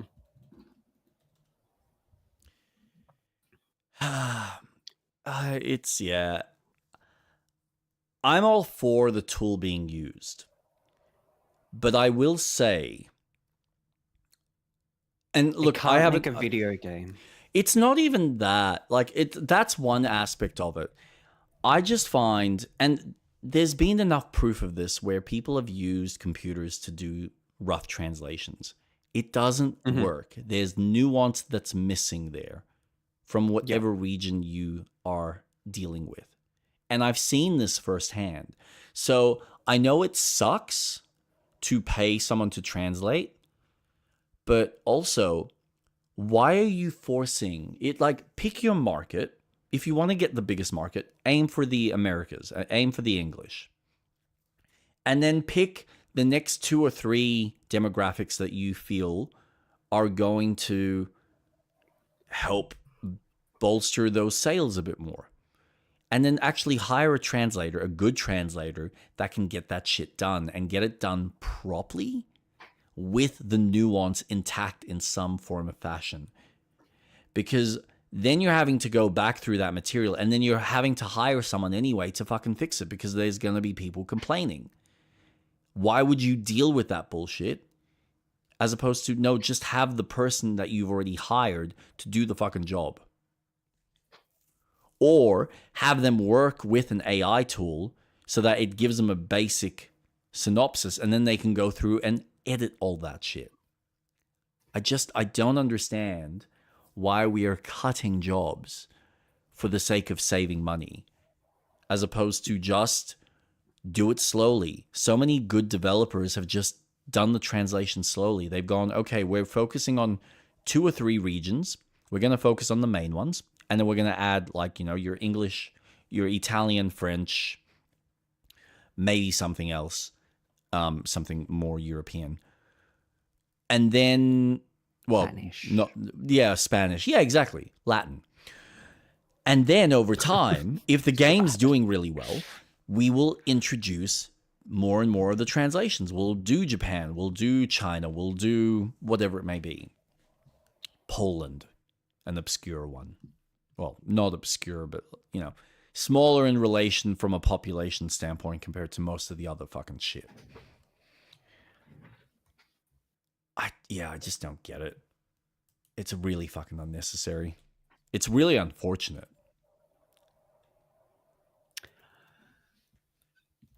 It is.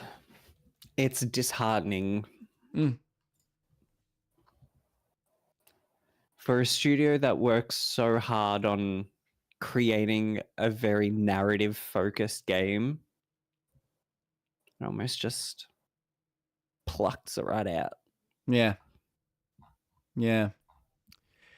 But no, then getting into the Lord of the Rings stuff that Embracer has obviously allowed, and I'm going to say allowed because I do wonder how much Embracer has sat there and started poking at some of their studios ever since they got their license for this fucking massive thing. And they're sitting there going, who are the studios that we can pawn this off to, because we want to make money, because it's fucking Lord of the Rings and there's a movie that's coming out in like a year or two.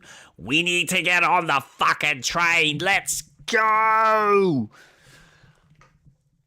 I really find it just forcefully shit when you get a massive company that goes, oh, we're sitting on riches now. We're going to get half of our studios making Lord of the Rings games. So, all right, Warhorse, I can kind of get behind. If you've offered them the opportunity and them as a studio have turned around and said, you know what? This might work out well for us. Yes, we will do this. We will happily make a game set in this universe in our own way. And we'll do it in 3 or 5 years, whatever it may be, however long it takes them to shit it out. Awesome, wonderful, fantastic. When you're giving it to a studio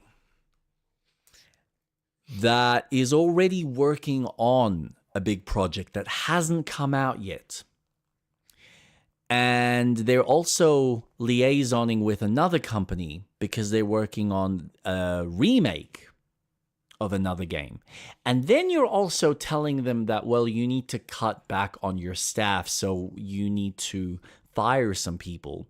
And also then turn around and say, oh, but we're also working on a Lord of the Rings game that is of the scale of Hogwarts Legacy. That was the quote I read. What the fuck are you doing? Oof.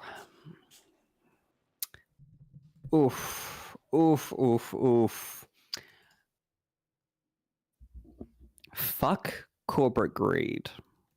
Fuck your Game of Thrones producer style greed where, we've got a better deal coming up, so let's just get this over and done with so we can start working on the moneymaker. Yeah, fuck off. Fuck right fucking off. So a little image has popped up on the internet, which I'll bring up.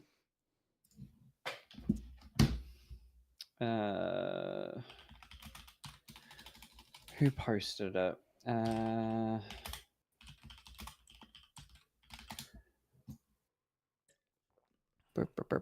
Yeah.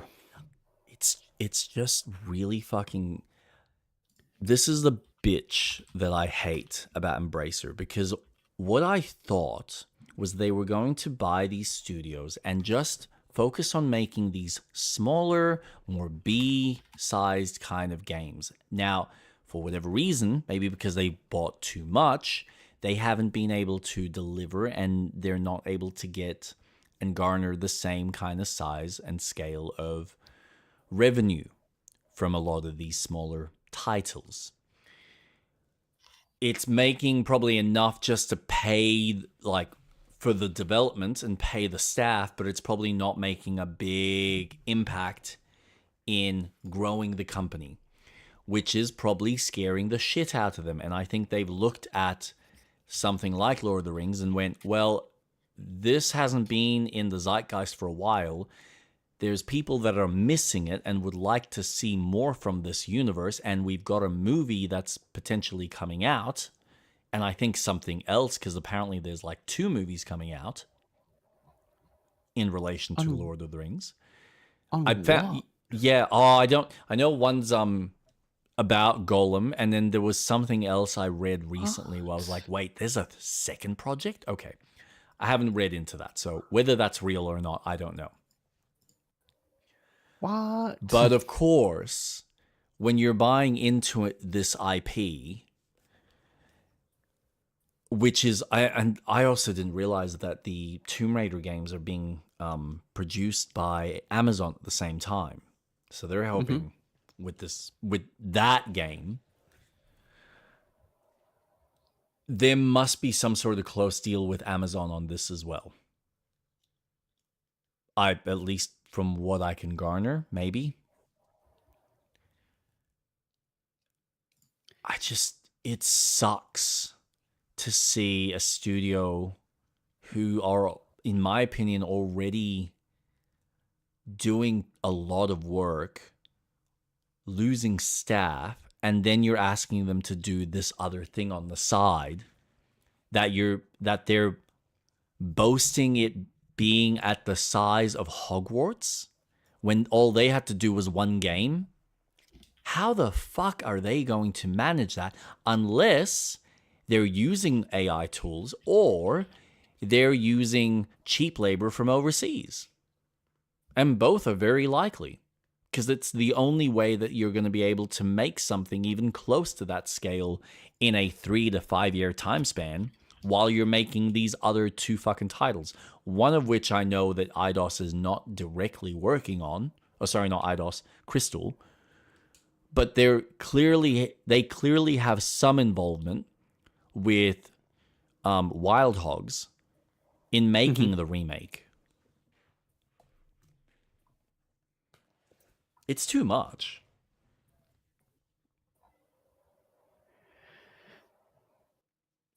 I 100% agree. It is way too much. But again, it is corporate greed because they want more money. But they need to spend money. Oh, man. Yeah, but how much do you really need to spend? I mean, look at the games that we've had that have had massive successes. None of them, in my opinion, have been IPs that we're familiar with. They're completely brand new IPs, and I think they've had better success than most of the stuff that is IP related. Only a handful of games that are related to IPs have actually had real fucking massive financial success. Spider-Man probably being one of them, but even then there's contention around that. And I do question whether Sony's Wolverine is really actually going to be the massive moneymaker when you remove the licensing cost to Disney that will obviously be sent their way. Whatever the percentage is. Plus the marketing costs. It's ridiculous. Yeah, I'm concerned about Wolverine. I'm actually concerned about a lot of their games. We're really not seeing a lot but I'm trying to find this photo and I forget where it is. But it was a little banner to show the upcoming games for... For who? Embracer? Or someone else? Or something else? Might be Wild Hogs. Let me see.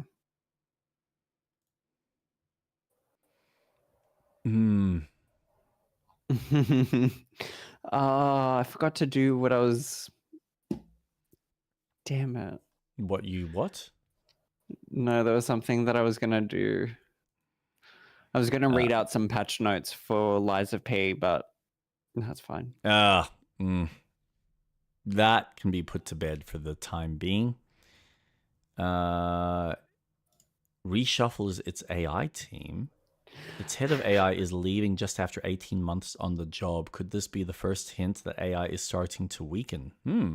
If Take-Two's kind of reshuffling stuff, that's impressive. That says a lot. Also, did you hear this rumor about Uncharted? Uncharted 5?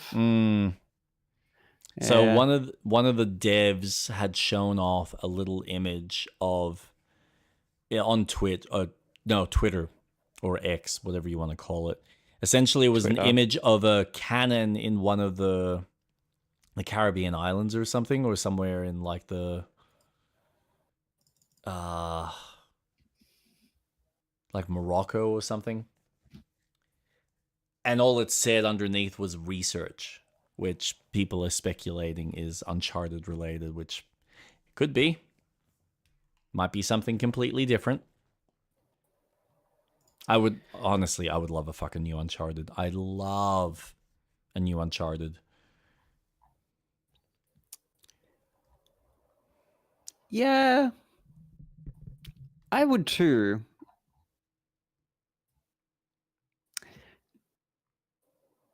I just...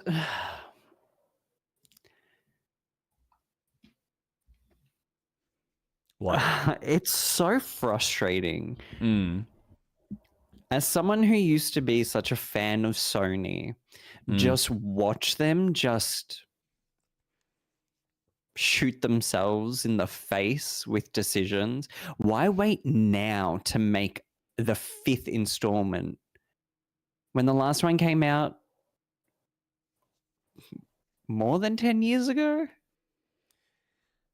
Well, we don't know what impact Naughty Dog has had on that decision. Well, we had The Last of Us. How many fucking times have we had The Last of Us Part 1? No, because they've been trying to increase a bit of their revenue to justify the massive game that they're making on. Do you remember The Last of Us? Well, wait for this. Get ready.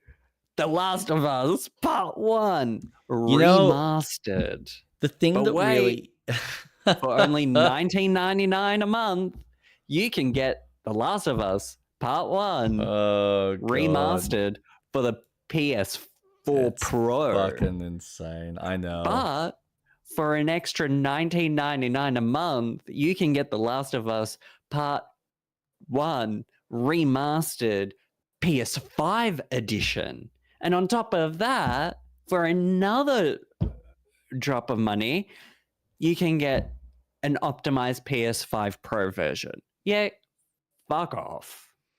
Fuck off. You know, just update the game. Let people update the game. Don't charge them a full price fucking game to play it. You own it, update it, allow people.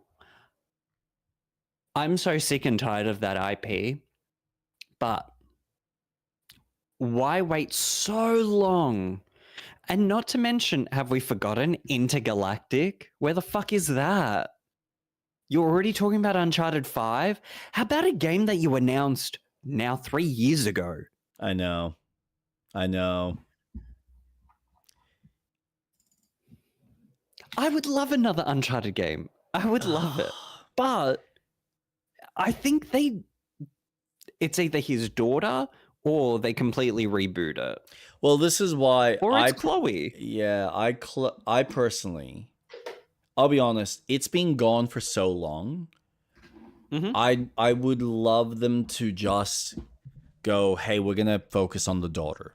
I'm okay with that. Personally, that doesn't bother me. Let her be a teenager, a little bit older, 17, 18, 19. You've got Drake and Chloe now older. Sully's dead. You know, it's unfortunate, but he's moved on. It's fine. Like, he's had his time. He was barely in 4 anyway. They had kind of already said, look, I'm too old for this. Guys, you go off. Have fun. Do what you need to. And I thought it was a really nice send-off in that sense. I agree. I understand where you're coming from, Lilels. I'm also concerned about how they're going to treat it. But if they were just to go, all right, we're going to have Nate's daughter taking over. Maybe she's off trying to rescue mom and dad. We might have a level or two where we play as dad because fuck yeah, let's actually go back to playing as him and have like some referential moment. But let the game focus on the new character and let her take over her father's kind of role and her pull and her interest and see what it's like for her wanting to experience that. I think that would be awesome to see that level of complexity and depth between father and daughter and him struggling to see his daughter going through the same curiosity that he had and he had to deal with. And mom worrying about all of that. So I think there's something interesting there worth exploring should they choose to go down that route. And I think we've waited long enough that if we were to bring this character back, that would be cool.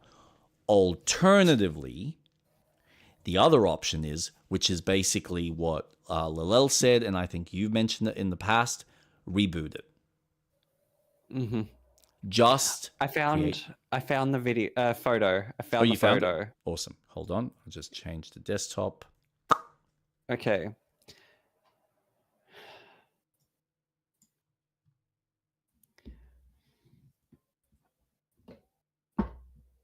So, Flying Wild Hog. Tomb Raider is meant to be releasing in 2026, but it says soon. It's not coming out this year. Yeah, I don't think so. I think it's coming out next year. I don't think we're seeing it. I think my theories are right. Well, we're going to find out mid-year. Like, we're coming up to, what are we, April, May? Yeah, we've got 2 months before the little summer games fest thing that Keeley's going to hold. I think that's when we're really going to, we're either going to see it there. And if we don't see it there, then I think that's a really good guess as to what's happening. How the fuck did that happen? That was bizarre.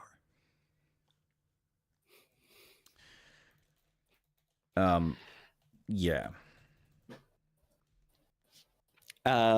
But as much as I would like to have Nate and Elena like, oh no, our daughter, no, don't go to the Caribbean to search for the treasure, they'll kill you. It's like, yeah. Why is she from the West? She's from Outback, Alabama. Because that was my automatic voice for Elena, even though she sounds like a normal American. Drake, where's our daughter gone? I don't know. She's left us. Oh no. I told you this would happen. We should have stopped. I'm gonna shoot my gun. Bang, bang, bang. Elena, you don't need to say bang. The gun bangs already. Bang, bang, bang. Oh my God. I'll get my pickup truck and I'll go get our daughter back. You better or else I won't be cooking for you. Otherwise, I won't play Crash Bandicoot with you again. Elena, keep the PlayStation running. I'll be back before you know it. Elena. Hot diggity. Come on, Sully, let's go. And he's just a dead corpse. It's just a skeleton. Yeah. With a cigar hanging from his mouth. Sully, and you crack his me. mustache is still there. Oh my god. Sully, you crack me up. He hits it and the whole like top half of the skull just falls off.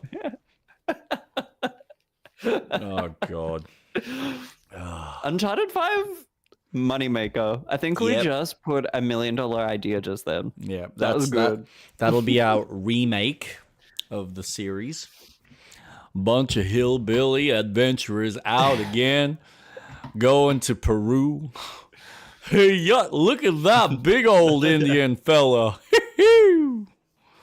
I'm gonna shoot him with my shotgun. Come here, boy. Squeal, yeah.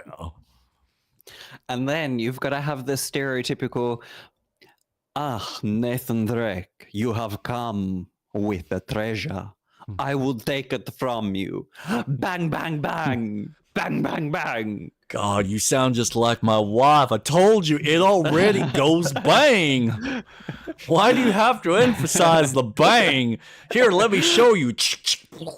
See? Because I like saying bang, bang. Bang, bang, bang. Bang, bang, bang, bang. I just like the sound. No. I want to be like you Americans. You always just go bang, bang. He's shooting at you. Bang, bang, bang, bang. And then everyone's in a bang fest. Oh my god, literally. Bang, bang. Maybe that's what number 5's about. It's a polyamorous relationship between Nate, Elena, the skeleton of Sully. Sully and the daughter. No, the bad guy. Oh, okay. No, the daughter is... They're exploring their uni. sexuality. Oh, right. She's gone to uni. Guys, I've just been here in the library. I've been studying. That's what you told me to do. Chinkies, Elena. I mean, Mom. Scooby snacks. Oh my god. Could you imagine a crossover where they essentially make Scooby-Doo? That would be so funny. And then you could have... The daughter will be Velma. She's the fucking nerd that everyone makes fun of. Then you've got like the hot jock who's dating the hot chick, and then the high dude, and then the dog. I'm picturing all the characters like crossing through the doors with the bad guy trying to chase them, and then eventually they meet up in the middle. And then like run away. Yeah. Benny Hill? Is that the type of... I think, yeah. Benny Hill? Yeah. I can picture that too. Oh, God. Crazy ideas. Let's load up Unreal and get to it. We'll probably release it before they do. Easily. No, you know what it is, right? I realize and I recognize that we've already got so many amazing games coming out. I just feel like we don't have, and I'm not talking about the classical Tomb Raider, because I feel like that has its own type of vibe, but I do miss the kind of high-octane action that the Uncharted series had, where it was, you have a puzzle and then things fall apart and you're trying to platform and quickly get through a level while it's falling apart or while things are trying to attack you and kill you. Mm-hmm. And you're hanging off fucking destroyed like buildings that are falling apart, or you're hanging for your dear life on a moving train, or on some like Mission Impossible style road cruise along a cliff edge or something along those lines. I like that intensity in action we haven't had in a long time. And nothing Sony has released over God knows how long has really offered any of that. Most other companies haven't really reached that level of mocap and animation work and quality of action set pieces. Like, they do other things that they offer the player to do, I mean, the closest is probably some of these Japanese studios. But even then, I don't think it's to the same level. It's more, hey, it's spectacle with a boss battle. You're in an arena. You're not doing this intense chase sequence. So, yeah. I'm missing that. And we haven't had that experience in a modern day setting for such a long time. So, like, the closest I got to that was a fucking 2D game from an indie studio. How sad is that? That I had that kind of experience on a flat, plane, even though it was 3-dimensional with a foreground background, but it was like, no, we're doing this just 2D, where I'm literally platforming off one flying spaceship to another while I'm escaping from robots and men that are trying to kill me.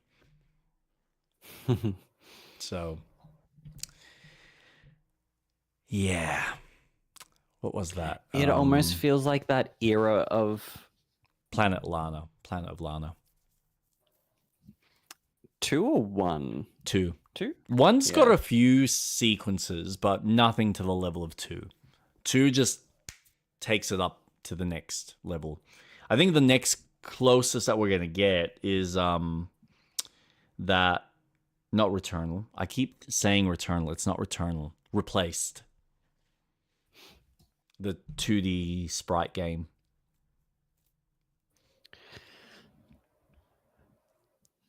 So the Uncharted style of gaming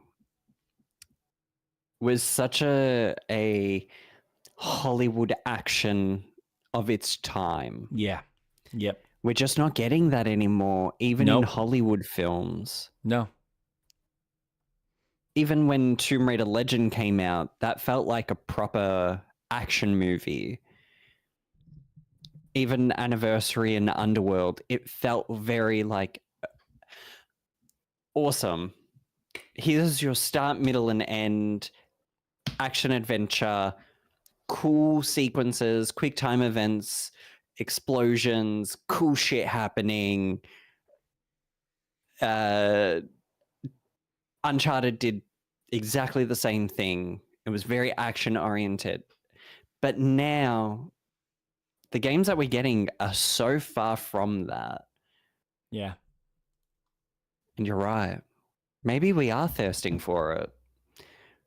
We are looking for a sense of just action. Fun, octane action. Bang, bang, bang, bang, bang. Bang, bang, bang, bam. Gonna shoot you down. No, and I know it could just be very unique to me because I recognize that I'm no longer the mainstream kind of approach that developers are looking at. When you look at how games are being designed, we're designing these big open spaces or these play spaces that we can exist in. Everything seems to be indicative of either we're making an action game that's just more of a Call of Duty, like action in a multiplayer space, or we're making something that is, you get to live in this and you get to build your own home or your own castle or whatever it may be and explore it at your own pace. And that way the action is what you make of it. And we give you tools to kind of create those action set pieces. But the constructed action, which I know requires a different level of ingenuity and design, is much harder. I think honestly, thinking about it now, the only game that probably offered that level of suspense for me was not It Takes Two, Split Fiction. Is it Split? Yeah, Split Fiction. That was literally the last game, and it's unfortunate. Like for some people, if you don't have a second person to play with, you won't experience that. But that is the closest you're going to get to hey, high octane action with a beginning, middle, and an end, and these really tight set pieces, while also offering some really cool puzzle mechanics and game design. Yeah. It sucks. It does actually suck. I need something. I either need a new Tomb Raider to maybe give me that fix, because I believe that they might offer something of that caliber, because they've gotten close to it, but they've never quite hit that pinnacle peak to the same way that I think Naughty Dog have just mastered.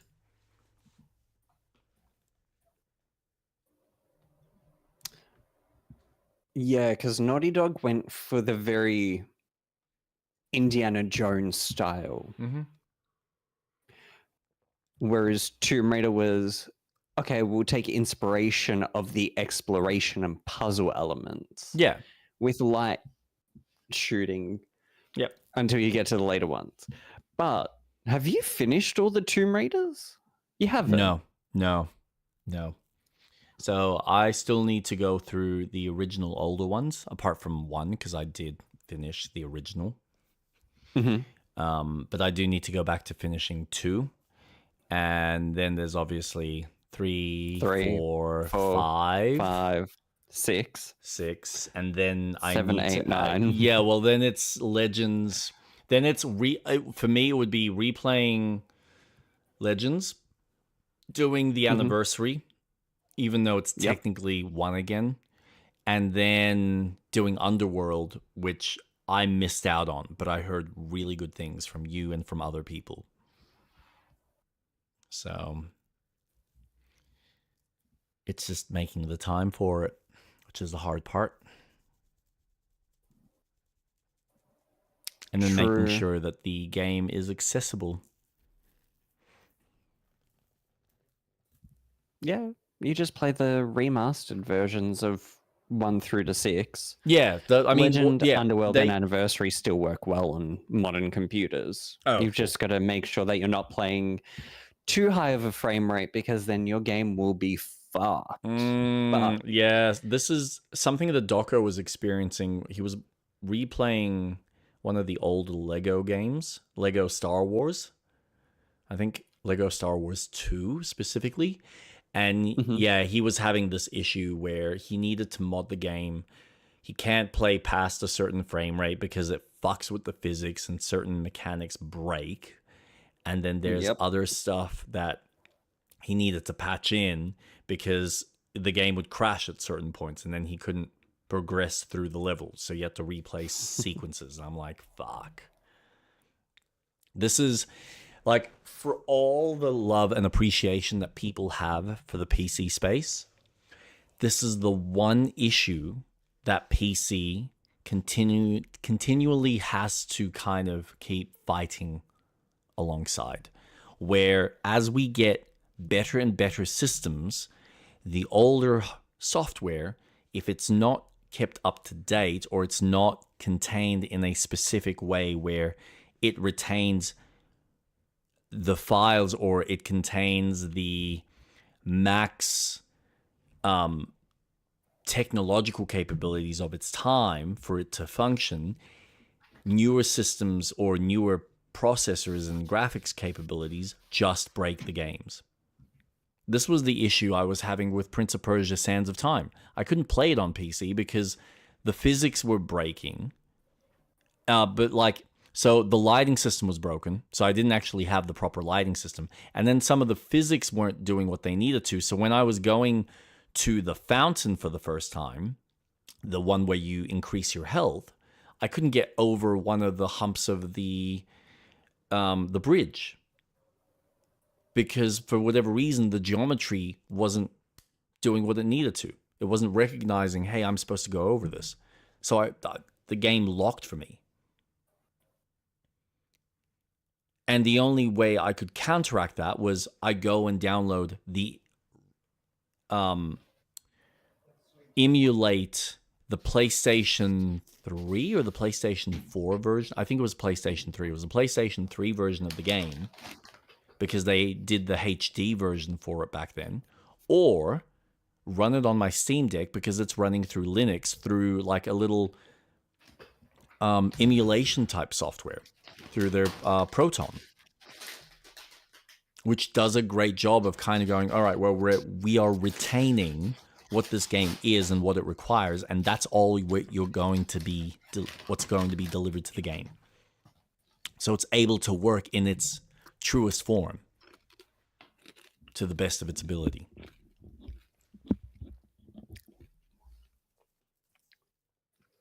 Which sucks, in my opinion. Other than that, it's jumping on a community forum and hoping that someone has created a patch for that game or brought it forward, or you wait for GOG to bring it into their little updated spectrum where, hey, we've implemented patches and improvements to the game, so it'll now at least run on modern systems without it falling apart. Mm-hmm. But that takes money and time. And considering GOG is now going to introduce various games that don't require the whole freemium side. Well, not freemium is the wrong word. I don't know if you heard about this, but they're opening their storefront so that they're releasing any game that's not DRM. What? Yep. So they're no longer focused on just non-DRM products. They're going to have products that are locked behind DRM, so you cannot just download the whole software and run it a la carte. This is kind of the big change that's come through from them, because their heads have kind of, or one of the new founders who's taken over has looked at the company and gone, well, if we continue down this path, this is not sustainable. And granted, when you've got most of these games coming out that are DRM protected, I don't blame him for making that decision.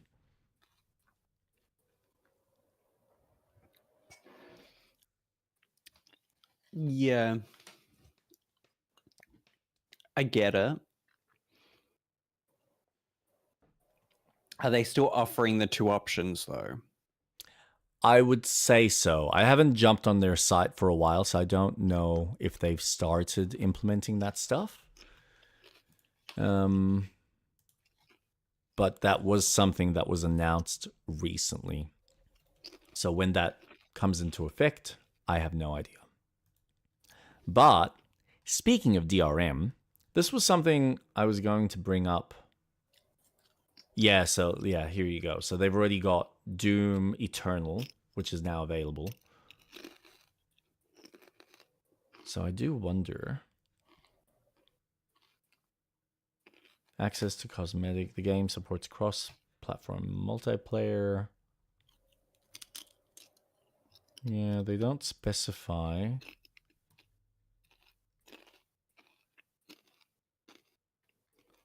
Yeah, I'm curious. Interesting. Food for thought. Something worth doing a bit of research. No, I don't know if you heard about this.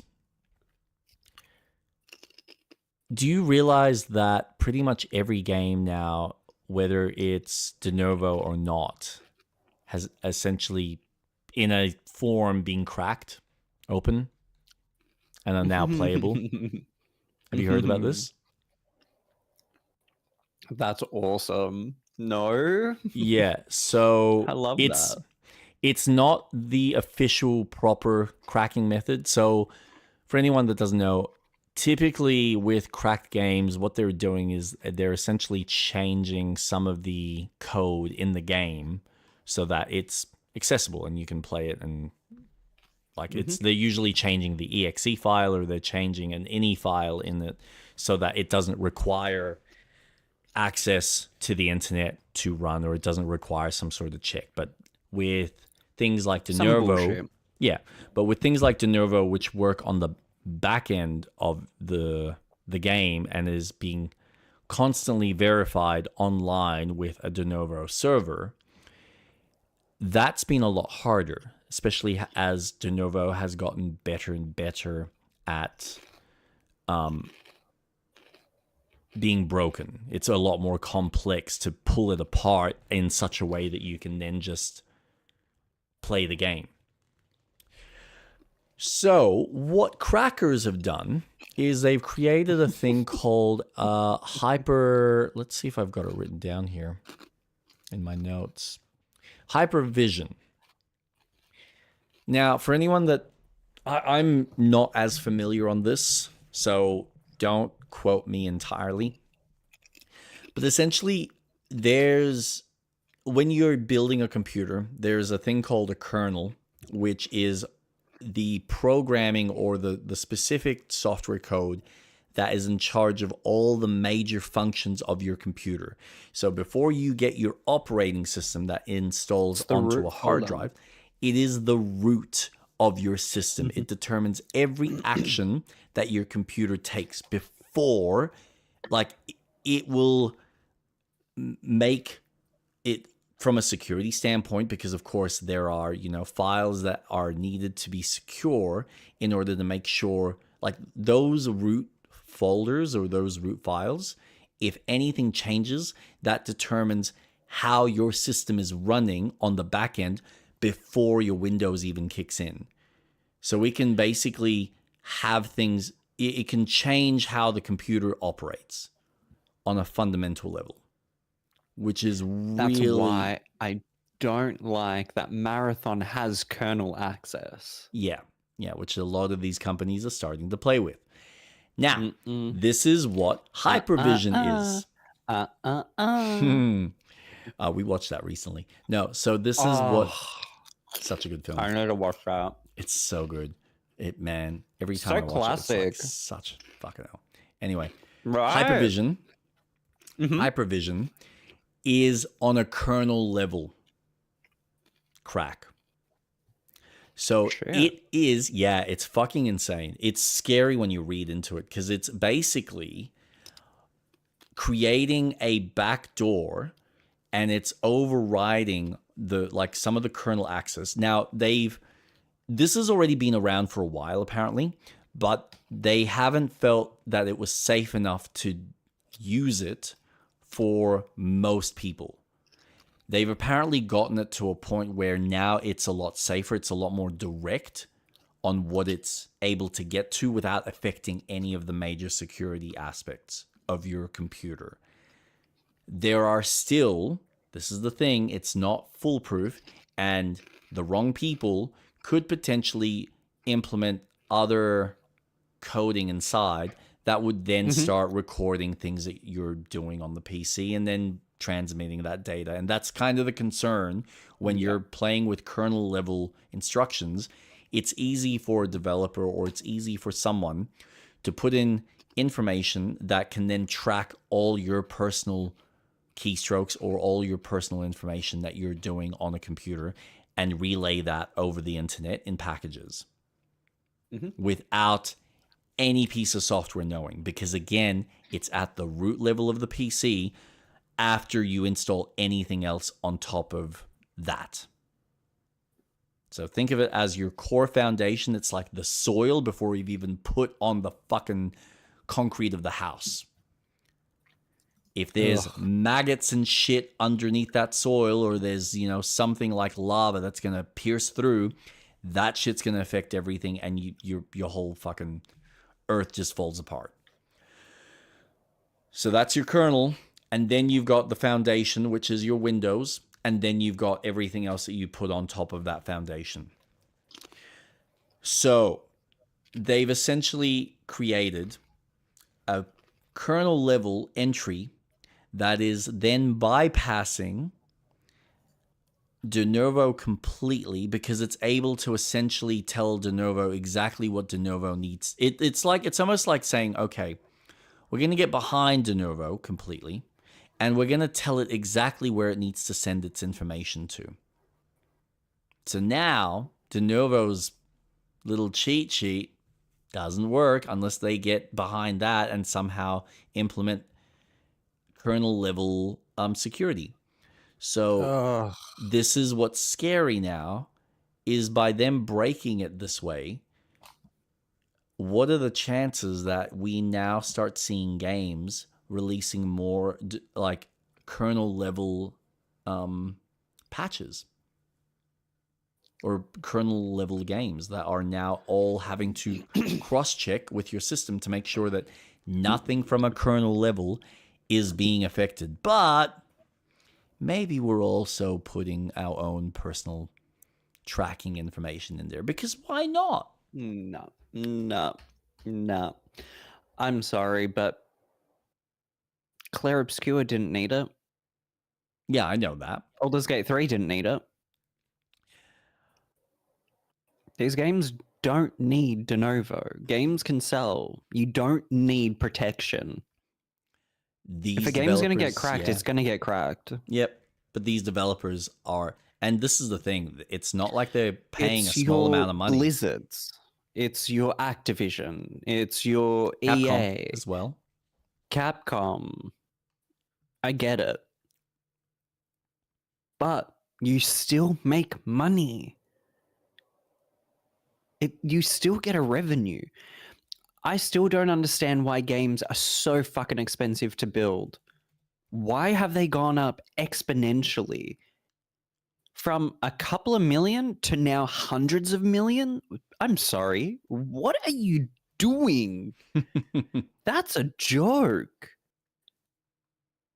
So I don't think having kernel access for me to play a fucking video game for what, 20 hours? No thanks. You can fuck right off. I was so hesitant to install Marathon during that period just so I could play it.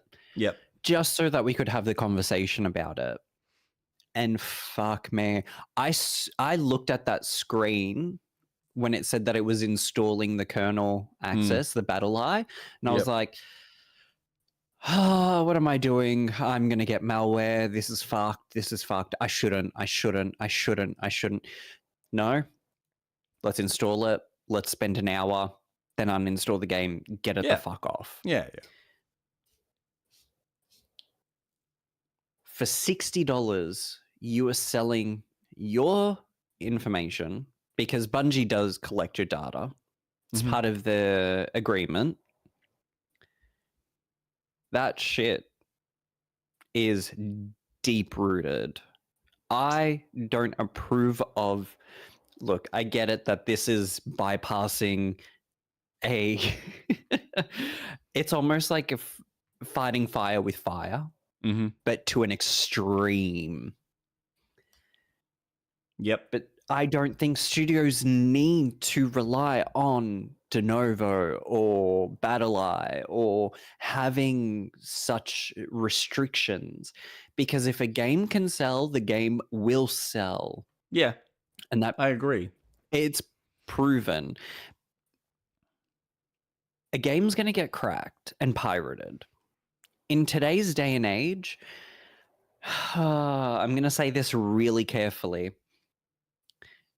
I encourage people to find the One Piece. If you understand, I encourage it. But if you can not look for the One Piece and support maybe your studios that you feel are deserving of it, then fucking support them. But in other words, if you don't, fucking find the One Piece. Go for it. Because that's what I do.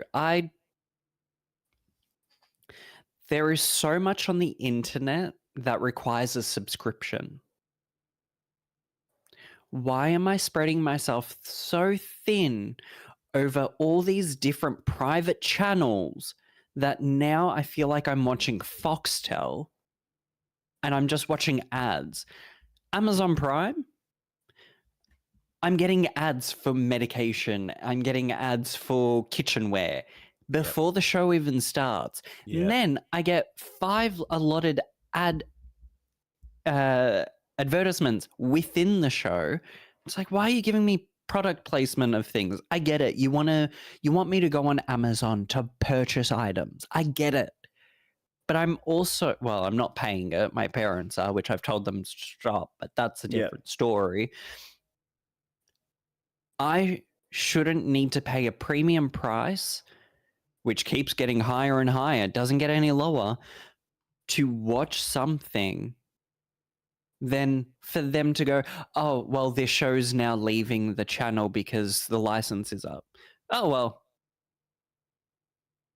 I could probably find a location where it won't go off. No worries. I'll support it. I'll buy a Blu-ray if I really enjoy the movie. No movie has come close, but I will. I just have to be really careful. So search for the One Piece. Highly recommend it. But if there is a studio that you support, please just don't buy it day one. That's also another thing. You don't have to buy games on day one that they release. I get it. There's a whole FOMO about it. Social media, people are talking about it. You get left out. Fuck them. Your time is just as valuable as anyone else's. I'm not playing Crimson Dawn because I don't want to spend $110. I don't really feel FOMO for it. I'm watching Jake play it. As soon as that drops down in price, I'll then pick it up. And by then, they'll probably have co-op in it. And then it will be doubly sweet. But you don't need to buy games day one. Especially in today's economic stance where things are just so expensive to just live. Yeah. Games are just an entertainment source. They're not a priority. Get food, get water, have shelter, have your basics. This is the concern that people are having, and there's a lot of chatter, which we were, I think, already discussing it last week, as far as the rising costs of this tech. And I was kind of playing around with it a few days ago. I was like looking online going, okay, how much does it cost to, say, buy a PlayStation on a base level, or a Nintendo, or an Xbox, or a PC? And I must admit, yes, you can get a PC technically for cheaper or about the same as, say, a PlayStation, and you can do more, but it's still not going to give you the same gaming performance as what you get from a console. So if you're wanting gaming, your next best bet, or honestly your cheapest bet, an entry level, is probably going to be a Nintendo. No two ways about it. And I think Nintendo are in a really good position where, even though it's $50 cheaper than a PlayStation, and the PlayStation technically outperforms it, it really does come down to, well, do I want to save that $50 and get a game? And I think that's $50 cheaper, but without the game. That was the other thing. So when I was looking at the two, it was like, get a Nintendo Switch 2 with a game, with Mario Kart, or spend an extra $50 and get a PlayStation without a game. And as a parent, or as a family owner who may want to buy something for their kid, I know which one I'm picking as a first option, unless my kid specifies they want the PlayStation or they want the Xbox. I would still, if I was the parent, and I don't know if it's because I'm biased and I know what the Nintendo offers, I would still choose a Nintendo product because of, well, if I'm going to have my kid play it, I've got a lot more accessibility to playing cooperatively. And there's a lot of sales that happen on the Switch too that have cooperative games that child focused, that are mature focused. That, to me, is such a better entry point to playing video games than it is to get a console like a PlayStation. Because not only that, the economic controllers are for adult hands, not children hands. Yes. The Joy-Cons, perfect They're for kids. for a child. I'm going to play on my Nintendo Switch 2 Pro controller. You have the shitty Joy-Cons. Don't touch my controller. No, but like you're also coming from a perspective of knowledge. So it's not naive. I think it's just you are coming from it from a perspective of knowledge because you have some context. When you're a parent that doesn't know any better and your kid says, I want to play video games, right? Now, granted, and this is also the biggest issue that these guys, these tech companies probably are aware of and have been aware of for a while. And they're sitting there going, well, how do we try and build our brand, or how do we get more eyes on our system so kids want to buy or are sitting, because this is the problem, right? They don't have direct marketing to kids the same way that they used to. Back in the day, kids would sit and they'd watch their television program. They'd wake up early in the morning and they'd watch some sort of program, and they would have ad breaks. And those ad breaks would be advertising to them, whether it's toys, whether it's consoles, whatever it may be, a video game. Awesome. Nowadays, kids don't watch television the same way. So what do they have? Well, they've got Netflix. They've got... Yep. Can I also add? We used to have the fucking magazines. Game Informer was around back then too. Yep. We had K Magazine, or Kids Magazine. Again, Kids Zone, K Zone. As a family, we'd be going to, whether it's Kohl's, Safeway, any of the supermarkets, or we'd be going, because it was a regular kind of thing. Well, Daddy's going to the news agency because he's either picking up the paper or he's wanting to, get an envelope because we used to send mail. So naturally we'd go past and there'd be fucking, magazines there being sold of, hey, here's all the new information on technology, on video games, on cars, on this, on that. All right. Most of those magazines don't really exist because it's all on the internet. Yeah. So unless a kid's interests lead them down a particular website, most of the stuff that they're going to find is going to be online through YouTube or through Netflix or Amazon, which is why, you're seeing all these ads on Amazon. Well, that's because there's probably God knows how much money in it that they are sitting there going, well, we don't want to say no to it because that's bolstering our sales. So we'll have a higher tier for people to pay that removes all of that. Yay, everyone wins. But the marketing is all over the shop because it's not like marketing is directed in one fashion. Now marketers have to try and reach you from God knows what nooks and crannies. And it's hard for your console manufacturers to garner that same level of attention unless, which is what they've been focusing on, is we make movies. Because we know that movies are still this universal, hey, you're going to watch it, whether it's on Netflix, Amazon, or any of these subscription services, or you go see it at the cinema, because we're now advertising through certain channels so that you're aware, and maybe through conversation at school, you guys will talk about it, and you'll talk about the next Mario movie, and you'll go, hey, there's video games based off of that. So there's like this indirect marketing. Word of mouth. Yep.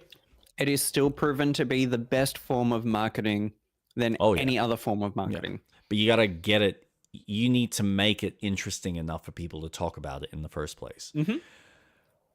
But that's the thing. Even talking about it. For example, let's use Mario as an example. Mm-hmm. It was pretty shit.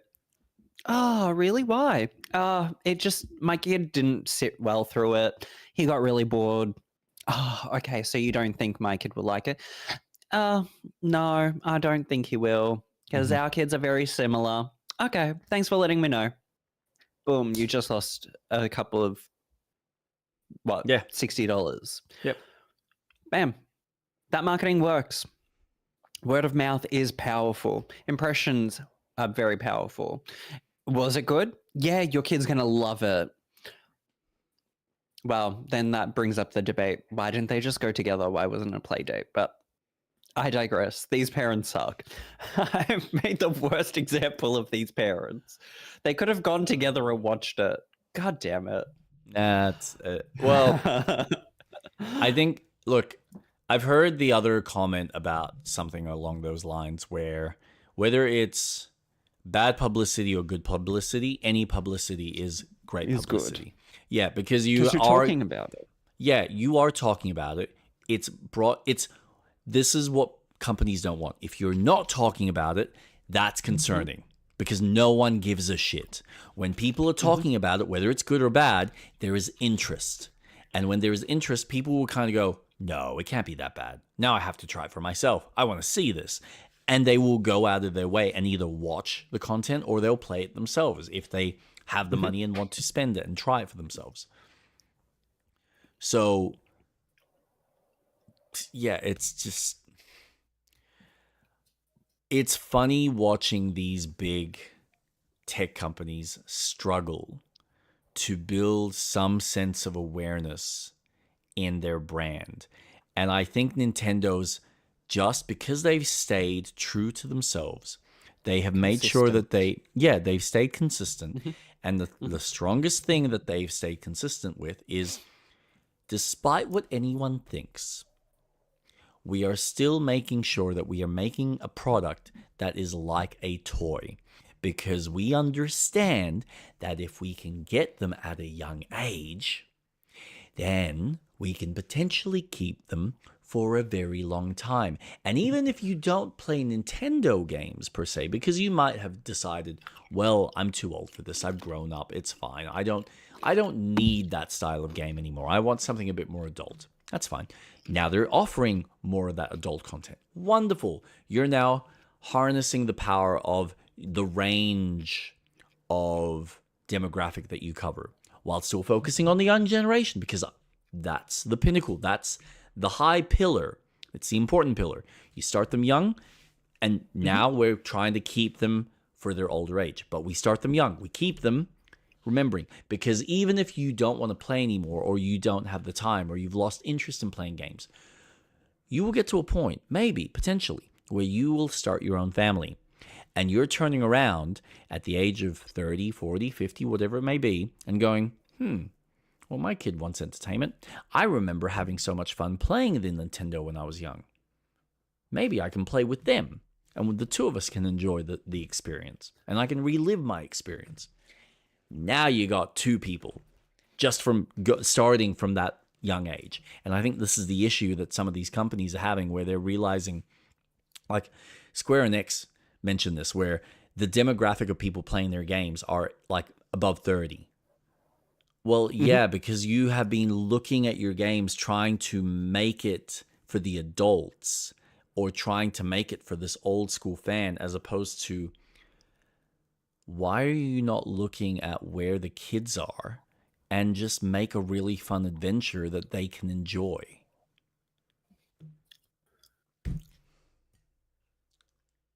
Yeah, it's... Square Enix really did move with its generation of kids to adults. They followed them from a young age all the way to now. Yep. And it's a scary thought, because Square Enix is very much on the verge of losing. Even though they have been quite successful, Final Fantasy 13, the one with lightning, that almost killed them completely. Yeah, I know. It sucks. And so from that, they matured with the demographic, and they were like, oh, okay, no, our demographic wants this. So let's keep pivoting towards that style of game that they want. And now we're at that point where, yeah, these games are very much mature focused. Their probably biggest title that was aimed for everyone, haven't heard anything in about 6 years now. You know what I find I'd love to know when Kingdom Hearts 4 is coming out. God. It's not coming out. It's dead. No, all seriousness. All Probably. seriousness. Mm. I find it ironic that they were the pinnacle of Japanese storytelling for the West. Right? And what did they do? They looked at how much success they had in the West and they went, we should tailor make our games to be more Western-like. And I think in the end, that bit them so fucking hard because Westerners pushed back on it. Like, some people were like, oh, this is different and interesting. But for the majority of the fans that loved the fact that it was more Japanese, while having influence by Western culture, they pushed so far in westernizing their games so much that the newer generation, who are now so infused in the Japanese kind of methodologies, culture, storytelling, they're not relating to those fans anymore. And I find it funny that you've got these other Japanese companies that are making those types of stories and are having more success than what Square Enix has been trying to do, which is, still try and make these Western style Japanese games, as opposed to make them Eastern style, influenced by the West. Completely different. Nier Automata is a great example of a game that is just so Eastern focused. Storytelling, gameplay, the methodologies of gameplay, as well as the storyline. And it's so far from what you would get in a Western style. And that is such a core component of what Square Enix used to be. It's another reason why Chrono Trigger will stand this test of time, because it is such an Eastern storyline. Yeah. That I don't think that game will ever be remade. And if it did, fuck me, they've got a lot riding on their shoulders if they did. Yeah, I know. And Final Fantasy VII, as much as I have my criticisms of that game, it is a watered down experience because it's so much action focused that when you play Final Fantasy, from 1 to 10, 12. Yeah, 1 to 12, that is what Square Enix was fucking phenomenal at. Those games are unbeatable. Incredible stories, stuck to their guns. The progression of their styling games remained consistent while reworking on mechanics. You had different directors coming in and out. You could just see this focus. And that's the appreciation that people have, and why people want 9 to be remade, which I don't want them to. Sure, I would like them to polish the graphics and make it look a bit more modern, give it a Tomb Raider remastered treatment, just flesh out the graphics. Absolutely fine. Everything else, fucking leave it alone. Yeah. That's probably nostalgia. And mind you, I only just started 9 and I haven't even finished it. But I'm still getting that feeling of nostalgia. Playing 8, I get PTSD when I play 8. Yeah. But those games are just so consistent with what Square was trying to do. Tell you a story that was compelling in a very Japanese mindset.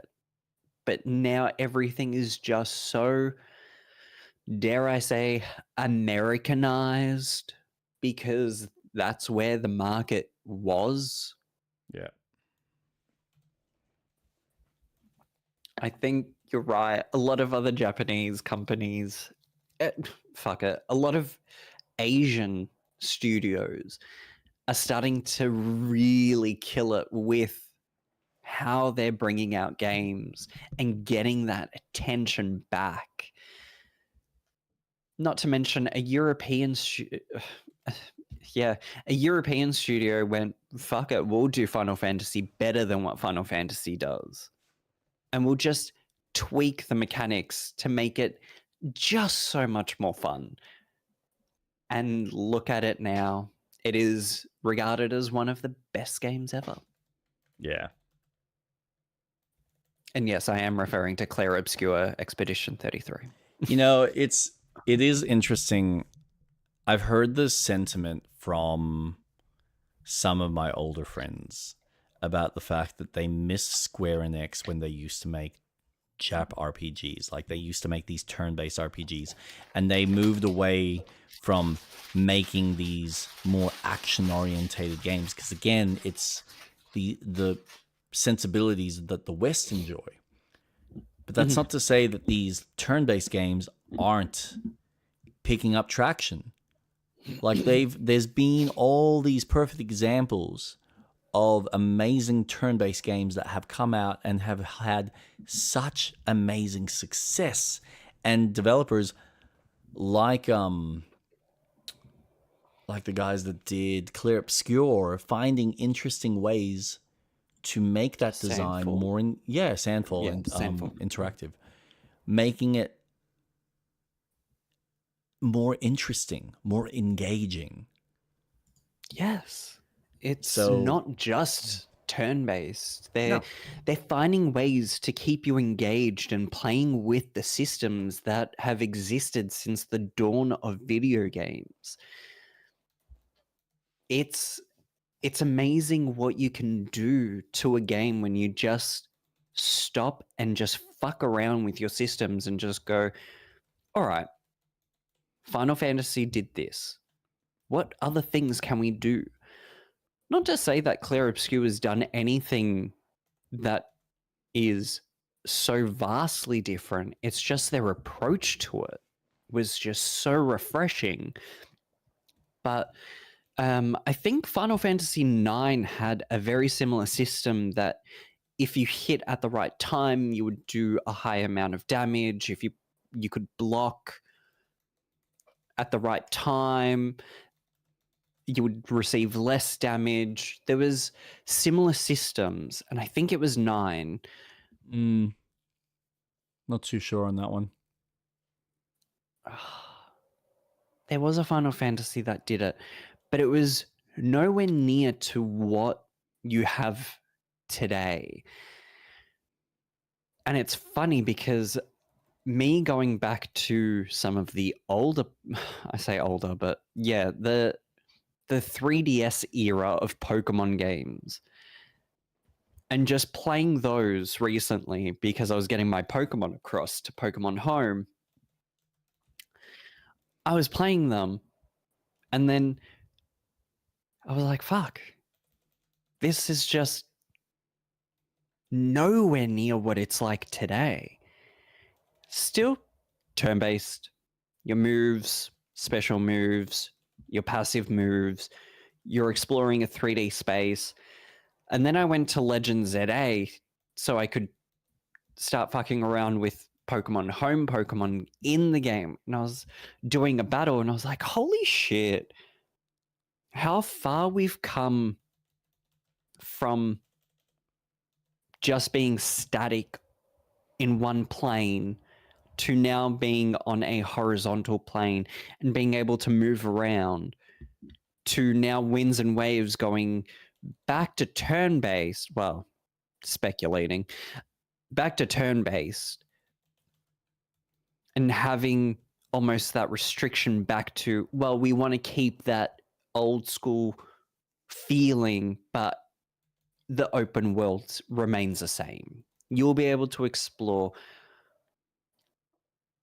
This is a lot of speculating, but I imagine that this will help with development of a lot of other systems that they will have, like catching Pokemon and the flying and swimming mechanics, the diving mechanics, so it would work.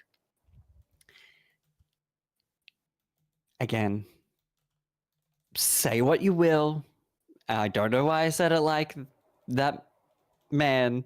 Say what you will. Anyways,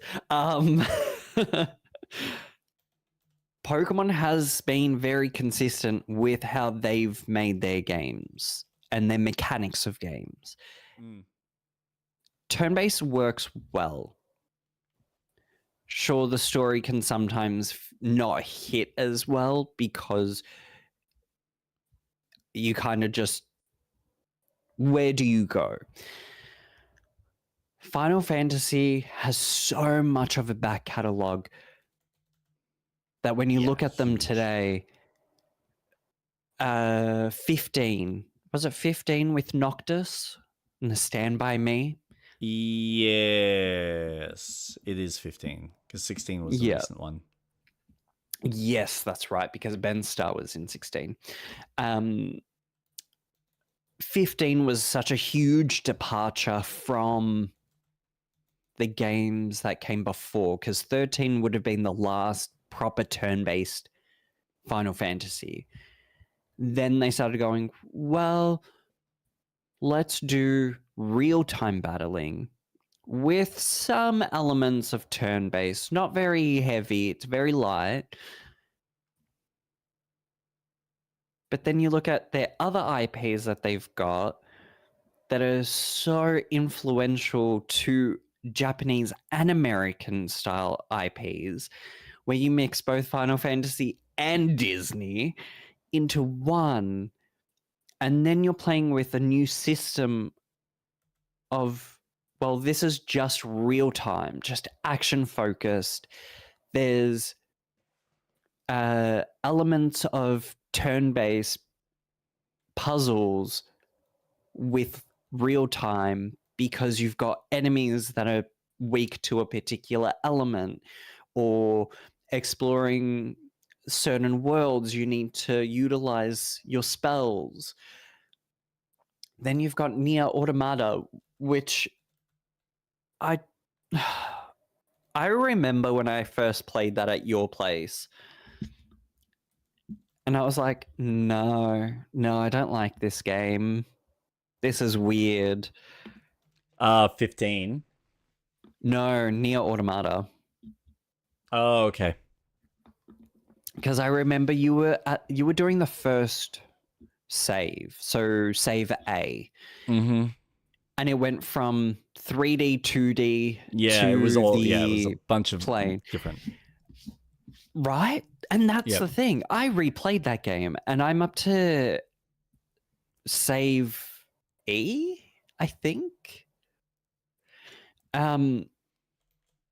And looking at how the Japanese mentality of, well, we're just going to add so many different styles of games into one. I've digressed so far from the conversation. I'm just talking about how much I love these games. It's just so interesting mindset of, now my brain's going to start stopping. Fuck. It's just really interesting. Fuck. Yeah. Fuck. Sorry. I digress so hard, and I stopped my thought, and I was like, okay, stop talking now. But yeah, Final Fantasy 12 is the best one. Everyone play it. For anyone listening, we are still early in our podcasting days and trying to learn where and when to kind of direct our energy. It's tough. Yes. It can be hard to kind of keep the conversation going and finding ways to pull at threads. And again, it is a relatively quiet week. There hasn't been too much news. Actually, big news. Big news. Okay, so I'm just going to quickly read something. Yeah, go for it. So there's two things that I want to discuss. One, I'm actually really excited, and I was playing it, and I was like, oh, this is good. And then the other, I thought you would appreciate. It's just a little fun. So where's the patch note? updates that are coming out.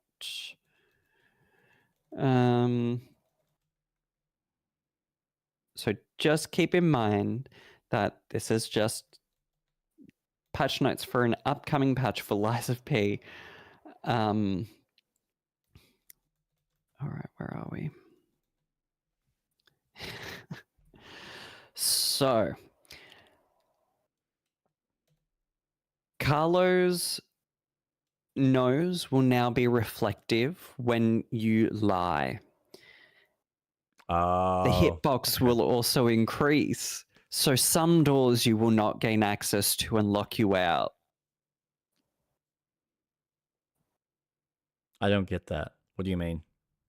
So you know how when you lie, your nose grows bigger in the painting? Yeah. So that will now be reflective in your run. So that when you're running around, it's a hitbox. So if your nose is too big, there's some doors that you won't get access to. What? That's not real. That's got to be an April Fool's thing.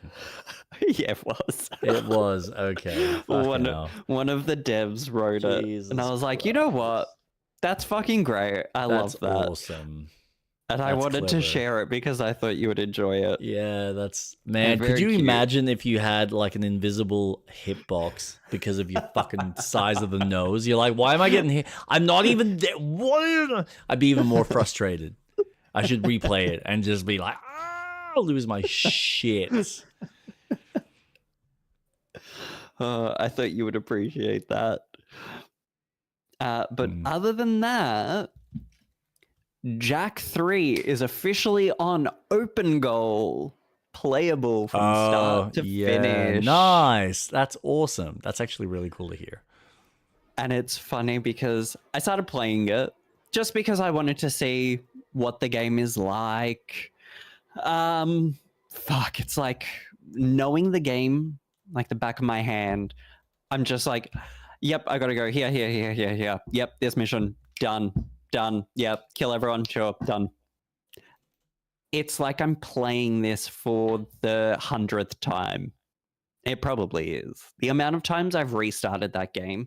Fun fact, when I played that game, I would then unlock as many of the cheats, then start hero mode. So I would have unlimited dark eco, light eco, have all the abilities, unlimited ammo, all the cars.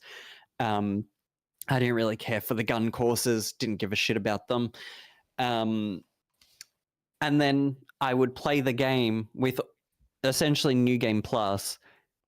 And then as soon as I finished the game, I was like, well, time to start a new game. And I would start again. As soon as I finished it, go straight into a new game. That's how much I played the fuck out of Jack 3. And I'm so excited because now I can play it again. That's good. I don't have to touch my PlayStation 3 to play it. Yes! Or PlayStation... No, 3. I'm so happy. So yeah, if anyone's interested, Open Goal. It's freeware. Goal is the game engine that Naughty Dog used to build Jack and Dexter, Jack 2 and Jack 3. Jack X probably won't be touched on. Just make sure you've got your game discs with the ISO on it and play. Highly recommend those games. Wicked. Incredible. Just remember, make sure you can afford to get a CD-ROM drive because they're also becoming quite scarce since there's only one or two companies that make them now. So, yay! Oh, yeah. See, and this is the other thing. So when people sit there and go, oh, but you shouldn't use piracy to emulate games unless you've got the original hardware or unless you've got the original game. It's like, yeah, but if I've got the original game and I can't get the hardware required to even run the fucking disc from an emulation standpoint, fuck it, I'm just going to download the fucking ROM. 100%. Because and that's another thing. Like, it's just you've got it. Logic is fucked at certain points. Game logic. Well, it's not even game logic. It's moral logic. It is, yeah. It's the moral quandaries. And I get that technically we're not owed these games or these products to exist in perpetuity. I understand that. And from a purely moral standpoint, we really shouldn't be stealing. However, there's that fine gray line that I guess as humans we do just kind of straddle, where we're like, well, but I want to experience this thing as I did. Why can't I? If it's not accessible, if I can't buy it, fuck it, I'll use other means if they're available and I'm not going to go to jail for. And I shouldn't feel bad or feel like I'm not going to heaven because God's sitting there going, oh, but you stole from that big corporation that makes billions of dollars every year. And how many times do these corporations fuck the people that work within their ecosystem just so they can squeeze an extra dollar out of you? It's not every one of them. And how much are these billionaire companies destroying the planet? Why aren't they going to hell? Well, I mean, yeah, let's invest in AI. How much water does that require? How much electricity does that require? Who cares? We can save money and not spend medical bills or, holiday pay or insurances on any of our staff. We'll just hire 5 people and you can make us money. We'll pay them peanuts and they can sit there and come up with the ideas. Come on, monkey, dance. Eventually, it'll just be executives sitting there going, in a boardroom going, okay, Google, can you create us a video game that's going to make us billions of dollars? Because they won't have any other ideas. They'll just be like, they'll just expect Google. I think that's a jolly good idea. Let's make a game about pirates because that seems to be what a lot of the kids are playing right now.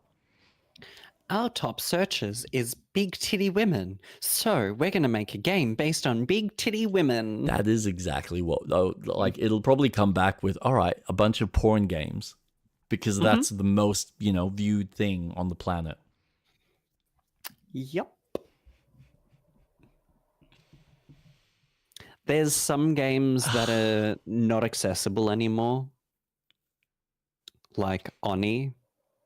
But there are people who've made it accessible. I can't buy that shit. And if I do, good luck. I ain't forking out hundreds of dollars for it. Yeah, well, I mean, I got one that I would love GOG to finally fucking solve the rights issue for this game. But the fact that no one or the people involved haven't sat there and gone, just give the rights to one person or just let's all just shake hands on a 50-50 kind of split for what is it called? No One Lives Forever? Is that what it's called? No. No One Lives... PS2 game? Forever. Yeah, it is. No One Lives Forever. Wow. I literally just typed in No One Lives Forever game and it's big titty women. Yeah. Yeah. Have you ever played this game? I haven't. Okay. The operative. This is James Bond. First person. Oh, it's from Monolith, of course. So you basically, it was their version of a Bond style game, but you played as a female agent who in the time period, she's obviously treated as, well, you're a female. We can't take you seriously. And so all the tools and gadgets that they give you are things like lipstick. And perfumes or like the your little mirror or whatever it is. It's all these feminine items that were then like, all right, your spray bottle is used as a spray so that you can see lasers, or it can be used as a poison. Your lipstick is what's used to open the window so that you can break through or open the latch or whatever it may be, or shoot a button. And the character was very intelligent and would take the piss out of her superiors and the other male agent that was completely batshit stupid. And unfortunately, due to the rights being tied up between two different companies or two different entities, GOG for years has been trying to figure out how to fucking untangle this shit. And they haven't been able to do it. And it's one of these games that I swear if it released, people would go apeshit nuts if it got like HD'd or it got remade. Yeah. But unfortunately, it never will, I think.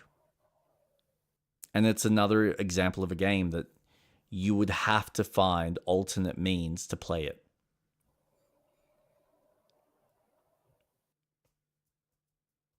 Which is very sad. Damn. No one lives. And man, this game for the time, this was like it was almost on the level of like a Half-Life as far as the level of creativity and some of the stuff you could do. It was probably the best Bond-like video game you could get.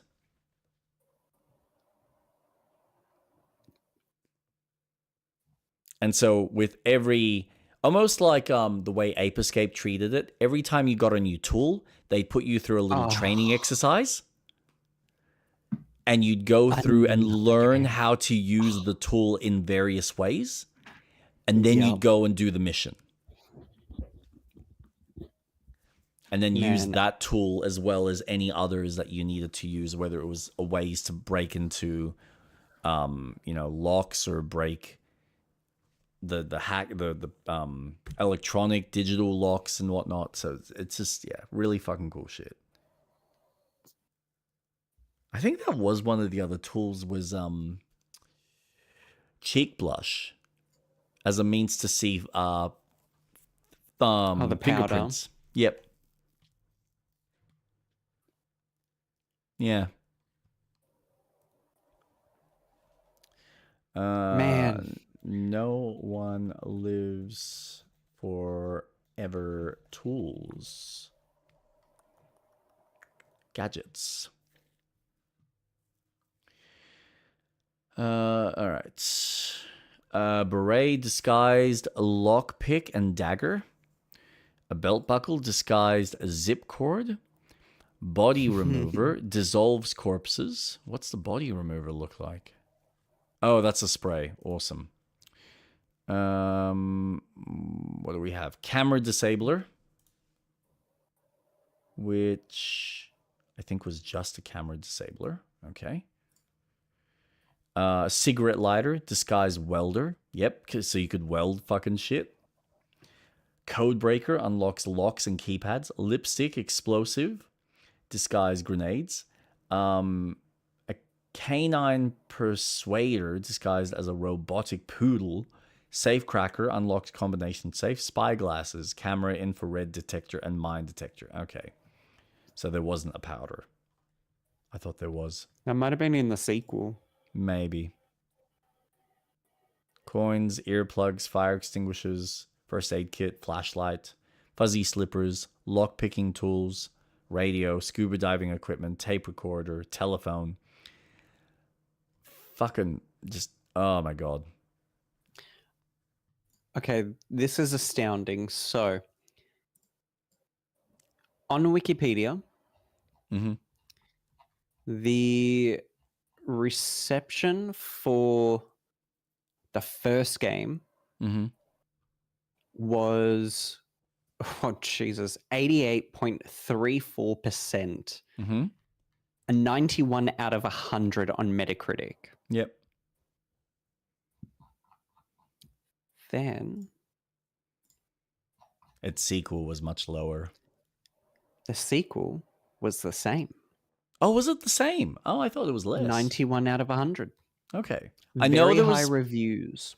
I know the developer was a little bit not annoyed, but they had, I think, focused on certain aspects too much that they kind of neglected from the first one. I don't know if I worded that right. Essentially, they didn't put in... There were certain things that the first game did and did really well that they didn't implement in the second because they were looking at other systems, and he regrets doing that. That's something I was reading. But yeah, no, it's a gem of a game, and it sucks that it's lost unless you're doing some shady shit to play it. So, yeah, that's a thing. I'm sure. Of course, because Monolith is done now. Yeah, no, they closed down. The last game they did was, I think, Fear Shadow 3. of War. Oh, was it that? Yeah, Middle okay. Earth. Yep. That's right. Fucking hell. Such a shame. Such a shame. Yes. I'm all about preservation of video games. And when you've got games like Aspire re-releasing, I'm still waiting like Croc 2 to come out, but Croc 1, insane. Then Aspire doing the Legacy of Kain series. Is it Legacy of Kain? Yeah. Yeah, the vampire one. Then you've got the Tomb Raider series. EA re-releasing Mass Effect in a better quality for every fucking console. Awesome. Yes. Once you make these games, sure, they might not play the best in today's standards, but you can still play them. I love it. And I also love the Internet Archive because they have a lot of things that are archived for preservation purposes. So donate to them. Because with digital media and how shit works, that shit is preserved. Oh, God. Oh, I tried Jump Space, the game that I sent you. How'd that go? Dude, it's really fun. I personally found it more enjoyable than what Void Crew does. Okay. So, okay, so you start off crashed on a planet, and it's the tutorial. It teaches you jump, run, sprint, double jump, grapple, shoot. And then once you find a crashed ship, it then starts teaching you about, okay, well, let's get the core back into the ship. Let's get a repair kit in the ship. Oh, can you get something over here? Okay, now I'm learning how to use my jetpack in 0G. I did 2 missions, so I'm level 2 now, or level 3 standing with the little hub area. It's really fun. And because I'm playing single player, I don't have someone else manning the guns or repairing the ship, but they've designed a little robot who you can tell to do things. So if the core needs to be repaired, he'll automatically do that as long as you've got the resources for it. Yep. So the missions aren't roguelikes. It's no, get your gear sorted. Whatever you collect in those missions, you can take back with you so that when you go back out, they're with you that time. Yep. The gunplay, so satisfying.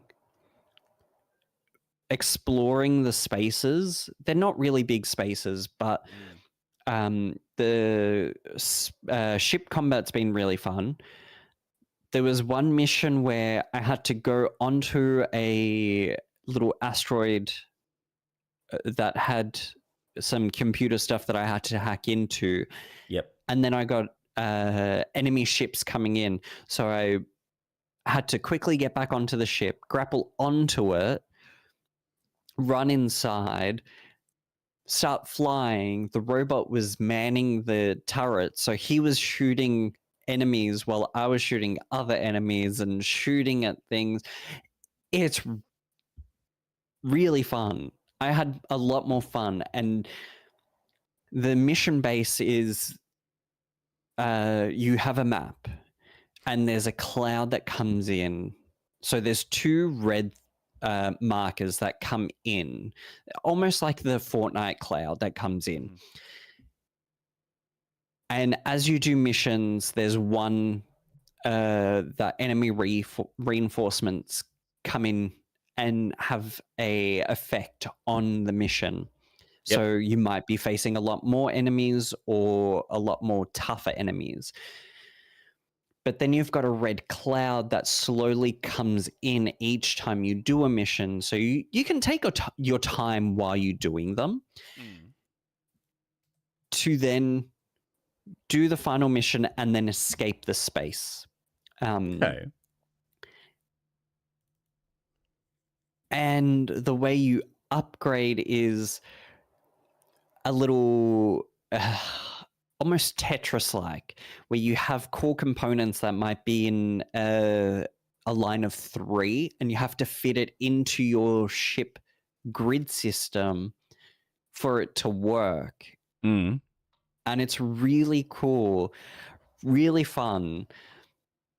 I am really surprised at how well I get that the game wants you to play in co-op, but how well the single player works and the physics, I am thoroughly surprised. I gave that a good go. Yeah, really good. Nice. Because I'm trying to like try out the games that I'm purchasing. Yeah. So then if I need to refund it, I can refund it. Yeah, that's fair. That is fair. But I mean, yeah, I don't know if I've told you, House Flipper is free on Steam, by the way. If anyone's interested, it's a free game, House Flipper. Okay. I feel like I've heard about it. What the hell? That's not locked, is it? Holy shit. What have you done, sir? Oh, I know what I've opened up. And because April 7th is coming soon, I've reinstalled Starfield.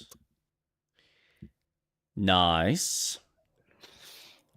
Very nice. Because I'm really intrigued with this new update. And the changes. So the first update that they had, because I didn't realize I've played 50 hours of that game. Oh, that's pretty decent. Decent chunk. Absolutely. Right? Yeah.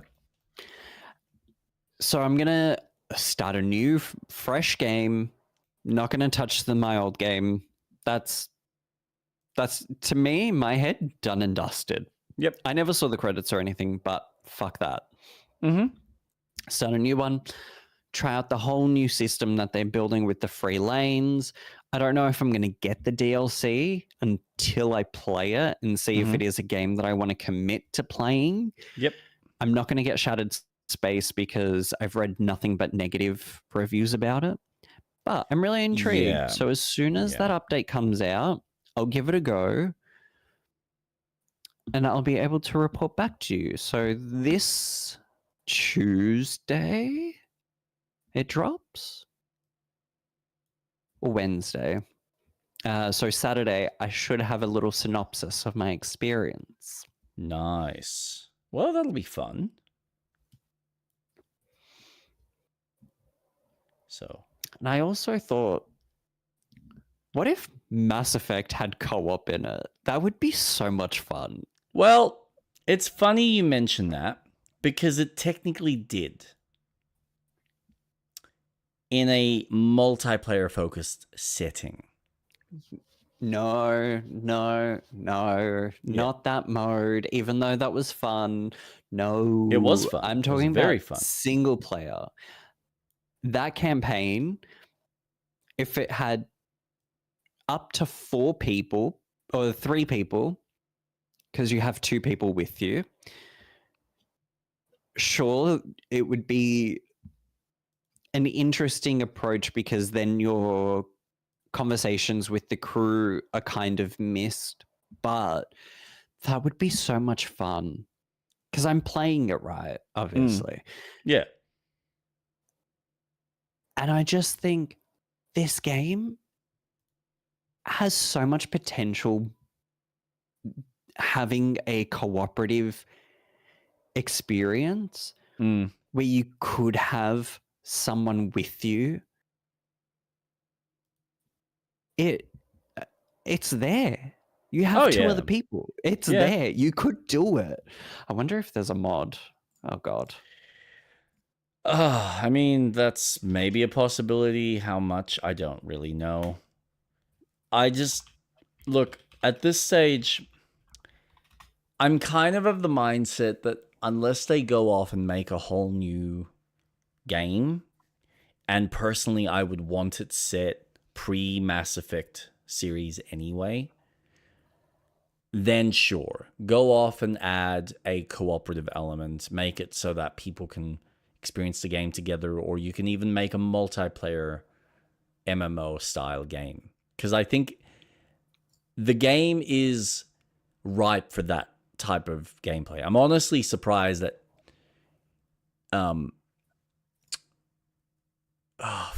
what's the studio? BioWare didn't consider going, how can we actually maybe turn this into an MMO? We'll set it, 50 years in the past and have so much time to play with. Yeah, and have it so that you can lead it up to whatever the events of the main game are, but you've got just all this storytelling that's happening. And then if you wanted to, you could even move it forward so that players feel like they're actually part of that whole story aspect playing out in real time in relation to the original game. But look, maybe that was something that was discussed in the studio and they went, we don't have enough money. We can't justify doing this. How well did the Star Wars MMO really do that, it's worth doing this for Mass Effect? I don't know. But it would have been such a good world and such a good play space to do it with. And you're right. I feel like it would be cool if you could jump on a spaceship and go on, sorry. No, I was just going to say, I feel like there's so much potential with a co-op, even for their rumored 4th game that they're making. Yeah. To have that capability of, well, you can have, similar to what Baldur's Gate does, where you could have your preset characters, so your Garrus, Tali, the humans, Caden and Ashley, and the other one that I haven't got unlocked yet. Yeah. Or you could have Liara. One of them and have another person with you because the systems are there. And if Mass Effect 3 had that online system, then why not play with that more? And honestly, you're so right. There's so many years that have built up to the moment that Mass Effect 1 starts that you could fuck around with moments of the past and go, yeah, let's look at this particular era. We can put in the war that the Humans there versus was the Turians. Yeah, but there was the other war. Yeah, I mean, the humans and the Turians. Do that. Explore that. Make that playable. And you're right. for a company that's so involved with their storytelling, have that continuation of, well, your character does have an impact on how Mass Effect is. Sure. But now I want that game. Yeah. Yeah, there's room for development. There's room for storytelling within the world, but it's really a case of, are they creative enough and interested enough to delve into that? Or is it worth them just exploring something completely different? Because as far as we're concerned, the old guard of Mass Effect are long gone. And I am concerned what 4 is going to be anyway, because it's so many years apart from the originals. And I'm sure the gameplay will be fine, but will the storytelling and the world building be congruent?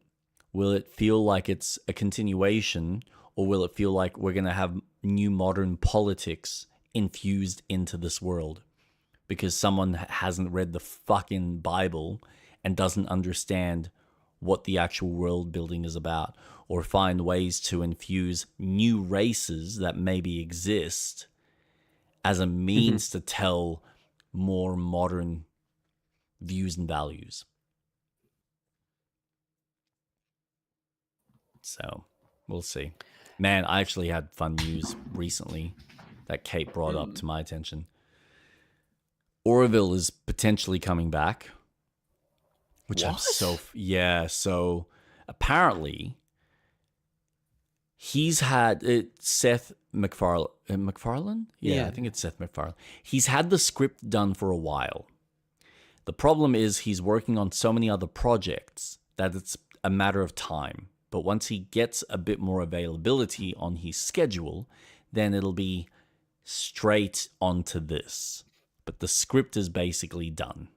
And I'm like, that is fucking awesome. I'm so excited. It annoys me that I have to wait because I feel like we've waited long enough for it. So. Give me more.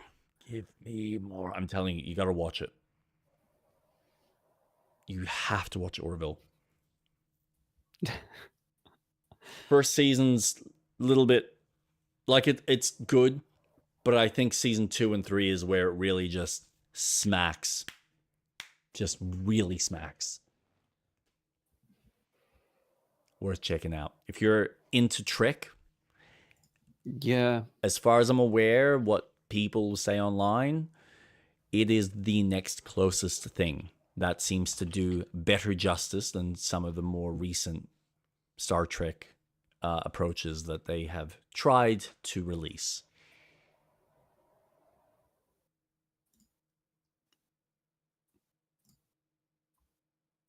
Jesus, there's a decent amount of episodes too. Yeah, 3 seasons. It's not long, but yeah. Are they 20-minute episodes or 40? I think they're 40. They're a little bit longer. Yeah, so they're Okay, lengthy. yeah. They're fun. Really good show, really fun dynamics, great character development. Just all around amazing. Anyway, it's getting late. I need to go to bed. Yes. Street Rat, where Don't can forget, we find you? You can find me at straightrat_atlas on Twitch, YouTube, and Blue Sky and Instagram. I go live on Wednesdays, Saturdays, but on my Discord server, I do post my schedules, so I will add extra streams depending on my work schedule that I've recently designed. And my current game that I'm playing is Mass Effect, which is really fucking fun. So join me as I go trekking through the stars, finding the secrets of the universe. But where can we find you, Jake? You can find me on Twitch and on YouTube at Jake_Stavik. And you can find me streaming on Wednesdays and Saturdays at 7:30 p.m. Melbourne, Australian Eastern Time. Wednesdays I'm doing Crimson Desert, and Saturdays I'm doing Baldur's Gate with Street Rat Atlas, and obviously our little podcast afterwards as well. So you can catch us on our corresponding channels. Everyone, have a wonderful time. Thank you so much, Street Rat. Take care. Look after yourselves. Have a safe and happy Easter, and we will see you next time. See ya.